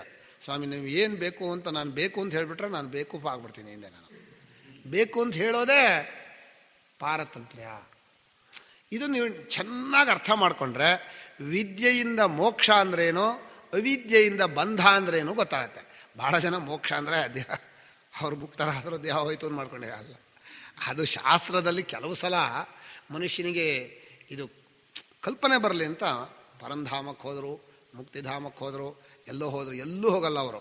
ಪ್ರದೀಪ ನಿರ್ವಾಣವದು ಅತ್ರೈವ ಅವತಿಷ್ಠತೆ. ಪ್ರದೀಪ ನಿರ್ವಾಣ ಅಂದರೆ ದೊಡ್ಡ ದೀಪ ಆರು ಹೋದರೆ ಎಲ್ಲಿ ಹೋಗುತ್ತೆ? ಎಲ್ಲ ಕಡೆಯಲ್ಲೂ ಇರೋ ಅಗ್ನಿಯಲ್ಲಿ ಸೇರುತ್ತೆ ಅಂತ. ಆರು ಹೋಯ್ತು ಅಂದರೆ ಇಲ್ಲವಾಗತ್ತೆ ಅಲ್ಲ, ಆರು ಹೋಗತ್ತೆ ಅಂದರೆ ವಿಜ್ಞಾನ ವೇದ ದೃಷ್ಟಿಯಲ್ಲಿ ಎಲ್ಲೆಲ್ಲೂ ಇರುವ ಉಷ್ಣ ಇದೆಯಲ್ಲ ಡಿಗ್ರಿಯಿಂದರಲ್ಲಿ ಅದರಲ್ಲಿ ಸೇರಿರುತ್ತೆ ಅಂತ ಅರ್ಥವೇ ಹೊರತು ಪ್ರದೀಪ ಇಲ್ಲವಾಯಿತು ಅಂತಲ್ಲ. ದೊಡ್ಡದಾದ ಅಗ್ನಿಯಲ್ಲಿ ಚಿಕ್ಕದಾದ ಅಗ್ನಿಯು ಒಂದಾಗಿದೆ, ಯಾವಾಗಲೂ ಒಂದಾಗಿದೆ, ಹಾಗೆ ಸೇರಿದೆ. ಅದನ್ನು ಉಪನಿಷತ್ನಲ್ಲಿ ವಿಮುಕ್ತಶ್ಚ ವಿಮುಚ್ಯತೆ ಬ್ರಹ್ಮೈವ ಸನ್ ಬ್ರಹ್ಮಾಪ್ಯೇತಿ ಇತ್ಯಾದಿ ವಾಕ್ಯಗಳು ಹೇಳುತ್ತೆ. ಈಗ ನನ್ನ ಪ್ರಶ್ನೆ ಏನು? ಅವಿದ್ಯೆಯಿಂದ ಬಂಧ ಅನ್ನೋದು ನಮ್ಮ ಅನುಭವಕ್ಕೆ ಗೊತ್ತಾಗ್ತಾ ಇದೆ. ಯಾವ ದೇಹಾದಿಗಳನ್ನು ನಾನು ಅಂತ ಅಭಿಮಾನ ಮಾಡಿಕೊಂಡೋ, ಯಾವಾಗ ಹೆಂಡತಿ ಮಕ್ಕಳು ನಂದೊಂದು ಮಾಡಿಕೊಂಡೋ ಅವತ್ತಿನಿಂದ ನಮಗೆ ಪಾರತಂತ್ರ್ಯ. ಸ್ವಾಮಿ ಸ್ವಾತಂತ್ರ್ಯ ಇಲ್ಲ. ಯಾಕೆ? ಅವ್ರಿಗೋಸ್ಕರ ಮಾಡಬೇಕು. ಇವನೇ ಮಾಡ್ಕೊಂಡದ್ದು. ಎಷ್ಟು ಒಳ್ಳೊಳ್ಳೆ ಕಥೆ ಇದೆ ಅಂದರೆ ನಮ್ಮ ಗುರುಗಳ ಕಥೆ ಹೇಳ್ತಾ ಹೋದರೆ ಬೇರೆ ಆಯ್ತು. ನಾನು ಹೆಚ್ಚು ಕಥೆಯನ್ನು ಹೇಳಬಾರ್ದು, ಇದು ವಸ್ತುತಂತ್ರ. ಅಲ್ಲಿ ನಮ್ಮ ಗುರುಗಳು ಒಂದು ಸಾಕಿದ ನಾಯಿ, ಊರು ನಾಯಿ ಕಥೆ ಹೇಳ್ತಾಯಿದ್ರು. ಊರು ನಾಯಿ ಬಡಕಲು, ಅದಕ್ಕೆ ತಿಂಡಿ ಇಲ್ಲ ಇಲ್ಲ ಇಲ್ಲ ಈಗ ಸುತ್ತ ಆಯಿತು. ಸಾಕಿದ ನಾಯಿ ದಪ್ಪ ಆಯಿತು. ಅದು ಸಾಕಿದ ನಾಯಿ ಗೇಟ್ ಒಳಗಿಂದ ಊರು ನಾಯಿ ಮಾತಾಡಿಸ್ತಾರೆ. ಊರು ನಾಯಿ ಹೊರಗಡೆ ಇದೆ. ಅದು ಬಾಯಲ್ಲಿ ನಮ್ಮ ಯಜಮಾನ ದಿವಸ ಸ್ನಾನ ಮಾಡಿಸ್ತಾನೆ, ಬ್ರೆಡ್ ಕೊಡ್ತಾನೆ, ಇಷ್ಟಾನೆ ಅಂತೆಲ್ಲ ಒಂದು ಗಂಟೆ ವರ್ಣನೆ ಮಾಡ್ತಾರೆ. ಯಾವುದೋ ಒಳಗಿನ ನಾಯಿ. ಅದಕ್ಕೆ ಊರು ನಾಯಿ ಕೇಳ್ತಂತೆ, ಅಲ್ಲ ಎಲ್ಲ ಸರಿ ನೀನು ಯಾಕೆ ಒಳಕಿದೀಯಾ ಅಂತ ಕೇಳ್ತಂತೆ. ಅದು ಒಂದೇ ನಮ್ಮ ಯಜಮಾನ ಹೊರಗೆ ಬಿಡಲ್ಲ. ಅದೇ ಕೇಳಿದ, ನಾನು ಸತ್ರು ಪರವಾಗಿಲ್ಲ ಒಳಗೆ ಬರಲ್ಲ. ಸರ್ವಂ ಪರವಶಂ ದುಃಖಂ ಸರ್ವಂ ಸ್ವಾತ್ಮವಶಂ ಸುಖಂ. ದೃಷ್ಟಾಂತ ಏನು ಅಂದರೆ, ಮನುಷ್ಯನಿಗೆ ಬಂಧನ ಅಂದ್ಕೊಳ್ಳ ದುಃಖ, ಅದಕ್ಕಿಂತ ಬೇರೆ ಹೇಳಬೇಕಾಗಿಲ್ಲ. ಅದು ಸಹಜವಾಗಿ ನಮ್ಮ ಮನಸ್ಸಲ್ಲಿ ಯಾವಾಗಲೂ ಬಂತಾ ಇರುತ್ತೆ. ಅಯ್ಯೋ ನಾನು ಇಲ್ಲಿ ಬಂದೆ, ನನಗೇನಾದರೂ ಬೇಕಾದರೆ ಅಂತ ಇದೆ ಅಂದರೆ ಅಲ್ಲೇ ಶುರುವಾಯಿತು ನಿಮ್ಮ ಬಂಧನ. ಹೀಗೆ ಅವಿದ್ಯೆ ಅನ್ನೋದು ಬಂಧನ ಅನ್ನೋದು ಅನುಭವದಲ್ಲಿದೆ. ಅದು ಬಂಧನ ಗೊತ್ತಾಗಬೇಕಲ್ಲ. ಬಂಧನ ಗೊತ್ತಾಗತ್ತೆ. ಅವ್ರು ಏನು ಮಾಡ್ಕೋತಾರೆ ಗೊತ್ತಾ, ಈಗ ನನಗೇನೋ ಬೇಕಿದೆ, ಅದು ಬೇಕು ಅನ್ನೋ ನಂಗೆ ಬಂಧನ. ಅದನ್ನು ತಗೊಳ್ಳೋಕೆ ದುಡ್ಡಿಲ್ವಲ್ಲ, ಆದ್ದರಿಂದ ಬಡತನ ಬಂಧನ ಅಂತ ಮಾಡ್ಕೊಂಬಿಟ್ರು. ಅದು ವ್ಯವಹಾರದಲ್ಲಿ ಸರಿ ಇರ್ಬೋದು, ಆದರೆ ಬೇಕು ಅನ್ನೋದೇ ಇಲ್ಲದೆ ಹೋದರೆ ದುಡ್ಡು ಯಾತಕ್ಕೆ ಬೇಕೋ ಅಲ್ವಾ. ಎರಡು ಥರ ಇದೆ. ಬೇಕು ಅನ್ನೋದು ಕೊಂಡ್ಕೊಳ್ಳೋದ್ರಿಂದ ಬೇಕು ಅನ್ನೋದು ಹೋಗೋದು ಒಂದು, ಬೇಕು ಅನ್ನೋದು ಬರದೇ ಇರೋ ಹಾಗೆ ಮಾಡ್ಕೊಳ್ಳೋದು ಒಂದು. ಬೇಕು ಅನ್ನೋದು ಕೊಂಡ್ಕೊಳ್ಳೋಕ್ಕೆ ದುಡ್ಡಿನ ಕೊಂಡ್ಕೊಂಡ್ರೆ ಮತ್ತೆ ಬೇಕು ಅನ್ಸುತ್ತೆ, ಅದೇನು ಹೋಗುತ್ತೆ ಅನ್ನೋದ? ಹೋಗೋದೇ ಇಲ್ಲ. ಆ ಬೇಕು ಅನ್ನೋದನ್ನು ಕೊಂಡ್ಕೊಳ್ಳೋಕೆ ದುಡ್ಡು ಬೇಕೋ, ಆ ದುಡ್ಡು ಬೇಕು ಅನ್ನೋದು ಇನ್ನೂ ಒಂದು ಕೆಲಸ ಬೇಕೋ, ಆ ಕೆಲಸ ಬೇಕು ಅನ್ನೋದು ಇನ್ಯಾವ ಜನ ಬೇಕೋ, ಇವನು ಪೂರೈಸಲ್ಲ. ಆಮೇಲೆ ಆ ಜನರು ಹೇಳ್ದ ಹಾಗೆ ಕೇಳಬೇಕು. ಬೆಳಗ್ಗೆಯಿಂದ ರಾತ್ರಿವರೆಗೆ ಕತ್ತೆ ದುಡ್ದಾಗ ದುಡಿಬೇಕು ಆಫೀಸಲ್ಲಿ. 7 ಗಂಟೆಗೆ ಹೋದರೆ ರಾತ್ರಿ 10 ಗಂಟೆ ತನಕ ಅವ್ನು ಹೇಳಿದ ಮಾತು ಕೇಳಿದರೆ, ಅಂದರೆ ನೀವು ಆ ಬಂಧನದಲ್ಲಿದ್ದರೆ ನಿಮಗೆ 25,000 ದುಡ್ಡು ಕೊಡ್ತಾನೆ. ಆ ದುಡ್ಡು ತಿನ್ನೋಕ್ಕೂ ಟೈಮ್ ಇರಲ್ಲ. ಅಂದರೆ ಮನುಷ್ಯ ತಾನು ಯಾವ ಬಂಧನದಲ್ಲಿ ಇರಬಾರ್ದು ಮಾಡ್ಕೋತಾನೋ ಆ ಬಂಧನದ ಇನ್ನೊಂದು ಬಂಧನಕ್ಕೆ, ಬಾಂಡ್ಲೆಯಿಂದ ಹಾರಿ ಬೆಂಕಿಗೆ ಬಿದ್ರು ಅಂತ ಕತೆ ಹೇಳ್ತಾರಲ್ಲ ಹಾಗೆ, ಈ ಬಂಧನ ಇನ್ನೊಂದು ಬಂಧನ, ಬಂಧನದಿಂದ ಬಂಧನಕ್ಕೆ ಹೋಗ್ತಾ ಇದ್ದಾನೆ. ಈ ಬಂಧ ಅನ್ನೋದು ಮನುಷ್ಯನಿಗೆ ಎಲ್ಲಿವರೆಗೆ ತಪ್ಪು ತಿಳುವಳಿಕೆ ಇರುತ್ತೋ ಅಲ್ಲಿವರೆಗೆ ಹೋಗೋದಿಲ್ಲ. ತಪ್ಪು ತಿಳುವಳಿಕೆ ಇದ್ದರೆ ಕಾಮವೂ ಬಂಧ. ನಮ್ಮಲ್ಲಿ ಕಾಮ ಬಂಧನ ಮೇ ವೇದಂ ನಾಣ್ಯದಸ್ತೀಹ ಬಂಧನಂ ಅಂತ ಹೇಳಿದರು. ತುಂಬ ಆಶ್ಚರ್ಯ ಅಂದರೆ, ಅವಿದ್ಯೆಯನ್ನೂ ಬಂಧನ ಅಂತೀವಿ. ತಪ್ಪು ತಿಳುವಳಿಕೆ ಅನ್ನೋದು ಬಂಧನ ಆಗ ನಮಗೆ ಗೊತ್ತಿಲ್ಲ ಅಂತ ಇಟ್ಕೊಳ್ಳಿ, ಅಥವಾ ತಪ್ಪು ತಿಳ್ಕೊಂಡಿದ್ದೀವಿ ಅಂತ ಇಟ್ಕೊಳ್ಳಿ. ಒಂದು ಊರಿಗೆ ಹೋಗಿದ್ವಿ, ಎಲ್ಲಿದೇನು ಗೊತ್ತಿಲ್ಲ ಅಂದರೆ ಇನ್ನೊಬ್ಬರನ್ನ ಅವಲಂಬಿಸ್ಬೇಕು. ಅಯ್ಯೋ ಅಲ್ಲಿಂದ ಅಲ್ಲಿಗೆ ಹೋಗೋಕ್ಕಾಗಲ್ಲಪ್ಪ, ಬಂಧನ. ರೂಟ್ ಗೊತ್ತಿಲ್ಲ, ಅವ್ರ ಮನೆ ಗೊತ್ತಿಲ್ಲ, ಮತ್ತು ಅಲ್ಲೇ ಮನೆ ಹತ್ರನೂ ಸುತ್ತಾ ಇರ್ತೀವಿ, ಭಾಳ ಕಷ್ಟ. ಆದ್ದರಿಂದ ಅದು ಬಂಧನ ಅಂತೀವಿ. ಬಂಧನ ಅಂದರೆ ಇನ್ನೊಬ್ಬರ ಅವಲಂಬನೆ. ನೀವು ಹೇಳಿದ್ರಲ್ಲ ಅವಲಂಬನೆ, ಆ ಅರ್ಥದಲ್ಲಿ ಬಂಧನ. ಅವಿದ್ಯೆ ಬಂಧನ ಅಂದರೆ ವೇದಾಂತ ಹೇಳಿದ ಅವಿದ್ಯೆ ಇದೆಯಲ್ಲ, ಇದು ಅಧ್ಯಾಸ, ಇದು ಮಹಾಬಂಧನ. ಇದನ್ನು ನಾನು ಮಾಡಿಕೊಂಡು ಇದರ ಸೇವೆ ಮಾಡಿದ್ದು, ದೇಹ ಸೇವೆ, ಬೆಳಗ್ಗೆಯಿಂದ ಸಂಜೆವರೆಗೂ ಸೇವೆ ಮಾಡಿದ್ದು, ಇದು ನಮ್ಮನ್ನು ಹೊಯ್ಕೊಂಡಿದ್ದು. ಇದಕ್ಕೆ ಎಷ್ಟು ಬೇಕೋ ಅಷ್ಟನ್ನು ಹಾಕಿ ತಪ್ಪಿಗಿರು ಅಂತ ಕೂರಿಸ್ಬೇಕು. ನೀನು ಏನಪ್ಪ ನಿನಗೆ ಬೇಕಾದ್ದೋ ಹೊಟ್ಟೆನ ಕುಕ್ಕೋತೀಯ, ಅವಾಗ ಅಷ್ಟು ಆಹಾರ ಹಾಕ್ತೀನಿ ಸಾಕು, ಸುಮ್ಮನಿರು. ಇನ್ನೇನೋ ಏನು ದೇಹ ಶುಚಿ ಮಾಡಬೇಕು, ಅದು ಯಾವಾಗ ಶುಚಿ ಮಾಡ್ಕೊಡ್ತೀನಿ. ಮತ್ತೇನು ಪ್ರಪಂಚದಲ್ಲಿ ಅದು ಬೇಕು ಇದು ಬೇಕು ಅಂತ ಹೇಳಬೇಡ. ನಮ್ಮ ಹಿಂದಿನವರು ಎಷ್ಟು ಚೆನ್ನಾಗಿ ಹೇಳಿದ್ರು ಅಂದರೆ, ಹಸಿವು ಅನ್ನೋದು ಪ್ರಾಣನಿಗೆ ಸೇರಿದ್ದು. ಈ ಪ್ರಾಣ ಇದಾನಲ್ಲ, ಅವನಿಗೆ ಒಳ್ಳೇದು ಕೆಟ್ಟದ್ದು ಇಲ್ಲ, ಉಸಿರಾಡ್ತಾ ಇರ್ತಾನೆ. ವಾಸನೆಗೆ ಮಾತ್ರ ಉಂಟೋ ಒಳ್ಳೆ ವಾಸನೆ ಕೆಟ್ಟ ವಾಸನೆ ಉಂಟೋ, ಪ್ರಾಣ ಮಾತ್ರ ಒಳ್ಳೆಯದು ಕೆಟ್ಟದ್ದು ಅಂತ ಅವನಿಗೆ ಗೊತ್ತೇ ಇಲ್ಲ. ತನ್ನ ಪಾಡಿಗೆ ತಾನು ಉಸಿರಾಡ್ತಾ ಇರ್ತಾನೆ, ಕೆಲಸ ಮಾಡ್ತಾನೇ ಇರ್ತಾನೆ. ಈ ಜ್ಞಾನೇಂದ್ರಿಯಗಳಿದೆಯಲ್ಲ, ಇದೇ ಬಹಳ ಕೆಟ್ಟವು. ಕ್ಷಿತ್ಪಿಪಾಸ ಇದೆ. ನಾನು ಹೇಳ್ತಾ ಇರೋದು, ಪ್ರಾಣಕ್ಕೆ ಒಳ್ಳೆಯದು ಕೆಟ್ಟದ್ದು ಅನ್ನೋ ಎರಡು ಭಾವನೆ ಇಲ್ಲ ಕರ್ಮದಲ್ಲಿ. ಇದು ಒಳ್ಳೆಯ ಉಸಿರಾಟ ಕೆಟ್ಟ ಉಸಿರಾಟ, ತನ್ನ ಪಾಡಿ ತಾನು ಕೆಲಸ ಮಾಡ್ತಾನೆ ಇರುತ್ತೆ. ಪ್ರಪಂಚದ ಜ್ಞಾನ ಇಲ್ಲ ಅದಕ್ಕೆ. ಪ್ರಾಣ ಜಡ ಅದು, ತನ್ನ ಪಾಡಿಗೆ ತಾನು ದೇಹವನ್ನು ಕ್ಲೀನ್ ಮಾಡ್ತಾ ಉಸಿರಾಡ್ತಾ ಅದರ ಪ್ರಾರಬ್ಧ ಕರ್ಮ ತಕ್ಕ ಹುಟ್ಟದ ತಾಯಿ ಹೊಟ್ಟೆಯಲ್ಲಿ ಶುರು ಮಾಡಿದ್ದು ಕೊನೆ ಉಸಿರೋವರೆಗೂ ಕೆಲಸ ಮಾಡ್ತಾನೇ ಇರುತ್ತೆ. ಆ ಪ್ರಾಣನಿಗೆ ಎಷ್ಟು ಕೊಡ್ತೀರೋ ಧರ್ಮ. ನಮ್ಮ ಹಿಂದಿನವರು ಪ್ರಾಣವ್ರತನೇನೋ, ಹಸಿವು ಆಗುವಷ್ಟು ಎಷ್ಟು ಪ್ರಪಂಚದ ನೀವು ತಗೋತೀರೋ, ಪ್ರಾಣ ಸ್ಥಿತಿ ಮಾತ್ರ ನೀವು ತಗೊಂಡ್ರೆ ಅದು ಧರ್ಮ. ಅದಕ್ಕಿಂತ ಹೆಚ್ಚು ಬಯಸಿದರೆ ಅದು ಅಧರ್ಮ. ಯಾವುದು ಹೆಚ್ಚು ಬಯಸೋದು? ಇಂದ್ರಿಯಗಳು ಬೇಕು ಅನ್ನೋದು. ಇಂದ್ರಿಯ ಸುಖ ಕೊಡ್ತೀಯಲ್ಲ, ಅಘಾಯು ಇಂದ್ರಿಯಾರಾಮ. ನಮ್ಮಲ್ಲಿ ಇಂದ್ರಿಯಾಣಿ ಸಂಯಮ್ಯ ಆಸ್ತೆ ಮನಸ ಸ್ಮರಂತ ಹೇಳುವಾಗ ಕರ್ಮೇಂದ್ರಿಯಾಣಿ ಸಂಯಮ್ಯ, ಕರ್ಮೇಂದ್ರಿಯಗಳನ್ನು ಮಾಡಲ್ಲ, ಸೋಮಾರ್ತನ. ಜ್ಞಾನೇಂದ್ರಿಯದಲ್ಲಿ ವಿಷಯವನ್ನು ಚಿಂತನೆ ಮಾಡ್ತಾನೆ. ಮಿಥ್ಯಾಚಾರ್ಯವನು ಬಲಿ ಹಾಕಬೇಕು. ಯಾಸ್ತೆ ಮನಸಾಸ್ಮರ ಇಂದ್ರಿಯಾರ್ಥಾನ್ ವಿಮೂಢಾತ್ಮ ಮಿಥ್ಯಾಚಾರ ಉಚ್ಯತೆ. ಎಷ್ಟು ಇಂದ್ರಿಯಾಣಿ ಮನಸ ಅಂದರೆ ಇಂದ್ರಿಯಗಳನ್ನು, ಜ್ಞಾನೇಂದ್ರಿಯಗಳನ್ನು ಮನಸ್ಸಿನಲ್ಲಿ ಸಂಯಮ ಮಾಡಿ ನಿಯಮ್ಯ ಆರಭತೆ ಅರ್ಜುನ ಕರ್ಮೇಂದ್ರಿಯ ಕರ್ಮಯೋಗಂ. ಕರ್ಮೇಂದ್ರಿಯಕ್ಕೆ ಪ್ರಾಣನ ಸಂಬಂಧ ಇದೆ, ಅದಕ್ಕೇನು ಬೇಕಿಲ್ಲ, ಕೆಲಸ ಮಾಡಿಸ್ಬೇಕು, ದೇಹಾಭಿಮಾನ ಕಮ್ಮಿ ಆಗುತ್ತೆ. ಚೆನ್ನಾಗಿ ಕರ್ಮೇಂದ್ರಿಯ ಕೆಲಸ ಮಾಡಬೇಕು, ಕೈ ಕಾಲು ಚೆನ್ನಾಗಿ ಮಾಡಿದರೆ ದೇಹಾಭಿಮಾನ ಕಮ್ಮಿ. ಜ್ಞಾನೇಂದ್ರಿಯ ಕೆಲಸ ಮಾಡಿದರೆ ದೇಹಾಭಿಮಾನ ಜಾಸ್ತಿ. ಆ ದಿನ ಜ್ಞಾನೇಂದ್ರಿಯ ಕೆಲಸ ಮಾಡಿಸ್ಬೇಡ, ಕರ್ಮೇಂದ್ರಿಯ ಕೆಲಸ ಮಾಡಿಸೋ, ಮನಸ್ಸನ್ನು ನಿಗ್ರಹ ಮಾಡೋ, ಪ್ರಾಣನಿಗೆ ಎಷ್ಟು ಬೇಕೋ ಅಷ್ಟೇ ಕೊಡು, ಕಡಿಮೆ ತಿನ್ನೋ, ಜಾಸ್ತಿ ಕೆಲಸ ಮಾಡೋ ಅಂತ ಹೇಳಿದರು. ಇದು ಯೋಗದ ಕ್ರಮ ಹೇಗೆ ಅದ್ಭುತವಾದ್ದು.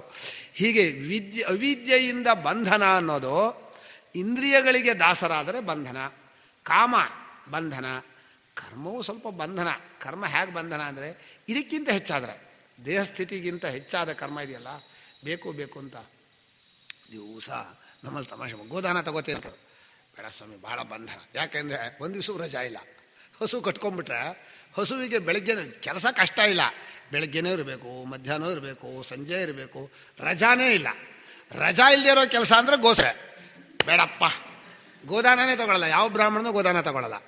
ಕೊಟ್ಟರೆ ನೀವು ಪ್ರತ್ಯಕ್ಷ ಅಲ್ಲ, ದುಡ್ಡು ತಗೋತೀವಿ, ಅದು ಹುಲ್ಲು ಕಾಯಿಸ್ಬೇಕಾಗಿಲ್ಲ. ಅಂದರೆ ನೀವು ಒಂದು ಗೋವಿಗೆ 10,000 ಅಂಥೇಳಿ 10,000 ರೂಪಾಯಿ ದುಡ್ಡು ತೊಗೊಂಡ್ರೆ ಗೋದಾನ ತಗೋತಾರೆ, ಪ್ರತ್ಯಕ್ಷ ಗೋದಾನ ತಗೋತಾರೆ. ಬೇಡ ಬೇಡ, ಸಗಣಿ ಯಾರು ಬಾಚೋದು, ಅದಕ್ಕೆ ಯಾರು ಕ್ಲೀನ್ ಮಾಡೋದು, ಬೇಡವೇ ಬೇಡ ಅಂತಾರೆ.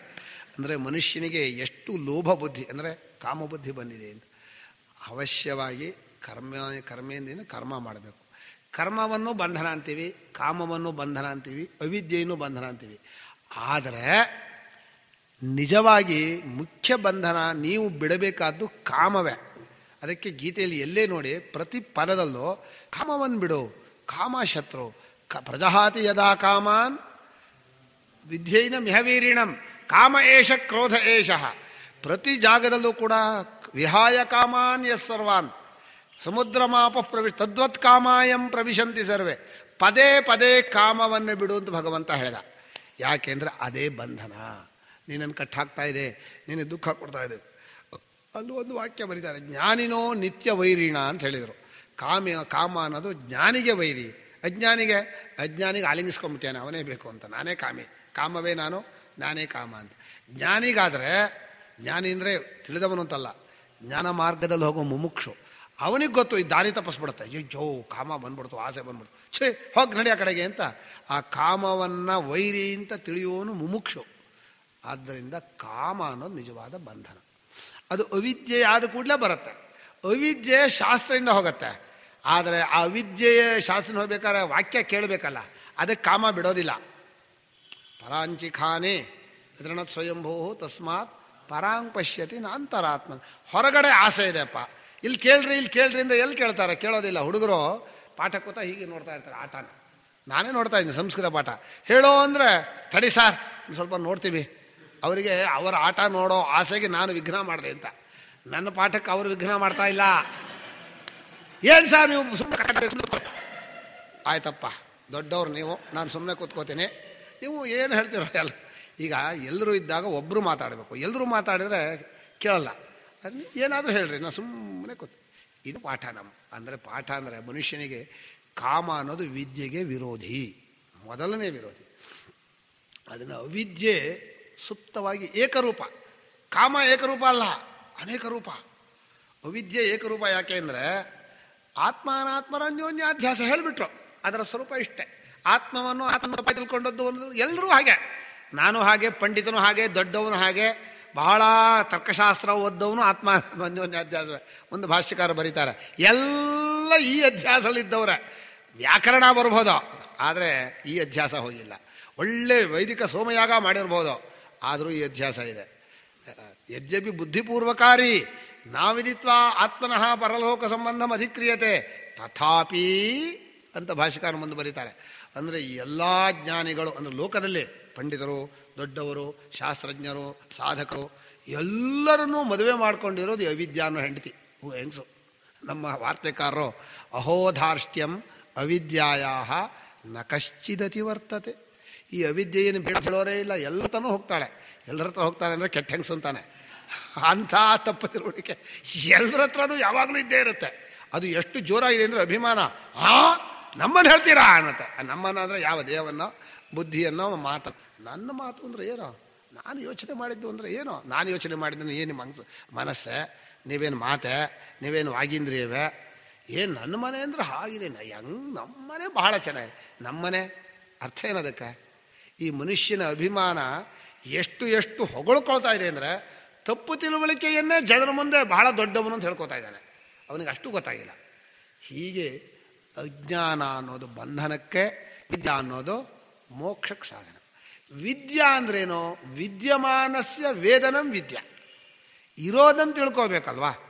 ತದ್ವಿವೇಕೇನ ಚ ವಸ್ತು ಸ್ವರೂಪಾವಧಾರಣಂ ವಿದ್ಯಾಮಾಹುಹು.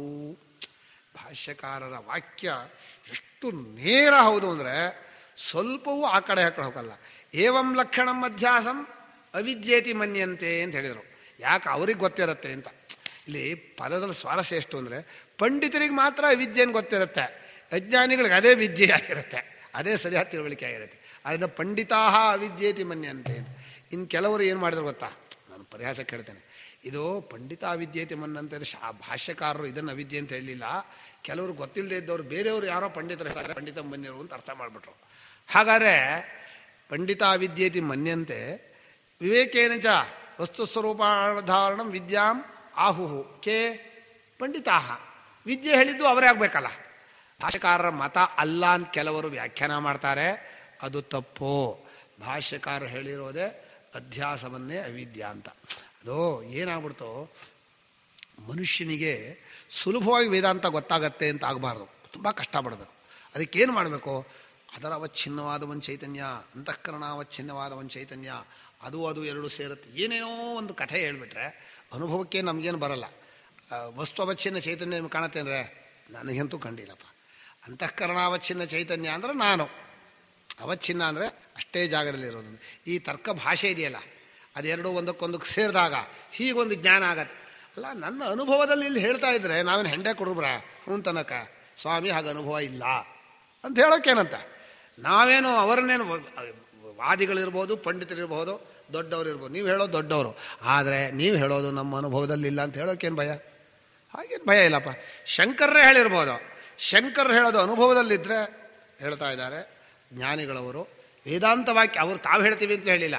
ಇಡೀ ಪ್ರಸ್ಥಾನತ್ರಯ ಭಾಷ್ಯದಲ್ಲಿ ಒಂದು ಶಂಕರ ಅಂತ ಹೆಸರು ಬರೀಲಿಲ್ಲ. ಅವರು ತಮ್ಮ ಊರ ಹೆಸರು ಬರಲಿಲ್ಲ, ಅಪ್ಪ ಅಮ್ಮ ಹೆಸರು ಬರಲಿಲ್ಲ, ಗೋತ್ರದ ಹೆಸರು ಬರಲಿಲ್ಲ, ಏನೇನೂ ಬರೀಲಿಲ್ಲ.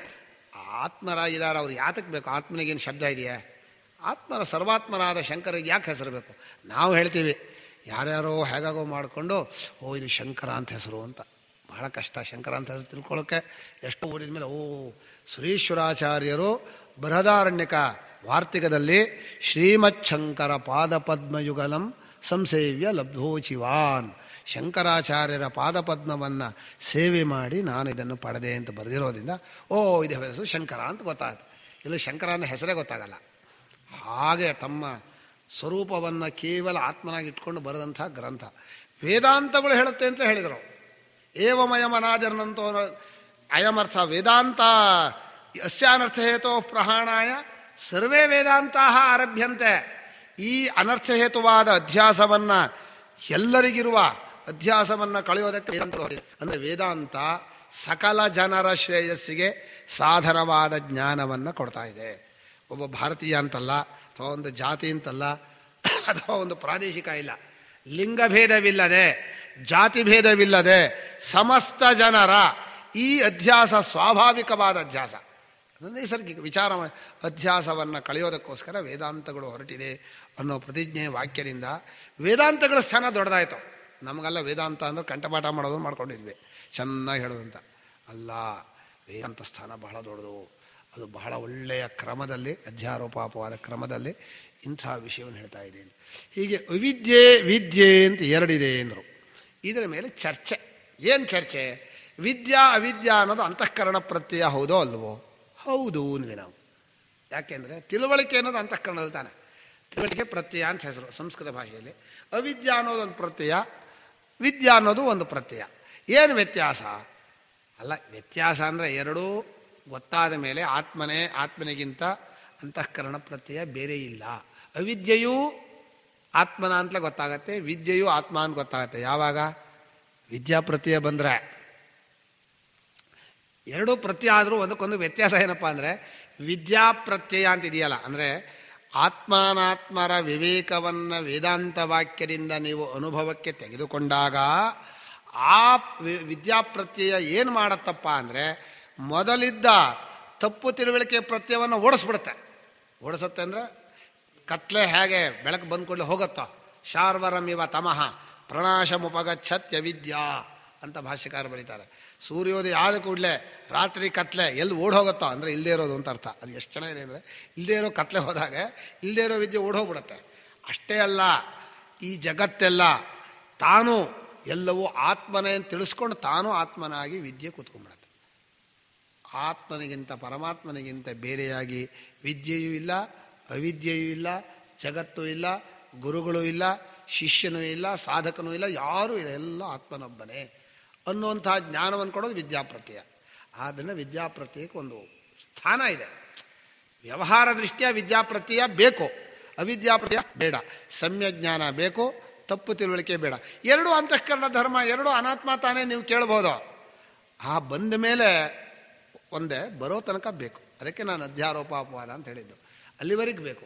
ಹೀಗೆ ವಿದ್ಯಾವಿದ್ಯೆಗಳೆರಡೂ ಕೂಡ ಅಂತಃಕರಣ ಧರ್ಮವಾದರೂ ವಿದ್ಯಾಪ್ರತ್ಯಯ ಅವಿದ್ಯಾಪ್ರತ್ಯಯ ಅದು ಒಂದಕ್ಕೊಂದಕ್ಕೆ ವಿರೋಧ. ವಿದ್ಯೆಯಿಂದ ನಾಶವಾಗಬೇಕಾದರೆ ಅದು ಅಂತಃಕರಣದ್ದೇ ಆಗಿರಬೇಕು. ವಸ್ತುವಾದರೆ ಹೋಗಲ್ಲ. ನೀವು ಅಲ್ಲಿ ವಸ್ತುವನ್ನು, ಅದು ಕುರ್ಚಿಯಲ್ಲ ಅಂತ ಜಪ ಮಾಡಿದ್ರೆ ಏನೂ ಆಗಲ್ಲ, ಜಪ ಮಾಡೋದು ಅಷ್ಟೇ ಆಗತ್ತೆ.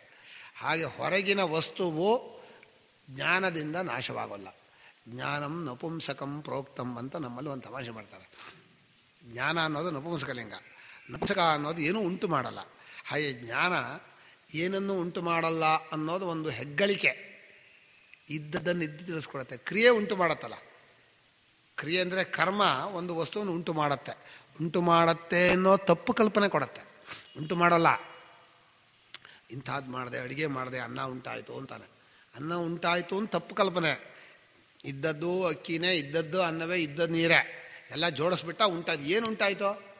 ಬಿಸಿನೂ ಇತ್ತು, ನೀರೂ ಇತ್ತು, ಅಕ್ಕಿನೂ ಇತ್ತು, ಎಲ್ಲವೂ ಇತ್ತು, ಅನ್ನ ಉಂಟಾಯಿತು ಅಂತ. ಏನು ಉಂಟಾದದ್ದೇನು? ಇಲ್ಲದೆ ಇರೋದು ಉಂಟಾಯ್ತಾ? ಹೌದು, ಅನ್ನ ಇಲ್ಲದೆ ಇರೋದು ಉಂಟಾಯಿತು ಅಂತಾನೆ. ಉಂಟಾಯಿತು ಅನ್ನೋ ತಪ್ಪು ಕಲ್ಪನೆ. ಇರೋದನ್ನೇ ಅಸೆಂಬ್ಲಿಗೆ ಮಾಡ್ದ, ಉಂಟಾಯಿತು ಅಂತ ಮಾಡ್ಕೊಂಡ. ಇದು ವಿವೇಕ ಇಲ್ಲದೆ ಇರೋ ಮಾತು.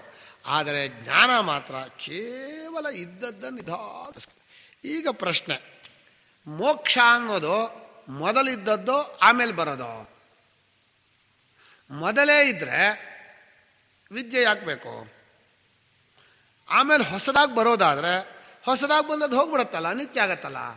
ಹೀಗೆ ವಾದವನ್ನು ತೆಗೀತಾರೆ. ನಾನು ಹೇಳ್ತೀವಿ, ಮೋಕ್ಷ ಅನ್ನೋದು ನಮ್ಮ ಸ್ವರೂಪಕ್ಕೆ ಹೆಸರು, ಆತ್ಮಸ್ವರೂಪಕ್ಕೆ. ವಿದ್ಯೆಯಿಂದ ಗೊತ್ತಾದ ಮೇಲೆ ನನ್ನ ಸ್ವರೂಪಕ್ಕೆ ಹೆಸರು ಮೋಕ್ಷ ಅಂತ. ಬ್ರಹ್ಮೈವಹಿ ಮುಕ್ತಿಯವಸ್ಥಾ, ಬ್ರಹ್ಮಸ್ವರೂಪವೇ ಹೆಸರು. ಆದರೆ ಈ ಜ್ಞಾನದಿಂದ ನೋಡಿದಾಗ ಅದಕ್ಕೆ ಮೋಕ್ಷ. ಯಾವಾಗ ಆತ್ಮನಲ್ಲೇ ನಾನು ಅನ್ನೋ, ಪರಮಾತ್ಮನಲ್ಲಿ ನಾನು ಅನ್ನೋ ಜ್ಞಾನ ಬಂತೋ ಆವಾಗ ಅವನು ಮುಕ್ತನಾದ. ಯಾಕೆ ಮುಕ್ತನಾದ? ಯಾವ ಬಂಧನವೂ ಇಲ್ಲ. ಏನು ಬಂಧನ?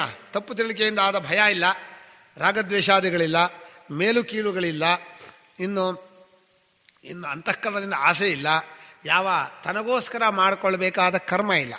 ಈಗ ಅವಿದ್ಯಾ ವ್ಯವಹಾರ ಅಂತ ಮುಂದೆ ಹೇಳ್ತಾರೆ ಭಾಷ್ಯಕಾರರು. ವಿದ್ಯಾವ್ಯವಹಾರ ಉಂಟೋ ಇಲ್ವೋ ನೀವು ಕೇಳ್ಬೋದು. ಒಂದು ದೃಷ್ಟಿಯಿಂದ ಆತ್ಮನೇ ವಿದ್ಯಾ ಸ್ವರೂಪ ಅಂದರೆ ಜ್ಞಾನ ಸ್ವರೂಪನಾದ ಮೇಲೆ ಅಲ್ಲಿ ವ್ಯವಹಾರ ಇಲ್ಲ.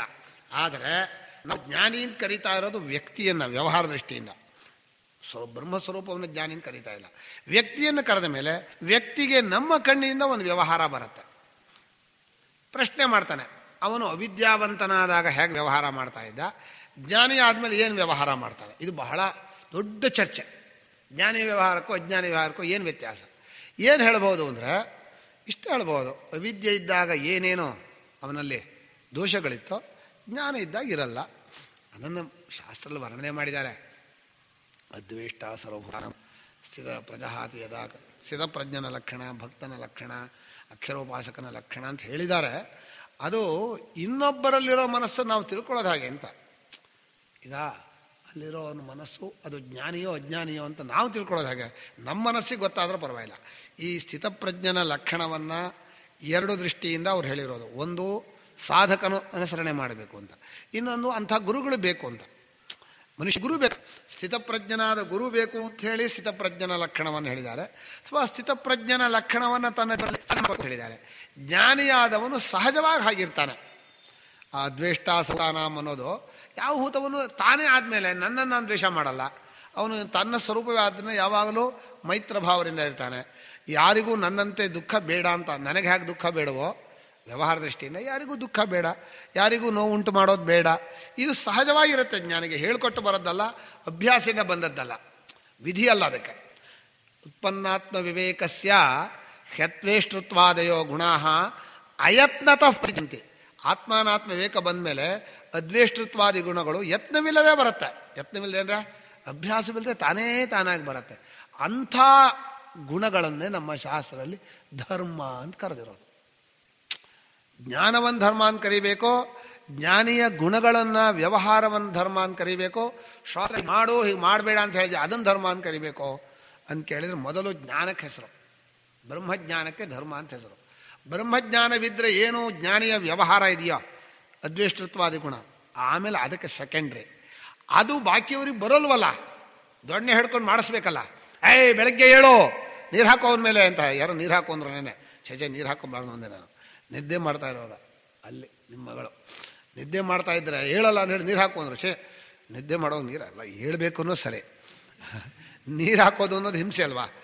ಅಂದರೆ ಮನುಷ್ಯನಿಗೆ ಇನ್ನೊಬ್ಬರನ್ನ ಧರ್ಮದಲ್ಲಿ ಇಡ್ಸೋಕೆ ಒಂದು ಭಯ ಬೇಕು. ಸಮಾಜದ ಭಯ ಇದೆ, ಸರ್ಕಾರದ ಭಯ ಇದೆ, ಶಾಸ್ತ್ರದ ಭಯ ಇದೆ ಅಂತ. ಭಯದಿಂದ ಧರ್ಮದಲ್ಲಿರಬೇಕೋ, ನಾನಾಗಿ ಧರ್ಮದಲ್ಲಿರಬೇಕೋ, ಸಹಜವಾಗಿ ಧರ್ಮದಲ್ಲಿರಬೇಕೋ? ಯಾವ ಧರ್ಮ ನೀವು ಹೇಳ್ರಿ? ಹೌದಲ್ವಾ? ನಮಗೆ ಹಾಗೆ ನಡ್ಕೋಬೇಕು. ಯಾರೋ ನೋಡ್ತಾರೆ ಹಾಗೆ ಮಾಡಬಾರ್ದು ಅಲ್ಲ. ಅಯ್ಯೋ ಅವರೇನಾದ್ರು ತಪ್ಪು ತಿಳ್ಕೊತಾರೆ ಬೇಗ ಹೇಳಿ, ಅದಲ್ಲ.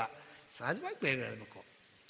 ಆದ್ದರಿಂದ ನಮ್ಮಲ್ಲಿ ಜ್ಞಾನವನ್ನೇ ಮೊದಲು ಆತ್ಮಜ್ಞಾನ ನಿಷ್ಠಾರೂಪ ಧರ್ಮ ಭವತಿ. ಧರ್ಮ ಶಬ್ದದ ಮುಖ್ಯ ಅರ್ಥ ಆತ್ಮಜ್ಞಾನ, ಅದೇ ವಿದ್ಯೆ. ವಿದ್ಯೆ ಅದು ಧರ್ಮ ಅನ್ನೋ ಶಬ್ದವನ್ನು ಈ ಸ್ವಭಾವ ಅನ್ನೋ ಅರ್ಥದಲ್ಲಿ ಬಳಸಿದಾಗ ಅದು ಹೇಗಾಗತ್ತೆ ಗೊತ್ತಾ? ತುಂಬ ಲೋಕದ ಅನುವಾದ. ಶರೀರಾದಿಗಳು ಯಾವ ಪ್ರಮಾಣಕ್ಕೂ ಗೋಚರವಲ್ಲ, ಅಂದರೆ ಯಾವ ಪ್ರಮಾಣದಿಂದ ಸಿಗೋದಿಲ್ಲ. ಪ್ರಮಾಣದಿಂದ ಸಿಗದೆ ಹೋದ್ಮೇಲೆ ಏನು ತೀರ್ಮಾನ ಮಾಡಬೇಕು ಅದರ ಬಗ್ಗೆ? ಅವುಗಳು ಇಲ್ಲವೇ ಇಲ್ಲ ಅಂತ ತೀರ್ಮಾನ ಮಾಡಬೇಕು. ನಿಮಗೆ ನಿಜವಾದ ವಿವೇಕ ಇದ್ದರೆ ಶರೀರ ಇಂದ್ರಿಯ ಮನಸ್ಸು ಯಾವ ಪ್ರಮಾಣಕ್ಕೂ ಸಿಗಲ್ಲ, ಸಾಕ್ಷಿಗೂ ಸಿಗಲ್ಲ, ಇಂದ್ರಿಯಗಳಿಗೂ ಸಿಗಲ್ಲ. ಅದನ್ನೇ ನೆನ್ನೆ ಹೇಳಿದ್ದವರು. ಕೇವಲ ಆತ್ಮನೂ ಪ್ರಮಾಣಕ್ಕೆ ಸಿಗಲ್ಲ, ಅನಾತ್ಮ ದೇಹೇಂದ್ರಿಯಗಳೂ ಪ್ರಮಾಣ ಸಿಗಲ್ಲ. ಇನ್ನು ಅದರ ಬೇಗಿರೋ ತಪ್ಪು ತಿಳಿಗೆ ಹಾಕಿ ಪ್ರಮಾಣ ಸಿಗತ್ತೆ. ಆದ್ದರಿಂದ ವಿದ್ಯೆಗೆ ಏನು ಪ್ರಮಾಣ ಅಂತ ಕೇಳೋದು ತಪ್ಪು. ಆತ್ಮ ಪ್ರಮಾಣ ಗೋಚರನ ಅಲ್ಲ. ಅನಾತ್ಮವಾದ ದೇಹೇಂದ್ರಿಯಗಳು ಪ್ರಮಾಣ ಗೋಚರವೋ? ಹುಚ್ಚೋ. ಪ್ರತ್ಯಕ್ಷನೂ ದೇಹೇಂದ್ರಿಯಗಳಲ್ಲಿ ಇರೋದು, ಅದೇ ಅದು ಕಾಣುತ್ತೆ ಅಂತ ಹೇಳಿದಾಗ ಆಯ್ತು ಅಷ್ಟೆ. ಗೋಡೆ ನೋಡುತ್ತೆ ಅಂದರೆ ಹೇಗೋ, ದೇಹೇಂದ್ರಿಯಗಳು ದೇಹೇಂದ್ರಿಯಗಳನ್ನು ನೋಡುತ್ತೆ ಅಂದರೆ ಹಾಗೆ. ನೀವು ಹೇಳ್ಬೋದು ಅವ್ರ ಕಣ್ಣಿಗೆ ನಾನು ಕಾಣಿಸ್ತಾನೆ ಅಂತ. ಅದಕ್ಕೆ ನಾವು ತಮಾಷೆ ಮಾಡಿದ್ದು ನಾನು. ಅವ್ರ ಕಣ್ಣಿಗೆ ನಾನು ಕಾಣಿಸ್ತೇನೆ, ನನ್ನ ಕಣ್ಣಿಗೆ ಅವ್ರು ಕಾಣಿಸ್ತಾರೆ, ಇಬ್ಬರು ಹುಚ್ಚರು, ನಾವಿಬ್ಬರು ಇದ್ದೀವಿ ಅಂತ ಕಣ್ಣು ಹಿಡ್ಕೋತೀವಿ. ಅದೆಲ್ಲ ಹುಚ್ಚು ಭಾವ. ಅದು ಅನ್ಯೋನ್ಯಾಶ್ರಯ ದೋಷ. ಕನ್ನಡಿ ಇದೇನು ಕಣ್ಣಿಗೆ ಕಾಣುತ್ತೆ, ಕನ್ನಡಿಲಿ ಕಣ್ಣು ಕಾಣುತ್ತೆ, ಕಣ್ಣು ಹೇಗಿದೆ ಕನ್ನಡಿಲಿ ಕಣ್ಣು ಹೇಗಿದೆ ಅಂತ. ಇಂಥ ತರ್ಕ ಸರಿಯಲ್ಲ ಇದು. ಪ್ರತ್ಯಕ್ಷಾದಿ ಪ್ರಮಾಣ ಗೋಚರ ದೇಹೇಂದ್ರಿಯಗಳಲ್ಲ. ದೇಹೇಂದ್ರಿಯಗಳು ಪಂಚಭೂತಗಳಿಂದಲೂ ಸಿದ್ಧವಾಗಲ್ಲ. ಪ್ರತ್ಯಕ್ಷಾದಿ ಪ್ರಮಾಣ ಏನಾಗತ್ತೆ ಅಂದರೆ ದೇಹೇಂದ್ರಿಯಗಳನ್ನು ಅಲ್ಲಿ 3 ತಪ್ಪು ತಿಳುವಳಿಕೆ ಇದೆ ಕಣ್ರೆ. ಪ್ರಮಾಣ ಗೋಚರ ಅಂತ ನಾವು ಇಟ್ಕೊಂಡಿರೋದು ಅಂತ ಹೇಳೋಣ. ಈಗ ದೇಹೇಂದ್ರಿಯಗಳು ಪ್ರಮಾಣ ಗೋಚರವಲ್ಲ ಅಂದರೆ ಇಲ್ಲ ಅಂತ ಮಾಡ್ಕೊಂಡು ಮುಂದೆ ಕೇಳಬಾರ್ದು ನೀವು. ಹೇಗೆ ಕೇಳಬೇಕು ಅಂದರೆ, ವ್ಯವಹಾರದಲ್ಲಿ ಇಂದ್ರಿಯಗಳು ಪ್ರಮಾಣ, ಪ್ರತ್ಯಕ್ಷ ಪ್ರಮಾಣ. ಇಂದ್ರಿಯಗಳಿಗೆ ಹೊರಗಡೆ ಏನು ಶಬ್ದ ಸ್ಪರ್ಶ ರೂಪ ರಸ ಗಂಧ ಕಾಣುತ್ತೆ ಅಂತ ನಾವು ಅಂದ್ಕೊಂಡಿದ್ದೀವೋ ಆ ಜ್ಞಾನ ಪ್ರಮಾಣ ಗೋಚರ. ಅಷ್ಟಿಟ್ಕೋಬೋದು. ಇಂದ್ರಿಯಗಳಿಗೆ ಕಾಣ್ತಾ ಇದೆ. ಹಾಗಾದ್ರೆ ಇನ್ನು ಕಾಣದೇ ಇರೋ ಇಂದ್ರಿಯಗಳಿಗೆ ಕಾಣುತ್ತೆ ಅಂದ್ರೇನು? ಇಲ್ಲದೇ ಇರೋ ಇಂದ್ರಿಯಗಳು ಅಂತ ಆಯ್ತಲ್ಲ ನೀವು ತರ್ಕ ಮಾಡಿದ್ರೆ ಹೌದು, ಅದಕ್ಕೆ ಅಧ್ಯಾಸ ಅಂದದ್ದು. ಅಧ್ಯಾಸ ಅಂತ ಯಾಕೆ ಹೇಳ್ತಿದ್ದೀವಿ ಅಂದರೆ, ಇಲ್ಲದೇ ಇರೋ ದೇಹೇಂದ್ರಿಯಗಳನ್ನು ಇದೇನು ಮಾಡ್ಕೊಂಡಿದ್ದು ಮೊದಲನೇ ತಪ್ಪು. ಕಾಣದೇ ಇರೋ ದೇಹೇಂದ್ರಿಯಗಳು ಕಾಣ್ತಾ ಇದೆ ಎಂದು ಮಾಡ್ಕೊಂಡಿದ್ದು 2ನೇ ತಪ್ಪು. 3ನೇ ತಪ್ಪು ಅದನ್ನೇ ನಾನು ಮಾಡ್ಕೊಂಡಿದ್ದು. 3 ತಪ್ಪು ಅಧ್ಯಾಸದಲ್ಲೇ. ಇನ್ನೊಂದ್ಸಲ ಹೇಳ್ತೀನಿ ನೋಡಿ. ದೇಹೇಂದ್ರಿಯಗಳು ಇಲ್ಲವೇ ಇಲ್ಲ, ಯಾರಿಗೂ ನೋಡೋಕ್ಕಾಗಲ್ಲ. ಯಾರ ದೇಹೇಂದ್ರಿಯಗಳು ಇಲ್ಲ. ದೇಹೇಂದ್ರಿಯಗಳು ಇಲ್ಲವೇ ಇಲ್ಲದೆ ಇರೋದನ್ನು ಮೊದಲು ಇವೆ ಅಂತ ಮಾಡ್ಕೊಂಡ್ವಿ. ಎರಡನೇದು ಕಾಣಿಸ್ತಾನೇ ಇಲ್ಲ, ನೋಡೋಕೆ ಆಗಲ್ಲ, ಅದನ್ನು ಕಾಣಿಸ್ತಾ ಇದೆ ಏನು ಮಾಡ್ಕೊಂಡ್ವಿ. ಮೂರನೇದು ಕಾಣಿಸ್ತಾ ಇದ್ರು ನಾನು ಅಂತ ಆಗೋಕ್ಕೆ ಸಾಧ್ಯ ಇಲ್ಲ, ಕಾಣಿಸ್ತಾ ಇರೋ ನಾನು ಅಂತ ಆಗತ್ತೋ, ಆದರೂ ನಾನು ಮಾಡ್ಕೊಂಡ್ವಿ. ಹೀಗೆ 3 ತಪ್ಪು ಅಧ್ಯಾಸಲ್ಲಿದೆ. ಈ 3 ತಪ್ಪು ತಿಳುವಳಿಕೆ 3 ವಿಧವಾದ, ಆ 3 ಸೇರಿ ಒಟ್ಟಿಗೆ ಬಂದಿದೆ. ಮೊದಲನೇದು ದೇಹೇಂದ್ರಿಯಗಳು ಇಲ್ಲ, ಯಾಕೆ ಅಂದರೆ ಯಾವ ಪ್ರಮಾಣಕ್ಕೂ ಗೋಚರವಾಗಲ್ಲ. ಅಲ್ಲ, ನೀವು ಈ ಲೋಕದಲ್ಲಿ ಪ್ರತ್ಯಕ್ಷಾದಿ ಪ್ರಮಾಣ ಇಟ್ಕೊಂಡು ಅದನ್ನೇನು ವಾದ ಮಾಡ್ತಾ ಇದ್ದೀನಿ. ಅದಾಗಲ್ಲ. ದೇಹ ಮೊದಲನೇದು ಅದು ನಮ್ಗೆ ಏನಾಗಿದೆ ಅಂದರೆ, ಲೋಕ ವ್ಯವಹಾರದಲ್ಲಿ ನಾವು ಅಂದ್ಕೊಂಡಿದ್ವಿ ಕೈ ಹೀಗೆ ನೋಡ್ಕೋತಾ ಇದ್ದೀವಿ ಅಂತ. ಹಾಗಲ್ಲ, ಅದೇನಾಗಿದೆ, ಇಡೀ ಒಂದು ರಾಶಿ ಮಾಡ್ಕೋಬೇಕು ಅದನ್ನು. ದೇಹ ಇಂದ್ರಿಯ ಮನಸ್ಸು ಅಂತ ಒಂದು ರಾಶಿ. ಆ ರಾಶಿ ಒಟ್ಟಾಗಿಟ್ಕೊಂಡು ಅದು ಕಾಣುತ್ತೋ ಇಲ್ವೋ ಅಂತ ಮಾಡಬೇಕು. ಈ ಮಕ್ಕಳಿಗೆ ನನ್ನನ್ನು ಮುಟ್ಟು ಅಂದರೆ ಕೈ ಮುಟ್ಟಿದರೆ ಕೈ ಮುಟ್ಟಿದೆ, ನನ್ನ ಮುಟ್ಟಾಗಲ್ಲ, ಇದು ಆಟ. ಅದು ಆಟಕ್ಕೆ ಹೇಳೋ ಮಾತೇ ಹೊರತು ಕೈ ಕಾಲು ಈ ವ್ಯವಹಾರ ಇದೆಯಲ್ಲ, ವ್ಯವಹಾರದಲ್ಲಿ ಎಲ್ಲರೂ ನಾವು ಇಟ್ಕೊಂಡಿದ್ದೀವಿ ದೇಹೇಂದ್ರಿಯಗಳು ಇದೆ ಅಂತ. ಯಾವ ದೇಹೇಂದ್ರಿಯಗಳು ಯಾರದ್ದು ಎಂದೂ ಪ್ರೂವ್ ಮಾಡೋಕ್ಕಾಗದೇ ಇಲ್ಲ. ನಿಹಿ ಮಿಥ್ಯಾಜ್ಞಾನ ಮುಕ್ತ್ವ ಅನ್ಯತಃ ಸಶರೀರತ್ವಂ ಕಲ್ಪಯಿತು ಶಕ್ಯಂ. ತಪ್ಪು ತಿಳುವಳಿಕೆಯ ಹಠ ಬಿಟ್ಟರೆ, ಅಂದರೆ ಇದೇನೋ ಅಂತಹ ಒಂದು ಮಿಥ್ಯಾಗ್ರಹಣ ಬಿಟ್ಟರೆ ದೇಹೇಂದ್ರಿಯ ಇದೇನು ಪ್ರೂವ್ ಮಾಡೋಕ್ಕಾಗಲ್ಲ. ಇಂದ್ರಿಯಗಳು ಇಂದ್ರಿಯ ಗೋಚರ ಅಲ್ಲ, ಇಂದ್ರಿಯಗಳಿಗಿಂತ ಬೇರೆಯಾದ್ದು. ಇಂದ್ರಿಯಗಳೇ ಇಂದ್ರಿಯ ಗೋಚರವಾಗತ್ತೆ. ಅದಾಗತ್ತೆ. ಕಣ್ಣು ನೋಡಿದಾಗ, ಕಿವಿಯನ್ನು ಕೇಳುತ್ತಾನ, ಕಿವಿಯನ್ನು ಕೇಳಿದರೆ ಆತ್ಮಾಶ್ರಯ ದೋಷ ಬರುತ್ತೆ. ಮನಸ್ಸನ್ನು ಯೋಚನೆ ಮಾಡುತ್ತೆ ಅಂದರೆ ಏನರ್ಥ ಆಗತ್ತೆ? ಮನಸ್ಸೇ ಯೋಚನೆ ಮಾಡುವವನು ಮನಸ್ಸನ್ನೇ ಯೋಚನೆ ಮಾಡುತ್ತೆ ಅಂತ ಕರ್ಮಕರ್ತೃತ್ವ ದೋಷ ಬರುತ್ತೆ. ಇದೇನು ಪ್ರೂವ್ ಮಾಡ್ಬೇಕಲ್ಲ, ಇದೇನು ಪ್ರೂವ್ ಮಾಡೋಕೆ ನಿಮ್ಗೆ ಬರ್ತಾ ಇಲ್ಲ, ಆದ್ದರಿಂದ ಇಲ್ಲ ಅಂತೀನಿ. ಇಲ್ಲ ಅನ್ನೋದನ್ನು ಪ್ರೂವ್ ಮಾಡಬೇಕಾಗಿಲ್ಲ. ಈಗ ಇಲ್ಲಿ ಏನೂ ಒಂದು ಗುಡ್ಡ ಇಲ್ಲ, ಯಾಕೆಂದರೆ ಕಾಣಿಸ್ತಾ ಇಲ್ಲ, ಹೌದಾ? ಹಾಗೆ ದೇಹೇಂದ್ರಿಯಗಳು ಇಲ್ಲ, ಯಾಕೆಂದರೆ ಕಾಣಿಸ್ತಾ ಇಲ್ಲ. ನಾನು ಹೇಳಿದೆ, ನೀವು ಕಾಣಿಸ್ತಾ ಇದೆ ನೀವು ಪ್ರೂವ್ ಮಾಡಬೇಕು, ಮಾಡೋಕ್ಕಾಗಲ್ಲ ನಿಮ್ಮ ಕೈಲಿ. ಮೊದಲನೇದು ಕಾಣಿಸ್ತಾ ಇಲ್ಲ, ಇದೇ ಅಂತ ನೀವು ಅಕಸ್ಮಾತ್ ಮಾಡಿದ್ರಿ, ಇಟ್ಕೊಳ್ಳೋಣ, ಪ್ರೂವ್ ಮಾಡಿದ್ರಿ. ಹೇಗೆ ಮಾಡಬೇಕು? ಕಾಣಿಸ್ತಾ ಇದೆ ಏನು ಮಾಡಬೇಕು?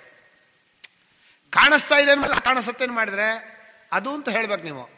ನಾನು ಅಂತ ಯಾಕೆ ಹೇಳಿದ್ರೆ? ನಿಮಗೆ ಕಾಣಿಸ್ತಾ ಇರೋ ಗ್ಯಾರಂಟಿ ಆಗಿದ್ರೆ ಅದು ಕಾಣಿಸ್ತಾ ಇದೆ ನೋಡು ಅಲ್ಲಿ ಗೋಡೆ, ಇಲ್ಲಿ ದೇಹೇಂದ್ರಿಯಗಳು ನಂದು ಕಾಣಿಸ್ತಾ ಇದೆ ಅಂತ ಅದು ಅಂತ ಹೇಳಬೇಕು. ನಾನು ಅಂತ ಯಾಕೆ ಬಂತು? ಇದಮ್ಮೂ ಇಲ್ಲ, ಅಹಮ್ಮೂ ಇಲ್ಲ, ತ್ವಮ್ಮೂ ಇಲ್ಲ, ಸುಮ್ಮನೆ ಇಲ್ಲದೆ ಇರೋದು. ಈ ಅಧ್ಯಾಸದಲ್ಲಿ ಹೇಳುವಾಗ ಲೋಕಸಿದ್ಧವಾದ ಅನುವಾದ ಮಾಡಿದರೆ ಹೊರತು 3 ವಿಧವಾದ ತಪ್ಪು ತಿಳುವಳಿಕೆ ನಮ್ಮ ದೇಹೇಂದ್ರಿಯಗಳ ಬಗ್ಗೆ ಬಂದಿದೆ. ಹೊರಗಿನ ದೇಹೇಂದ್ರಿಯವನ್ನು ನಾವು ಯೋಚನೆ ಮಾಡೋದು ಬೇಡ, ಬಿಡ್ರೆ. ಈಗ ಇನ್ನೊಬ್ಬರ ಮನಸ್ಸು ನಮಗೆ ಕಾಣೋದೇ ಇಲ್ಲ, ಅದು ನಮ್ಗೆ ಅವ್ರ ಮನಸ್ಸು ಗೊತ್ತಾಯಿತು ಅನ್ನೋದು ಬರೀ ವ್ಯವಹಾರದಲ್ಲಿ ಹುಚ್ಚು. ಅವ್ರು ಭಾರಿ ಸಿಟ್ಟಿದೆ, ಅವ್ರು ಭಾರಿ ಬುದ್ಧಿವಂತರು, ಯಾರ ಮನಸ್ಸು ಯಾರಿಗೂ ಕಾಣಲ್ಲ. ನನ್ನ ದೇಹೇಂದ್ರಿಯಗಳೇ ನನಗೆ ಕಾಣ್ತಾ ಇಲ್ಲ. ಫಸ್ಟು ಕಾಣದೇ ಇರೋ ದೇಹೇಂದ್ರಿಯಗಳನ್ನು ಇದೆ ಅಂತ ಇಟ್ಕೊಂಡು, ಕಾಣಿಸ್ತಾ ಇದೆ ಅಂತ ಇಟ್ಕೊಂಡು, ನಾನೇ ಆಗಿದ್ದೀನಿ ಅಂತ ಇಟ್ಕೊಂಡು, ಅದಕ್ಕೆ ಕಾಣುತ್ತೆ ಅಂತ ಇಟ್ಕೊಂಡು, ಅದು ಇದೇನು ಮಾಡ್ಕೊಂಡು, ಅದು ಚೆನ್ನಾಗಿದೆ ಏನು ಮಾಡ್ಕೊಂಡು ಅದಕ್ಕೆ ಮಾಡ್ತಾ ಇದ್ದೀವಿ. ಒಂದರಿಂದ ಒಂದಕ್ಕೆ ಹಾರ್ತಾ ಇದ್ದೀವಿ. ಮೊದಲು ಆರಂಭ ಸರಿ ಇಲ್ಲ ನಮ್ಮದು. ಈಗ ನಮಗೆ ಅನುಭವ ಪ್ರಮಾಣ ಅಂತ ನಾನು ಹೇಳಿದಲ್ವಾ? ಪ್ರಮಾಣ ಅಂದ್ರೇನು? ಅನುಭವಕ್ಕೆ ಬರಬೇಕು. ಅನುಭವಕ್ಕೆ ಬರಬೇಕಾದ್ರೆ ದೇಹೇಂದ್ರಿಯಗಳನ್ನು ಹೊರಗಿಟ್ಟು, ಅಂದರೆ ಈಗ ಅದು ಹೇಗಿದೆಯೋ ಹಾಗೆ ಹೊರಗಡೆ ಇಟ್ಟು ನಾನು ಒಂದು ಅನುಭವನ ತಗೊಂಡು ದೇಹೇಂದ್ರಿಯ ನೋಡಬೇಕು. ಹೇಗೆ ನೋಡೋದು? ಬರೀ ಸಾಕ್ಷಿಯಾಗಿ ನೀವು ನಿಂತ್ಕೊಂಡು ನೋಡಿದರೆ ಯಾವ ದೇಹೇಂದ್ರಿಯವೂ ಕಾಣಲ್ಲ, ಪ್ರಪಂಚವೂ ಕಾಣಲ್ಲ, ಏನು ಬರೀ ಸಾಕ್ಷಿ ಒಂದೇ ಕಾಣೋದು. ನಾವು ಸಾಕ್ಷಿ ಗೋಚರ ಅರಿವಿಗೆ ಗೋಚರವಾಗೋದು ಯಾವಾಗಲೂ ಆಗಲ್ಲ, ಎಂದು ಯಾರಿಗೂ ಆಗಿಲ್ಲ. ಎಲ್ಲರೂ ಸೇರಿಕೊಂಡು ಒಂಥರ ಕನ್ಫ್ಯೂಸ್ ಮಾಡಿಕೊಂಡು ಇಟ್ಕೊಂಡಿದ್ದೀವಿ ಅಷ್ಟೇ. ಸಾಧ್ಯನೂ ಇಲ್ಲ. ನೀವು ಮಾಡೋಕ್ಕೆ ಹೋದ್ರೂ ತಲೆ ಹುಚ್ಚಿಡಿಯತ್ತಷ್ಟೇ. ಅದನ್ನು ಹೇಗಾದ್ರು ಪ್ರೂವ್ ಮಾಡ್ತೀನಿ ಅಂತ ಏನಾದ್ರು ತರ್ಕವನ್ನು ಬಳಸಿದ್ರೋ ಅಥವಾ ಬೇರೆ ಏನಾದರೂ ಮಾಡಿದ್ರೆ ನಿಮಗೆ ಇದೂ ಇಲ್ಲ, ಮೋಕ್ಷವೂ ಇಲ್ಲ. ಅದ್ರ ಬಗ್ಗೆ ಇಲ್ಲದೇ ಇರೋರಿಗೆ ನೆಗ್ಲೆಕ್ಟ್ ಮಾಡಬೇಕು. ಏನಾಗುತ್ತೆ? ನಾನು ಅಲ್ಲಿ ಕೂತ್ಬೇಕು, ನಾನು ಇಲ್ಲಿ ಬಂದು ನೋಡಬೇಕು, ಅಲ್ಲಿ ಕೂತ್ಬೇಕು, ನೀವು ಅಂದರೆ ಅಲ್ಲಿ ಕೂತು ಇಲ್ಲಿ ಬಂದರೆ ಅಲ್ಲಿರಲ್ಲ, ಅಲ್ಲಿ ನೋಡೋಕೆ ಅದಾಗೋದಿಲ್ಲ. ಆಮೇಲೆ ಇನ್ನು ಅದ್ಭುತ ಏನು ಅಂದರೆ, ನನಗೆ ಈ ಅವಸ್ಥೆಗಳು ಕಾಣುತ್ತೆ ಅಂತೀವಲ್ಲ, ಲೋಕದಲ್ಲಿ ಕಾಣುತ್ತೆ ಅಂತೀವಿ, ಅವಸ್ಥೆಗಳು ಕಾಣುತ್ತೆ ಅನ್ನೋ ಕಣ್ಣಿಗೆ ಕಾಣುತ್ತೆಯಾ? ಸುಮ್ಮನೆ ಕಾಣುತ್ತೆ ಅಂದ್ಬಿಡ್ತೀವಿ. ಕನಸು ಕಾಣುತ್ತೆ. ಕನಸು ಯಾವ ಕಣ್ಣಿಗೆ ಕಾಣುತ್ತೆ? ಮನಸ್ಸಿಗೆ ಕಾಣುತ್ತಾ? ಮನಸ್ಸಿಗೆ ಕಾಣುತ್ತೋ, ಮನಸ್ಸನ್ನೇ ನೋಡ್ತವೋ, ಮನಸ್ಸಿನಲ್ಲಿ ನೋಡ್ತೀವೋ, ಮನಸ್ಸೇ ಪದಾರ್ಥವೋ, ಆ ಮನಸ್ಸು ಎಚ್ಚರದ ಮನಸ್ಸೋ ಬೇರೆ ಮನಸ್ಸೋ? ಕನಸು ನನಗೆ ನಿನ್ನೆ ರಾತ್ರಿ ಫಸ್ಟ್ ಕ್ಲಾಸ್ ಒಂದು ಕನಸು ಬಿತ್ತು ಅಂತ ಈಗ ಹೇಳ್ತಾ ಇರ್ತಾನೆ. ಈಗ ಹೇಳೋದು ಹಾಗೇನೋ ವಿಷಯ ಇರಲಿ, ಆ ಕನಸು ಬಿದ್ದದ್ದನ್ನು ನೋಡ್ತಾ ಇದ್ದಾಗ ಕನಸಿನಲ್ಲಿ ಯಾರಿಗೆ ಕಾಣಿಸ್ತೋ? ಆ ದೇಹೇಂದ್ರಿಯ ಕಾಣಿಸ್ತಾ? ಅಲ್ಲ. ಆ ದೇಹೇಂದ್ರಿಯ ಕಾಣಿಸ್ತೆ ಬೇರೆಯವರಿಗೆ ಕಣ್ಣಿದೆಯೋ? ಈಗ ಏನೋ ಉಪನಿಷತ್ನಲ್ಲಿ ಸಾಕ್ಷಿ ಅಂತ ಒಂದಿದೆ ಅಂತ ಹೇಳ್ತೀವಲ್ಲ, ಆ ಅನುಭವನ್ನೇ ಸಾಕ್ಷಿ. ಅದಕ್ಕೆ ಕಣ್ಣು ಕಿವಿ ಮೂಗು ಇದೆಯೋ? ಅಪಾಣಿ ಪಾದೋ ಜವನೋ ಗೃಹೀತ ಪಶ್ಯತ್ಯ ಚಕ್ಷು ಸಶೃಣೋತ್ಯ ಕರ್ಣ ಸವೇತ್ತಿ ವೇದ್ಯಂ ನ ಚ ತಸ್ಯಾಸ್ತಿ ವೇತ್ತ ತಮಾಹುರಗ್ರ್ಯಂ ಪುರುಷಂ ಮಹಾಂತಂ. ಹಾಗೆ ಸಾಕ್ಷಿ ತಾನೇ ತಾನಾಗ ಅದ್ವಿತೀಯನ ಒಬ್ಬನೇ ಇದ್ದಾನೆ. ಅವನಿಗೆ ಇನ್ನೊಬ್ಬರು ನೀನಿದೆಯಾ ಅಂತ ಹೇಳೋರು ಬೇಕಾಗಿಲ್ಲ. ಭಲೆ ಚೆನ್ನಾಗಿ ನೋಡ್ತಾ ಇದೆಯಾ ಅಂತ ಹೇಳೋ ಶಭಾಸ್ಕಿರಿನೂ ಬೇಡ. ಅವನು ತಾನೇ ತಾನಾಗಿದ್ದಾನೆ. ಅವನ ಮುಂದೆ ಎಚ್ಚರ ಪ್ರಪಂಚ ಅಂತ ಕಾಣಿಸ್ತಾ ಇದೆ ಅಂತ ಅಧ್ಯಾರೋಪ. ನೀವು ನೋಡ್ತಾ ಇದ್ದೀವಿ ಅಂತ ಇಟ್ಕೊಂಡು ನಾನು ಅಧ್ಯಾರೋಪ ಮಾಡ್ತಾ ಇರೋದು, ನಾನು ಒಪ್ಕೊಂಡಿಲ್ಲ.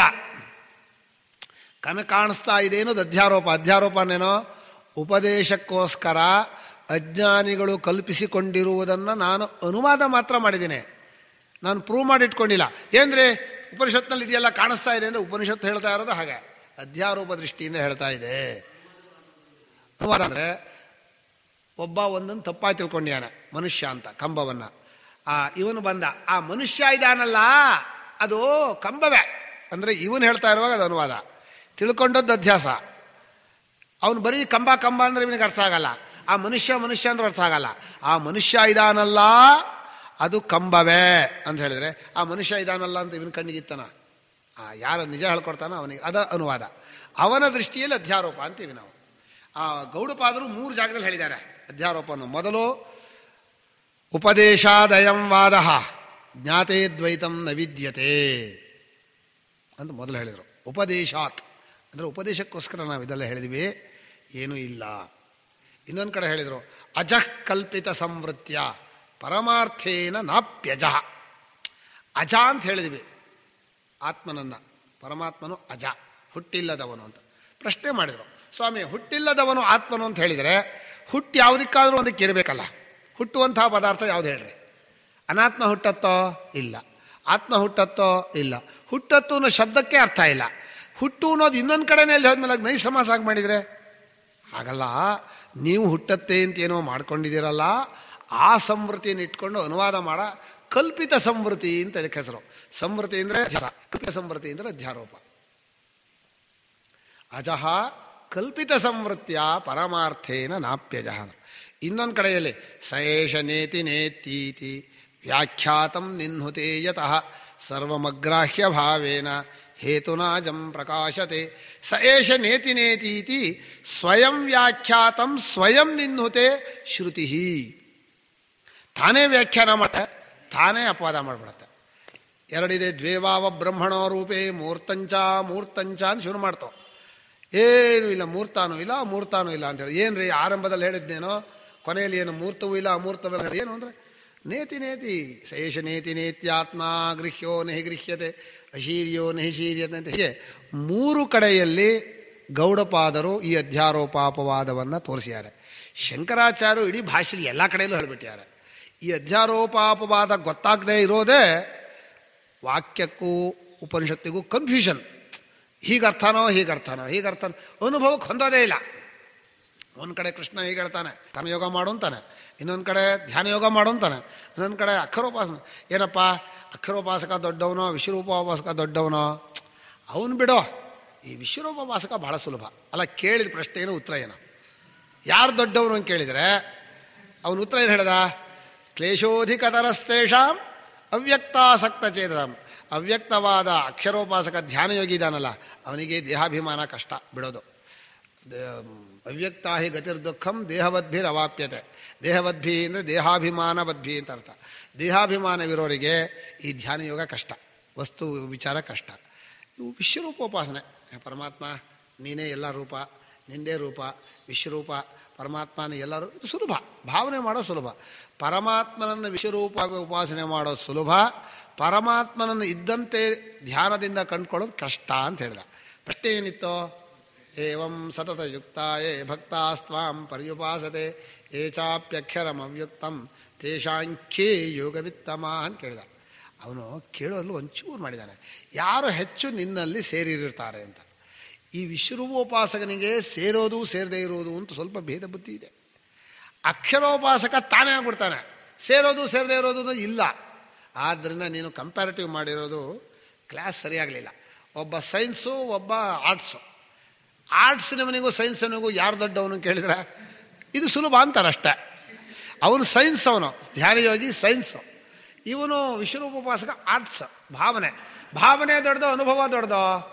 ಅನುಭವ ಅನ್ನೋದು ಜ್ಞಾನ, ಭಾವನೆ ಅನ್ನೋದು ಇವನ ಇಚ್ಛೆಗೆ ಸೇರಿದ್ದು. ಸುಲಭ ಭಾವನೆ ಮಾಡೋದು. ಭಾವನೆಗೆ ಜ್ಞಾನದ ಚಿಂತೆ ಇಲ್ಲ, ತರ್ಕ ಇಲ್ಲ, ಏನಿಲ್ಲ. ನನಗೆ ಏನು ಶಾಸ್ತ್ರ ಹೇಳಿದೆಯೋ ನಂಬಿರೋದು, ಭಾವನೆ ಮಾಡಿದ್ರಾಯ್ತು. ಉಪಾಸನೆ ಸುಲಭ. ವಿಚಾರ ಹಾಗಲ್ಲ, ಬಹಳ ಕಷ್ಟ. ಆದ್ದರಿಂದ ಕ್ಲೇಶ ಅಂತ ಹೇಳಿದ. ಹೀಗೆ ಭಗವಂತ ಯಾವ ರೀತಿ ತನ್ನ ಉತ್ತರವನ್ನು ಕೊಟ್ಕೊಂಡು ಹೋಗ್ತಾನೆ ಅಂದರೆ, ಕೇಳೋ ಒಂದು ದೃಷ್ಟಿ ಯೋಗ್ಯತೆ ನೋಡ್ಕೊಂಡು ಅಧ್ಯಾರೋಪಾಪವಾದ ಮಾಡ್ತಾ ಹೇಳ್ತಾನೆ. ಹೇಳ್ತೀನಿ ಕೇಳೋ. ಜ್ಞೇಯಂ ಯತ್ತತ್ ಪ್ರವಕ್ಷ್ಯಾಮಿ ಶುರು ಮಾಡ್ದ. ಏನು ಹೇಳ್ದ? ಅನಾದಿಮತ್ ಪರಂ ಬ್ರಹ್ಮ ನ ಸತ್ತಂ. ನೋಡಪ್ಪ, ತಿಳ್ಕೊಬೇಕಾದ್ದಿದೆ, ಅದು ಇರೋದು ಅಲ್ಲ, ಇಲ್ಲದೆ ಇರೋದು ಅಲ್ಲ. ಭಾಳ ಚೆನ್ನಾಗಿ ಹೇಳಿದ್ರಿ. ಏನು ಅದ್ಭುತ.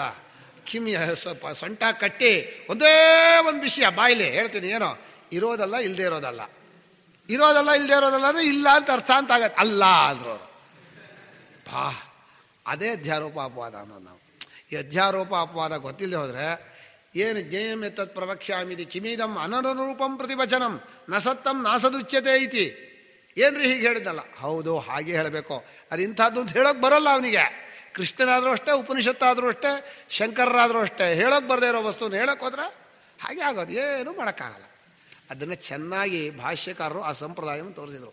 ಹೀಗೆ ವಿದ್ಯಾ ವಿಭಾಗವನ್ನು ಮಾಡಿದ ಉದ್ದೇಶವೇ ವಿದ್ಯೆಯನ್ನು, ಶಾಸ್ತ್ರ ಏನು ಬೋಧನೆ ಮಾಡುತ್ತೋ ಅವಿದ್ಯೆಯನ್ನು ಕಳೀತಾ ವಿದ್ಯೆಯನ್ನು ತಿಳಿಸ್ಕೊಡೋದು. ಇಲ್ಲ ಒಂದು ಚರ್ಚೆ, ಅವಿದ್ಯೆಯನ್ನು ಕಳೆದ ಮೇಲೆ ವಿದ್ಯೆ ಬರುತ್ತೋ, ವಿದ್ಯೆ ಬಂದ ಮೇಲೆ ಅವಿದ್ಯೆ ಹೋಗುತ್ತೋ? ಇದು ಪ್ರಶ್ನೆ. ಬೆಳಕಾದ್ಮೇಲೆ ಕತ್ಲೆ ಹೋಗುತ್ತೋ, ಕತ್ಲೆ ಹೋದ್ಮೇಲೆ ಬೆಳಕು ಬರುತ್ತೋ? ಇದು ನಿಜವಾಗಿ ಹೇಳೋದಾದರೆ ನಮಗೆ ಹತ್ರ ಯಾವುದು ಅಂದರೆ ವಿದ್ಯೆ. ನಮಗೆ ವಿದ್ಯೆ ದೂರ. ಅಂದರೆ ವಾಕ್ಯ ಕೇಳಿದ್ಮೇಲೆ ಬರಬೇಕು. ಅದನ್ನು ಅವಿದ್ಯೆ ಹೋಗ್ತಾ ಹೋಗ್ತಾ ವಿದ್ಯೆ ಬರುತ್ತೆ ಅಂದರು ಅವರು. ಹಾಗಂದ್ರೆ ಏನು ಅಂದರೆ, ಎಷ್ಟು ಅಭಿಮಾನವನ್ನು ಬಿಡ್ತಾ ಬರ್ತೀರೋ ಅಷ್ಟಷ್ಟು ವಿದ್ಯೆ ಕಡೆ ಹೋಗ್ತೀರಿ. ಆದರೆ ವಿದ್ಯೆ ಒಂದೇ ಸಲ ಉಂಟಾಗೋದು. ಈಗ ಲೆಕ್ಕ ತಪ್ಪು ತಿಳ್ಕೊಂಡ್ಯಾನೆ, ಸರಿಯಾಗಿ ಮಾಡ್ತಾ ಇಲ್ಲ. ಸರಿಯಾಗಿ ಮಾಡೋದನ್ನು ಕಲಿಸ್ಬೇಕು. ನಿಧಾನಕ್ಕೆ ಸ್ಟೆಪ್ ಬೈ ಸ್ಟೆಪ್ ಹೇಳಿದ್ದಾನೆ. ಅಲ್ಲ, ಇಷ್ಟು ಸ್ಟೆಪ್ ಹೇಳ್ಕೊಟ್ರಲ್ಲ, ಒಟ್ಟಿಗೆ ಉತ್ತರ ಯಾಕೆ ಹೇಳಲಿಲ್ಲ ಅಂದರೆ ಅವನಿಗೆ ಉತ್ತರ ಅರ್ಥ ಆಗಲ್ಲ. ಅಲ್ಲ, ಇಷ್ಟು ಸ್ಟೆಪ್ಪು ಯಾತಕ್ಕೆ ಬರೀ ತಪ್ಪು ಬರೀತಿ ಅಲ್ಲ, ತಪ್ಪು ತಿಳ್ಕೊಳ್ಳಿ. ಈಗ ನಿಧಾನಕ್ಕೆ ಬರ್ತಾನೆ ಹತ್ರ ಅಂತ. ನಿಧಾನಕ್ಕೆ ಹತ್ರ ಬರ್ತಾನೆ ಅಂದರೆ ಕರೆಕ್ಟ್ ಉತ್ತರ ಒಂದೇ ಉತ್ತರ ಇರೋದು. ನಮ್ಮಲ್ಲಿ ಒಂದು ತಮಾಷೆ, ಈ ಕಥೆ ಹೇಳ್ತೀನಿ. ಇನ್ಸ್ಪೆಕ್ಟ್ರ್ ಬಂದರು ಕ್ಲಾಸ್ಗೆ. ಆ ಹುಡುಗರ ಹತ್ರ 15 ಏನು ಕೇಳಿದರು. ಅವ್ರು 175 ಅಂದ್ಬಿಟ್ರು ಹುಡುಗರು. ಏನು ಹೇಳಿದ್ರು? 175 ಅಂದರು. ಇನ್ಸ್ಪೆಕ್ಟ್ರ್ ಯಾರನ್ನು ತಗೋತಾರೆ? ಹುಡುಗರನ್ನ ಕೇಳಲ್ಲ. ಏನ್ರಿ ಮೇಷ್ಟ್ರೆ, ಏನಿದು ಹುಡುಗರು 15 175 ಹೇಳ್ತಾ ಇದ್ದಾರಲ್ಲ, ಏನು ಪಾಠ ಮಾಡಿದೀರಿ 6 ತಿಂಗಳಿಂದ? ಆಗಲೇ ನವಂಬರ್ ಡಿಸೆಂಬರ್ ಬಂತು ಅಂತ ಕೇಳಿದರು. ಸ್ವಾಮಿ, ಬಂದಾಗ 675 ಹೇಳ್ತಾ ಇದ್ರು. ನಿಧಾನಕ್ಕೆ ಇದು ಇಳಿಸ್ತಾ ಇದ್ದೀನಿ. 15 675 ಹೇಳ್ತಾ ಇದ್ರು. ನಮ್ಮ ಥರ ಅವಿದ್ಯೆಯಲ್ಲಿ ಇಲ್ಲೆಲ್ಲೋ ಮುಳುಗಿದ್ದೀವಿ. ನಿಧಾನಕ್ಕೆ ಬರ್ರಿ. ಅಲ್ಲ, ಪರಿಹಾಸ ಅಲ್ಲ. ನಾವಿರೋ ಅವಿದ್ಯೆಯಲ್ಲಿ ಹಾಗೆ ಅಲ್ಲೆಲ್ಲೋ ಪ್ರಪಂಚದಲ್ಲಿ ಮುಳುಗಿದ್ದೀವಿ. ಅದನ್ನು ಬಿಡಯ್ಯ. ಕರ್ಮಯೋಗ ಮಾಡೋ, ಉಪಾಸನೆ ಮಾಡೋ, ಭಕ್ತಿಯನ್ನು ಮಾಡೋ, ನಿಧಾನಕ್ಕೆ. ಆಮೇಲೆ ಧ್ಯಾನ ಯೋಗಕ್ಕೆ. ಧ್ಯಾನ ಯೋಗ ಬಂದಮೇಲೆ ವಸ್ತು ವಿವೇಕ ಬರುತ್ತೆ. ವಿವೇಕ ಬಂದಮೇಲೆ ಅನುಭವಕ್ಕೆ ಬರುತ್ತೆ. ಅನುಭವಕ್ಕೆ ಬಂದಾಗತ್ತೆ. ಯಾಕ್ರಿ ನೇರಾಗಿ ಅನುಭವಕ್ಕೆ ಹೇಳಲ್ಲ ಅಂದರೆ, ಅನುಭವ ಹೇಳಿದ್ರೆ ಅರ್ಥ ಆಗಲ್ಲ. ಏನು ಹೇಳಬೇಕು ಅನುಭವ ಅಂದರೆ? ಕೊನೆ ವಾಕ್ಯ ಹೇಳಿದರೆ ನಿರೋಧೋ ನೋತ್ತಿ ನ ಬದ್ಧೋ ನ ಚ ಸಾಧಕ ನವ ಮುಕ್ಷುರ್ನ ವೈ ಮುಕ್ತ ಇತ್ಯೇಷ ಪರಮಾರ್ಥತಾ. ಇದೇ ಅನುಭವ ಅಂದರೆ ಏನೋ ಹೇಳಿದ್ರು, ಸುಮ್ಮನೆ ಅವ್ರ ಬಾಯಿಗೆ ಬಂದಿದ್ರು ಅಂತ ಹೋಗ್ತಾರೆ, ಯಾರೂ ಕೇಳಲ್ಲ. ಅದಕ್ಕೋಸ್ಕರ ಆ ವಾಕ್ಯ ಹೇಳೋಕ್ಕೆ ಅಲ್ಲಿಂದ ಅಲ್ಲಿವರೆಗೆ ಬರಬೇಕು. ನಿನಗೆ ಮುಕ್ತಿ ಆಗಬೇಕಾಗಿಲ್ಲಪ್ಪ, ನೀನು ಮೊದಲೇ ಮುಕ್ತನಾಗಿದ್ದೆ, ನಿನಗೆ ವಿದ್ಯೆ ಯಾವತ್ತೂ ಇರಲಿಲ್ಲ ಅಂತ ತಿಳಿಸ್ಕೊಡೋಕ್ಕೆ ಮೊಟ್ಟ ಮೊದಲು ಅಧ್ಯಾಸ ಮಾಡ್ಕೊಂಡಿದೀಯಾ ಅಂತ ಶುರು ಮಾಡಿದ್ದಾರೆ. ಯಾವತ್ತೂ ಅಧ್ಯಾಸ ಇಲ್ಲ ಅವನಿಗೆ.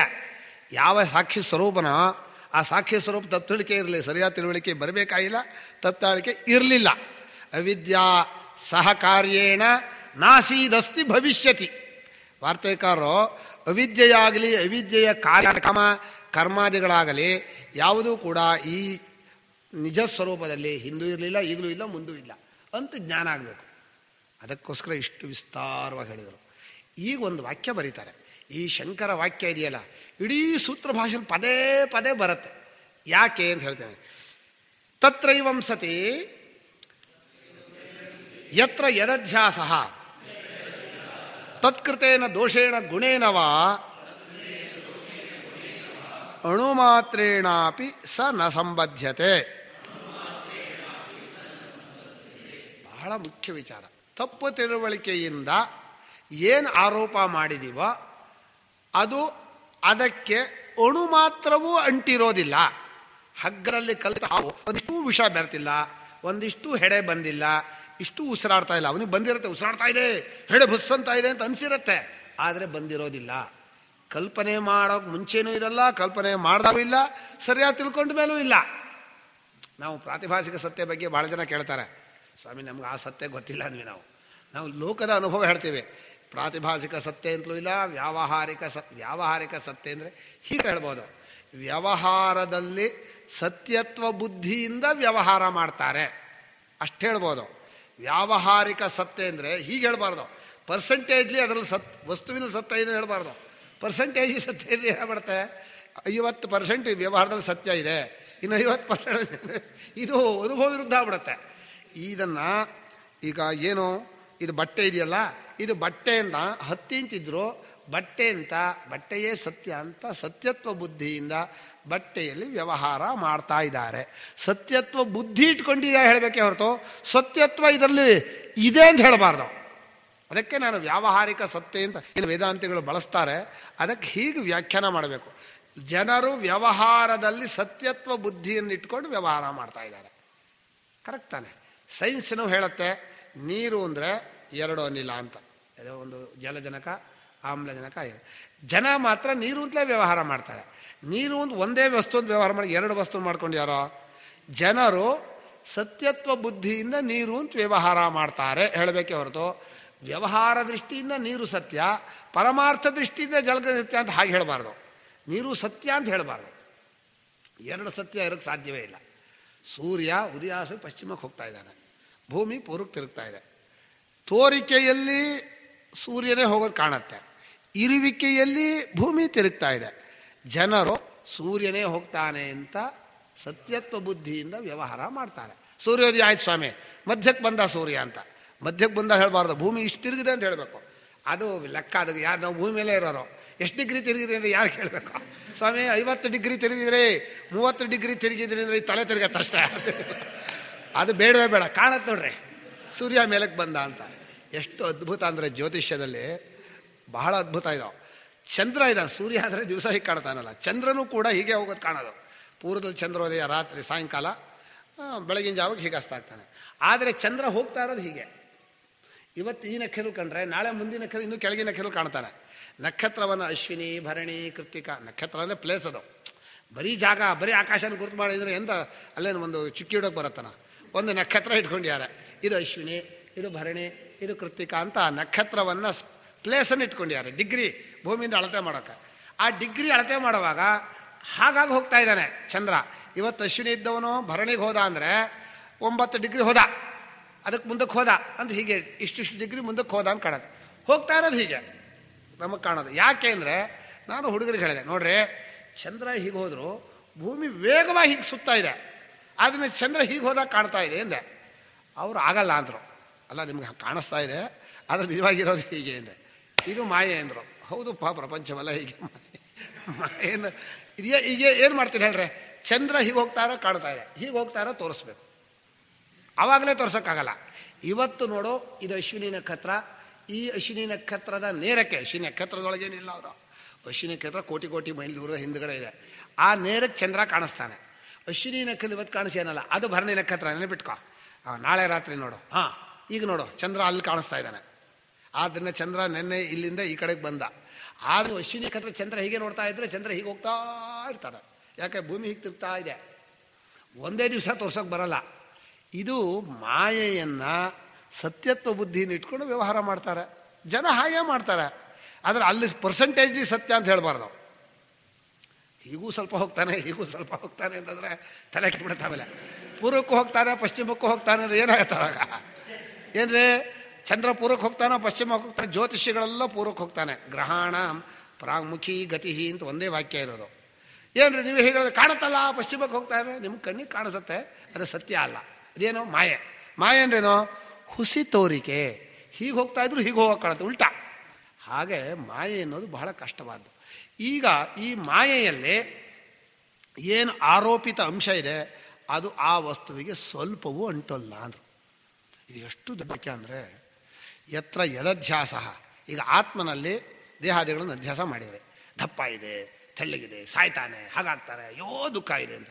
ಯಾವಾಗಲೂ ಆತ್ಮ ದುಃಖಿನೇ ಆಗಿರಲ್ಲ, ಯಾವಾಗಲೂ ಆತ್ಮ ದಪ್ಪನಲ್ಲ, ಯಾವಾಗಲೂ ಆತ್ಮ ಕಾಣಿಸ್ಕೊಳ್ಳೋದು ಇಲ್ಲ, ಯಾವಾಗಲೂ ಆತ್ಮನಲ್ಲಿ ನಾನು ಅನ್ನೋದೇ ಬರೋದಿಲ್ಲ. ಶಂಕರಾಚಾರ್ಯರು ಇಟ್ಕೊಂಡ, ಶಂಕರಾಚಾರ್ಯರೇ ಜ್ಞಾನವಾಗಿದೆ ನಮ್ಮ ಭಾಷ್ಯಕಾರ ದೃಷ್ಟಿ ಅಂದರೆ ಭಾಷ್ಯ ದೃಷ್ಟಿ, ಅವರಿಗೆ ನಾನು ವಸ್ತು ಇಲ್ಲ. ಈಗ ಅವರು ನಾನು ಇಲ್ಲಿಗೆ ಹೋಗುತ್ತೇನೆ ಅಂತ ಹೇಳಿದರೆ ಅದು ಬಾಧಿತವಾದ ನಾನು. ಜನರು ಹೇಳಬೇಕಲ್ಲ ವ್ಯವಹಾರ ಮಾಡೋಕ್ಕೆ. ಅಂದರೆ ಬಾಧಿತ ಅಂದರೆ ಇಲ್ಲದೇ ಇರೋದನ್ನೇ ಇದೆ ಅಂತ ಇಟ್ಕೊಂಡು ಮಾಡಿದಂಥ ನಾನು. ಆ ಬಾಧಿತ ಅಂತ ನಾವು ಹೇಳಿದ್ವಿ. ಬಾಧಿತ ಅನ್ನೋ ಶಬ್ದಕ್ಕೆ ಅರ್ಥ ಬಾಧಿತಾನುವೃತ್ತಿ ಅಂತ ಒಂದು ವಾಕ್ಯ ಇದೆ, ಅದಕ್ಕೆ ಅರ್ಥ ಹೇಳ್ತೇನೆ. ಬಾಧಿತ ಶಬ್ದಕ್ಕೂ ವಿನಾಶ ಶಬ್ದಕ್ಕೂ ವ್ಯತ್ಯಾಸ ಇದೆ. ವಿನಾಶ ಅಂದರೆ ಕರ್ಪೂರ ಇದೆ, ಸ್ವಲ್ಪ ಹೊತ್ತಿಗೆ ನಾಶವಾಯಿತು ಅಂದರೆ ಆರೋಯ್ತು, ಮರೆ ಹೋಯ್ತು. ಅಂದರೆ ಸೈನ್ಸ್ ಪ್ರಕಾರ ನಾಶ ಇಲ್ಲ, ಆ ಬೇಡ. ಸಹಜವಾಗಿ ಲೋಕದೃಷ್ಟಿಯಾಗಿ ವಿನಾಶ ಅಂದರೆ ನಷ್ಟವಾಯಿತು, ಮರೆಯಾಯಿತು, ಇಲ್ಲ ಆಯಿತು ಅಂತ ಅರ್ಥ.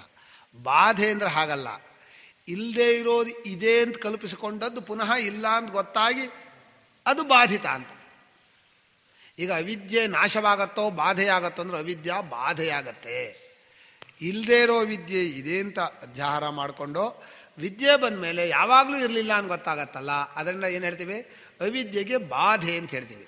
ಹೀಗೆ ದೇಹಾದಿ ಧರ್ಮಗಳಿದೆಯಲ್ಲ, ದಪ್ಪಗಿದ್ದೀನಿ, ಭಾರಿ ಬುದ್ಧಿವಂತ, ಭಾರಿ ಇದಾವೆ, ಶಂಕರಾಚಾರ್ಯ ಭಾರಿ ಚೆನ್ನಾಗಿದೆ, ನೀವೆಲ್ಲ ಆರೋಪ ಮಾಡಿರ್ತಾರೆ. ಅವರು ಆತ್ಮರಾಗೆ ನಾನು ಮುಂಚೆನೂ ಬುದ್ಧಿವಂತನಾಗಿರಲಿಲ್ಲ, ಈಗಲೂ ಬುದ್ಧಿವಂತನಾಗಿಲ್ಲ, ಮುಂದೂ ಬುದ್ಧಿವಂತನಾಗೋದೂ ಇಲ್ಲ. ಯಾಕಂದ್ರೆ ಬುದ್ಧಿಗೆ ಬಂದರೆ ದಡ್ಡಾಗ್ಬಿಡ್ತೀನಿ ನಾನು. ಬುದ್ಧಿಯನ್ನು ನಾನು ಮಾಡಿಕೊಂಡ್ರು ಬುದ್ಧಿವಂತನಾಗ್ತಾನೆ, ಬುದ್ಧಿಯನ್ನು ನಾನು ಮಾಡಿಕೊಂಡು ಬುದ್ಧಿವಂತನೋ ದಡ್ಡನೋ. ಸ ಬುದ್ಧಿಮಾನ್ ಯಾರೋ ಕರ್ಮಣ್ಯ ಕರ್ಮಯ ಪಶ್ಯೇತ್ ಅಕರ್ಮಣಿ ಚ ಕರ್ಮಯ ಸ ಬುದ್ಧಿಮಾನ್ ಮನುಷ್ಯೇಶು ಸಯುಕ್ತ ಕೃತ್ಸರ ಕರ್ಮಕರ್ತ. ಎಲ್ಲಿ ಕ್ರಿಯೆಯೇ ಇಲ್ಲವೋ, ಕ್ರಿಯೆ ಇಲ್ಲದ ಕೇವಲ ಆತ್ಮನಲ್ಲಿ ಎಂದೂ ಕ್ರಿಯೆ ನಿಜವಾಗಿಲ್ಲ, ಅವನಿಗೆ ಮುಂದೆ ಕ್ರಿಯೆ ಕಾಣ್ತಾ ಇದೆ. ಕ್ರಿಯೆ ಇಲ್ಲದೆ ಇರೋ ದೇಹಾದಿಗಳಲ್ಲಿ ಕ್ರಿಯೆ ಇಲ್ಲ ಅಂತ ಸುಮ್ಮನೆ ಕೂತರು ಅದು ಕ್ರಿಯೆ ಇದೆ. ಹೀಗೆ ಕರ್ಮಣ್ಯ ಕರ್ಮ ಅಕರ್ಮಣಿ ಕರ್ಮ. ಕರ್ಮವೂ ಕಾಣ್ತಾ ಇದೆ, ನಾವು ಅಕರ್ಮ ಅಂದರೆ ಕ್ರಿಯಾರಹಿತರು. ನಮ್ಮ ಸ್ವರೂಪದಲ್ಲಿ ಅಲುಗಾಟ ಇಲ್ಲ, ಮೂಮೆಂಟ್ಸ್ ಇಲ್ಲ, ಚೇಂಜಿಂಗು ಇಲ್ಲ, ಮೂಮೆಂಟು ಇಲ್ಲ. ಹಾಗೆ ಸುಮ್ಮನೆ ಕೂಟಸ್ಥ ಅರಿವಿನ ಸ್ವರೂಪ ನಾವು. ಆ ಕೂಟಸ್ಥ ಅರಿವಿನ ಸ್ವರೂಪನಾದ ನಮಗೆ ಮುಂದ್ಗಡೆ ದೇಹೇಂದ್ರಿಯಗಳ ಕ್ರಿಯೆ ಕಾಣಿಸ್ತಾ ಇದೆ, ಅದು ಇಲ್ಲದೇ ಇರೋ ಆಭಾಸ. ಅದರಲ್ಲಿ ಸೇರಿಕೊಂಡು ನಾನು ಕ್ರಿಯೆಯಲ್ಲಿದ್ದೀನಿ ಅಂತಂದರೆ ದಡ್ಡನಾದ. ಆ ಲೋಕ ವ್ಯವಹಾರವನ್ನು ಇಟ್ಕೊಂಡು ಹೀಗೆ ಕರ್ಮ ಕಾಣ್ತಾ ಇದ್ರೂ ತನ್ನ ಸ್ವರೂಪದಲ್ಲಿ ಕರ್ಮ ಇಲ್ಲ ಅಂತ ಯಾರು ತಿಳ್ಕೊತಾನೋ ಅವನು ಬುದ್ಧಿವಂತ. ಕರ್ಮ ಕಾಣ್ತಾ ಇದ್ದಾಗಲೇ ತಿಳ್ಕೊಳಕ್ಕೆ ಬರೋದು. ನಿಮಗೆ ದೃಶ್ಯ ಪ್ರಪಂಚ ಕಾಣ್ತಾ ಇರುವಾಗ ದೃಷ್ಟ ಸ್ವರೂಪ ನಿಶ್ಚಯ ಮಾಡೋಕ್ಕೆ ಬರುತ್ತೆ. ಕರ್ಮ ಮುಂದ್ಗಡೆ ಕಾಣ್ತಾ ಇದ್ದರೆ ಕರ್ಮವಿಲ್ಲದಿರೋ ಸ್ವರೂಪ ನಿಶ್ಚಯ ಮಾಡೋಕ್ಕೆ ಬರುತ್ತೆ. ಮುಂದ್ಗಡೆ ಏನೂ ದೃಶ್ಯ ಇಲ್ಲ ಅಂತ ಇಟ್ಕೊಳ್ಳಿ, ಏನೂ ಕ್ರಿಯೆ ಇಲ್ಲ ಅಂತ ಒಂದು ಅನುಭವ ಬಂತು. ಯಾವ ಅನುಭವ? ನಿದ್ರಾ. ಆವಾಗ ನಮ್ಮ ಸ್ವರೂಪವು ನಿಶ್ಚಯ ಮಾಡೋಕ್ಕೆ ಬರೋಲ್ಲ, ಆಯಿತು, ಆಫ್, ಸುಮ್ಮನೆ ಕೂತ್ಕೋಬೇಕಾದ್ರೆ. ಆದ್ದರಿಂದ ಇದು ಎಷ್ಟು ಅನರ್ಥವೋ ಈ ಜಗತ್ತು, ಅಷ್ಟೇ ಅರ್ಥ ಸಾಧನ. ಅಂದರೆ ಇದರ ಮೂಲಕವೇ, ಪ್ರಪಂಚದ ಮೂಲಕವೇ ಪರಮಾರ್ಥವನ್ನು ತಿಳ್ಕೊಬೇಕು ನೀವು. ಪ್ರಪಂಚವನ್ನು ಬಿಟ್ಟು ಹೋಗೋಕ್ಕಾಗ ಬರೋಲ್ಲ. ಅದು ಕಲ್ಪಿತ ಅಂತ ಹೇಳ್ತೀವಿ. ಕಲ್ಪಿತ ಅಂತ ಹೇಳಿದ್ವಿ ಅಂದರೆ ಗೊತ್ತಾಗೋವರೆಗೂ ಹೇಳ್ತೀವಿ. ಇವ್ರು ಯಾಕೋ ಬಾಯಲ್ಲಿ ಕಲ್ಪಿತ ಕಲ್ಪಿತ ಅಂತಾರೆ, ಯಥಾ ಪ್ರಕಾರ ಊಟ ತಿಂಡಿ ಎಲ್ಲ ಮಾಡ್ತಾರೆ ಅಂತಾರೆ. ಅಲ್ಲ, ಊಟ ತಿಂಡಿ ಮಾಡ್ತಾ ಇರೋದು ನಾನೇ ಅಂತ ಅವ್ರು ಯಾಕೆ ತಿಳ್ಕೊಬೇಕು? ನನ್ನ ಪ್ರಶ್ನೆ ಏನೋ, ಏನೋ ಒಂದು ಊಟ ತಿಂಡಿ ಮಾಡ್ತಾ ಇರೋದು ಅವ್ರಿಗೆ ಕಣ್ಣಿಗೆ ಕಾಣಿಸ್ತಾ ಇದೆ ಅಂತ ಇಟ್ಕೊಳ್ಳೋಣ. ಅದನ್ನೇ ನಾನೇನು ತಿಳ್ಕೊಂಡು ನೀವು ಯಾಕೆ ತಿಳ್ಕೊಂಡ್ರೆ ಅಂತ ಕೇಳಿದ್ರೆ ಏನು ಹೇಳ್ತೀರಾ? ಅದು ನಮ್ಮ ಸ್ವಭಾವ ವ್ಯವಹಾರದಲ್ಲಿ. ಹೀಗೆ ಯತ್ರ ಯದಧ್ಯಾಸ ತತ್ಕೃತೇನ ದೋಷೇಣ ಗುಣವ ಅಣುಮಾತ್ರೇಣಾಪಿ ನ ಸಂಬದ್ಧತೆ. ಇದನ್ನು ಮುಂದೆ ವಿಸ್ತಾರ ಹೇಳಬೇಕು. ಯಾಕೆಂದರೆ ಜೀವನ ಸಂಸಾರಿತ್ವ ಈಶ್ವರನಿಗೆ ಬರುತ್ತೋ ಇಲ್ವೋ, ಈ ಸೂತ್ರ ಭಾಷೆಯಲ್ಲಿ ಪದೇ ಪದೇ ಚರ್ಚೆ. ಜೀವನಿಗೆ ಹೀಗಾಗಿದೆ, ಈಶ್ವರನಿಗೆ ಹೀಗಾಗಿದೆ, ಜೀವನಿಗೆ ಸಂಸಾರಿತ್ವ ಇದೆ, ಈಶ್ವರ ಕರ್ತೃತ್ವ ಜೀವಂದೋ ಈಶ್ವರನ್, ಬಹಳ ಚರ್ಚೆ. ಅದಕ್ಕೆ ಈ ವಾಕ್ಯ ಇದೆಯಲ್ಲ, ಈ ಸೂತ್ರ ಇದು. ಎಲ್ಲಿ ಇನ್ನೊಂದರ ಆರೋಪ ಇದೆಯೋ ಅದು ಯಾವಾಗಲೂ ಆತ್ಮನಲ್ಲಿ ಅನಾತ್ಮ ಧರ್ಮಗಳು ಎಂದೂ ತಗಲಿಲ್ಲ, ಅನಾತ್ಮಕ್ಕೆ ಆತ್ಮಧರ್ಮ ಎಂದೂ ಬಂದಿಲ್ಲ. ಮಧ್ಯಾಹ್ನ ಮತ್ತೆ ಹೇಳೋಣ. ಓಂ ಶಾಂತಿ ಶಾಂತಿ ಶಾಂತಿ. ಓಂ ಕೃಷ್ಣಾರ್ಪಣಮಸ್ತು. ಸುಸ್ತೇ ಆಗೋದಿಲ್ಲ ವೇದಾಂತ.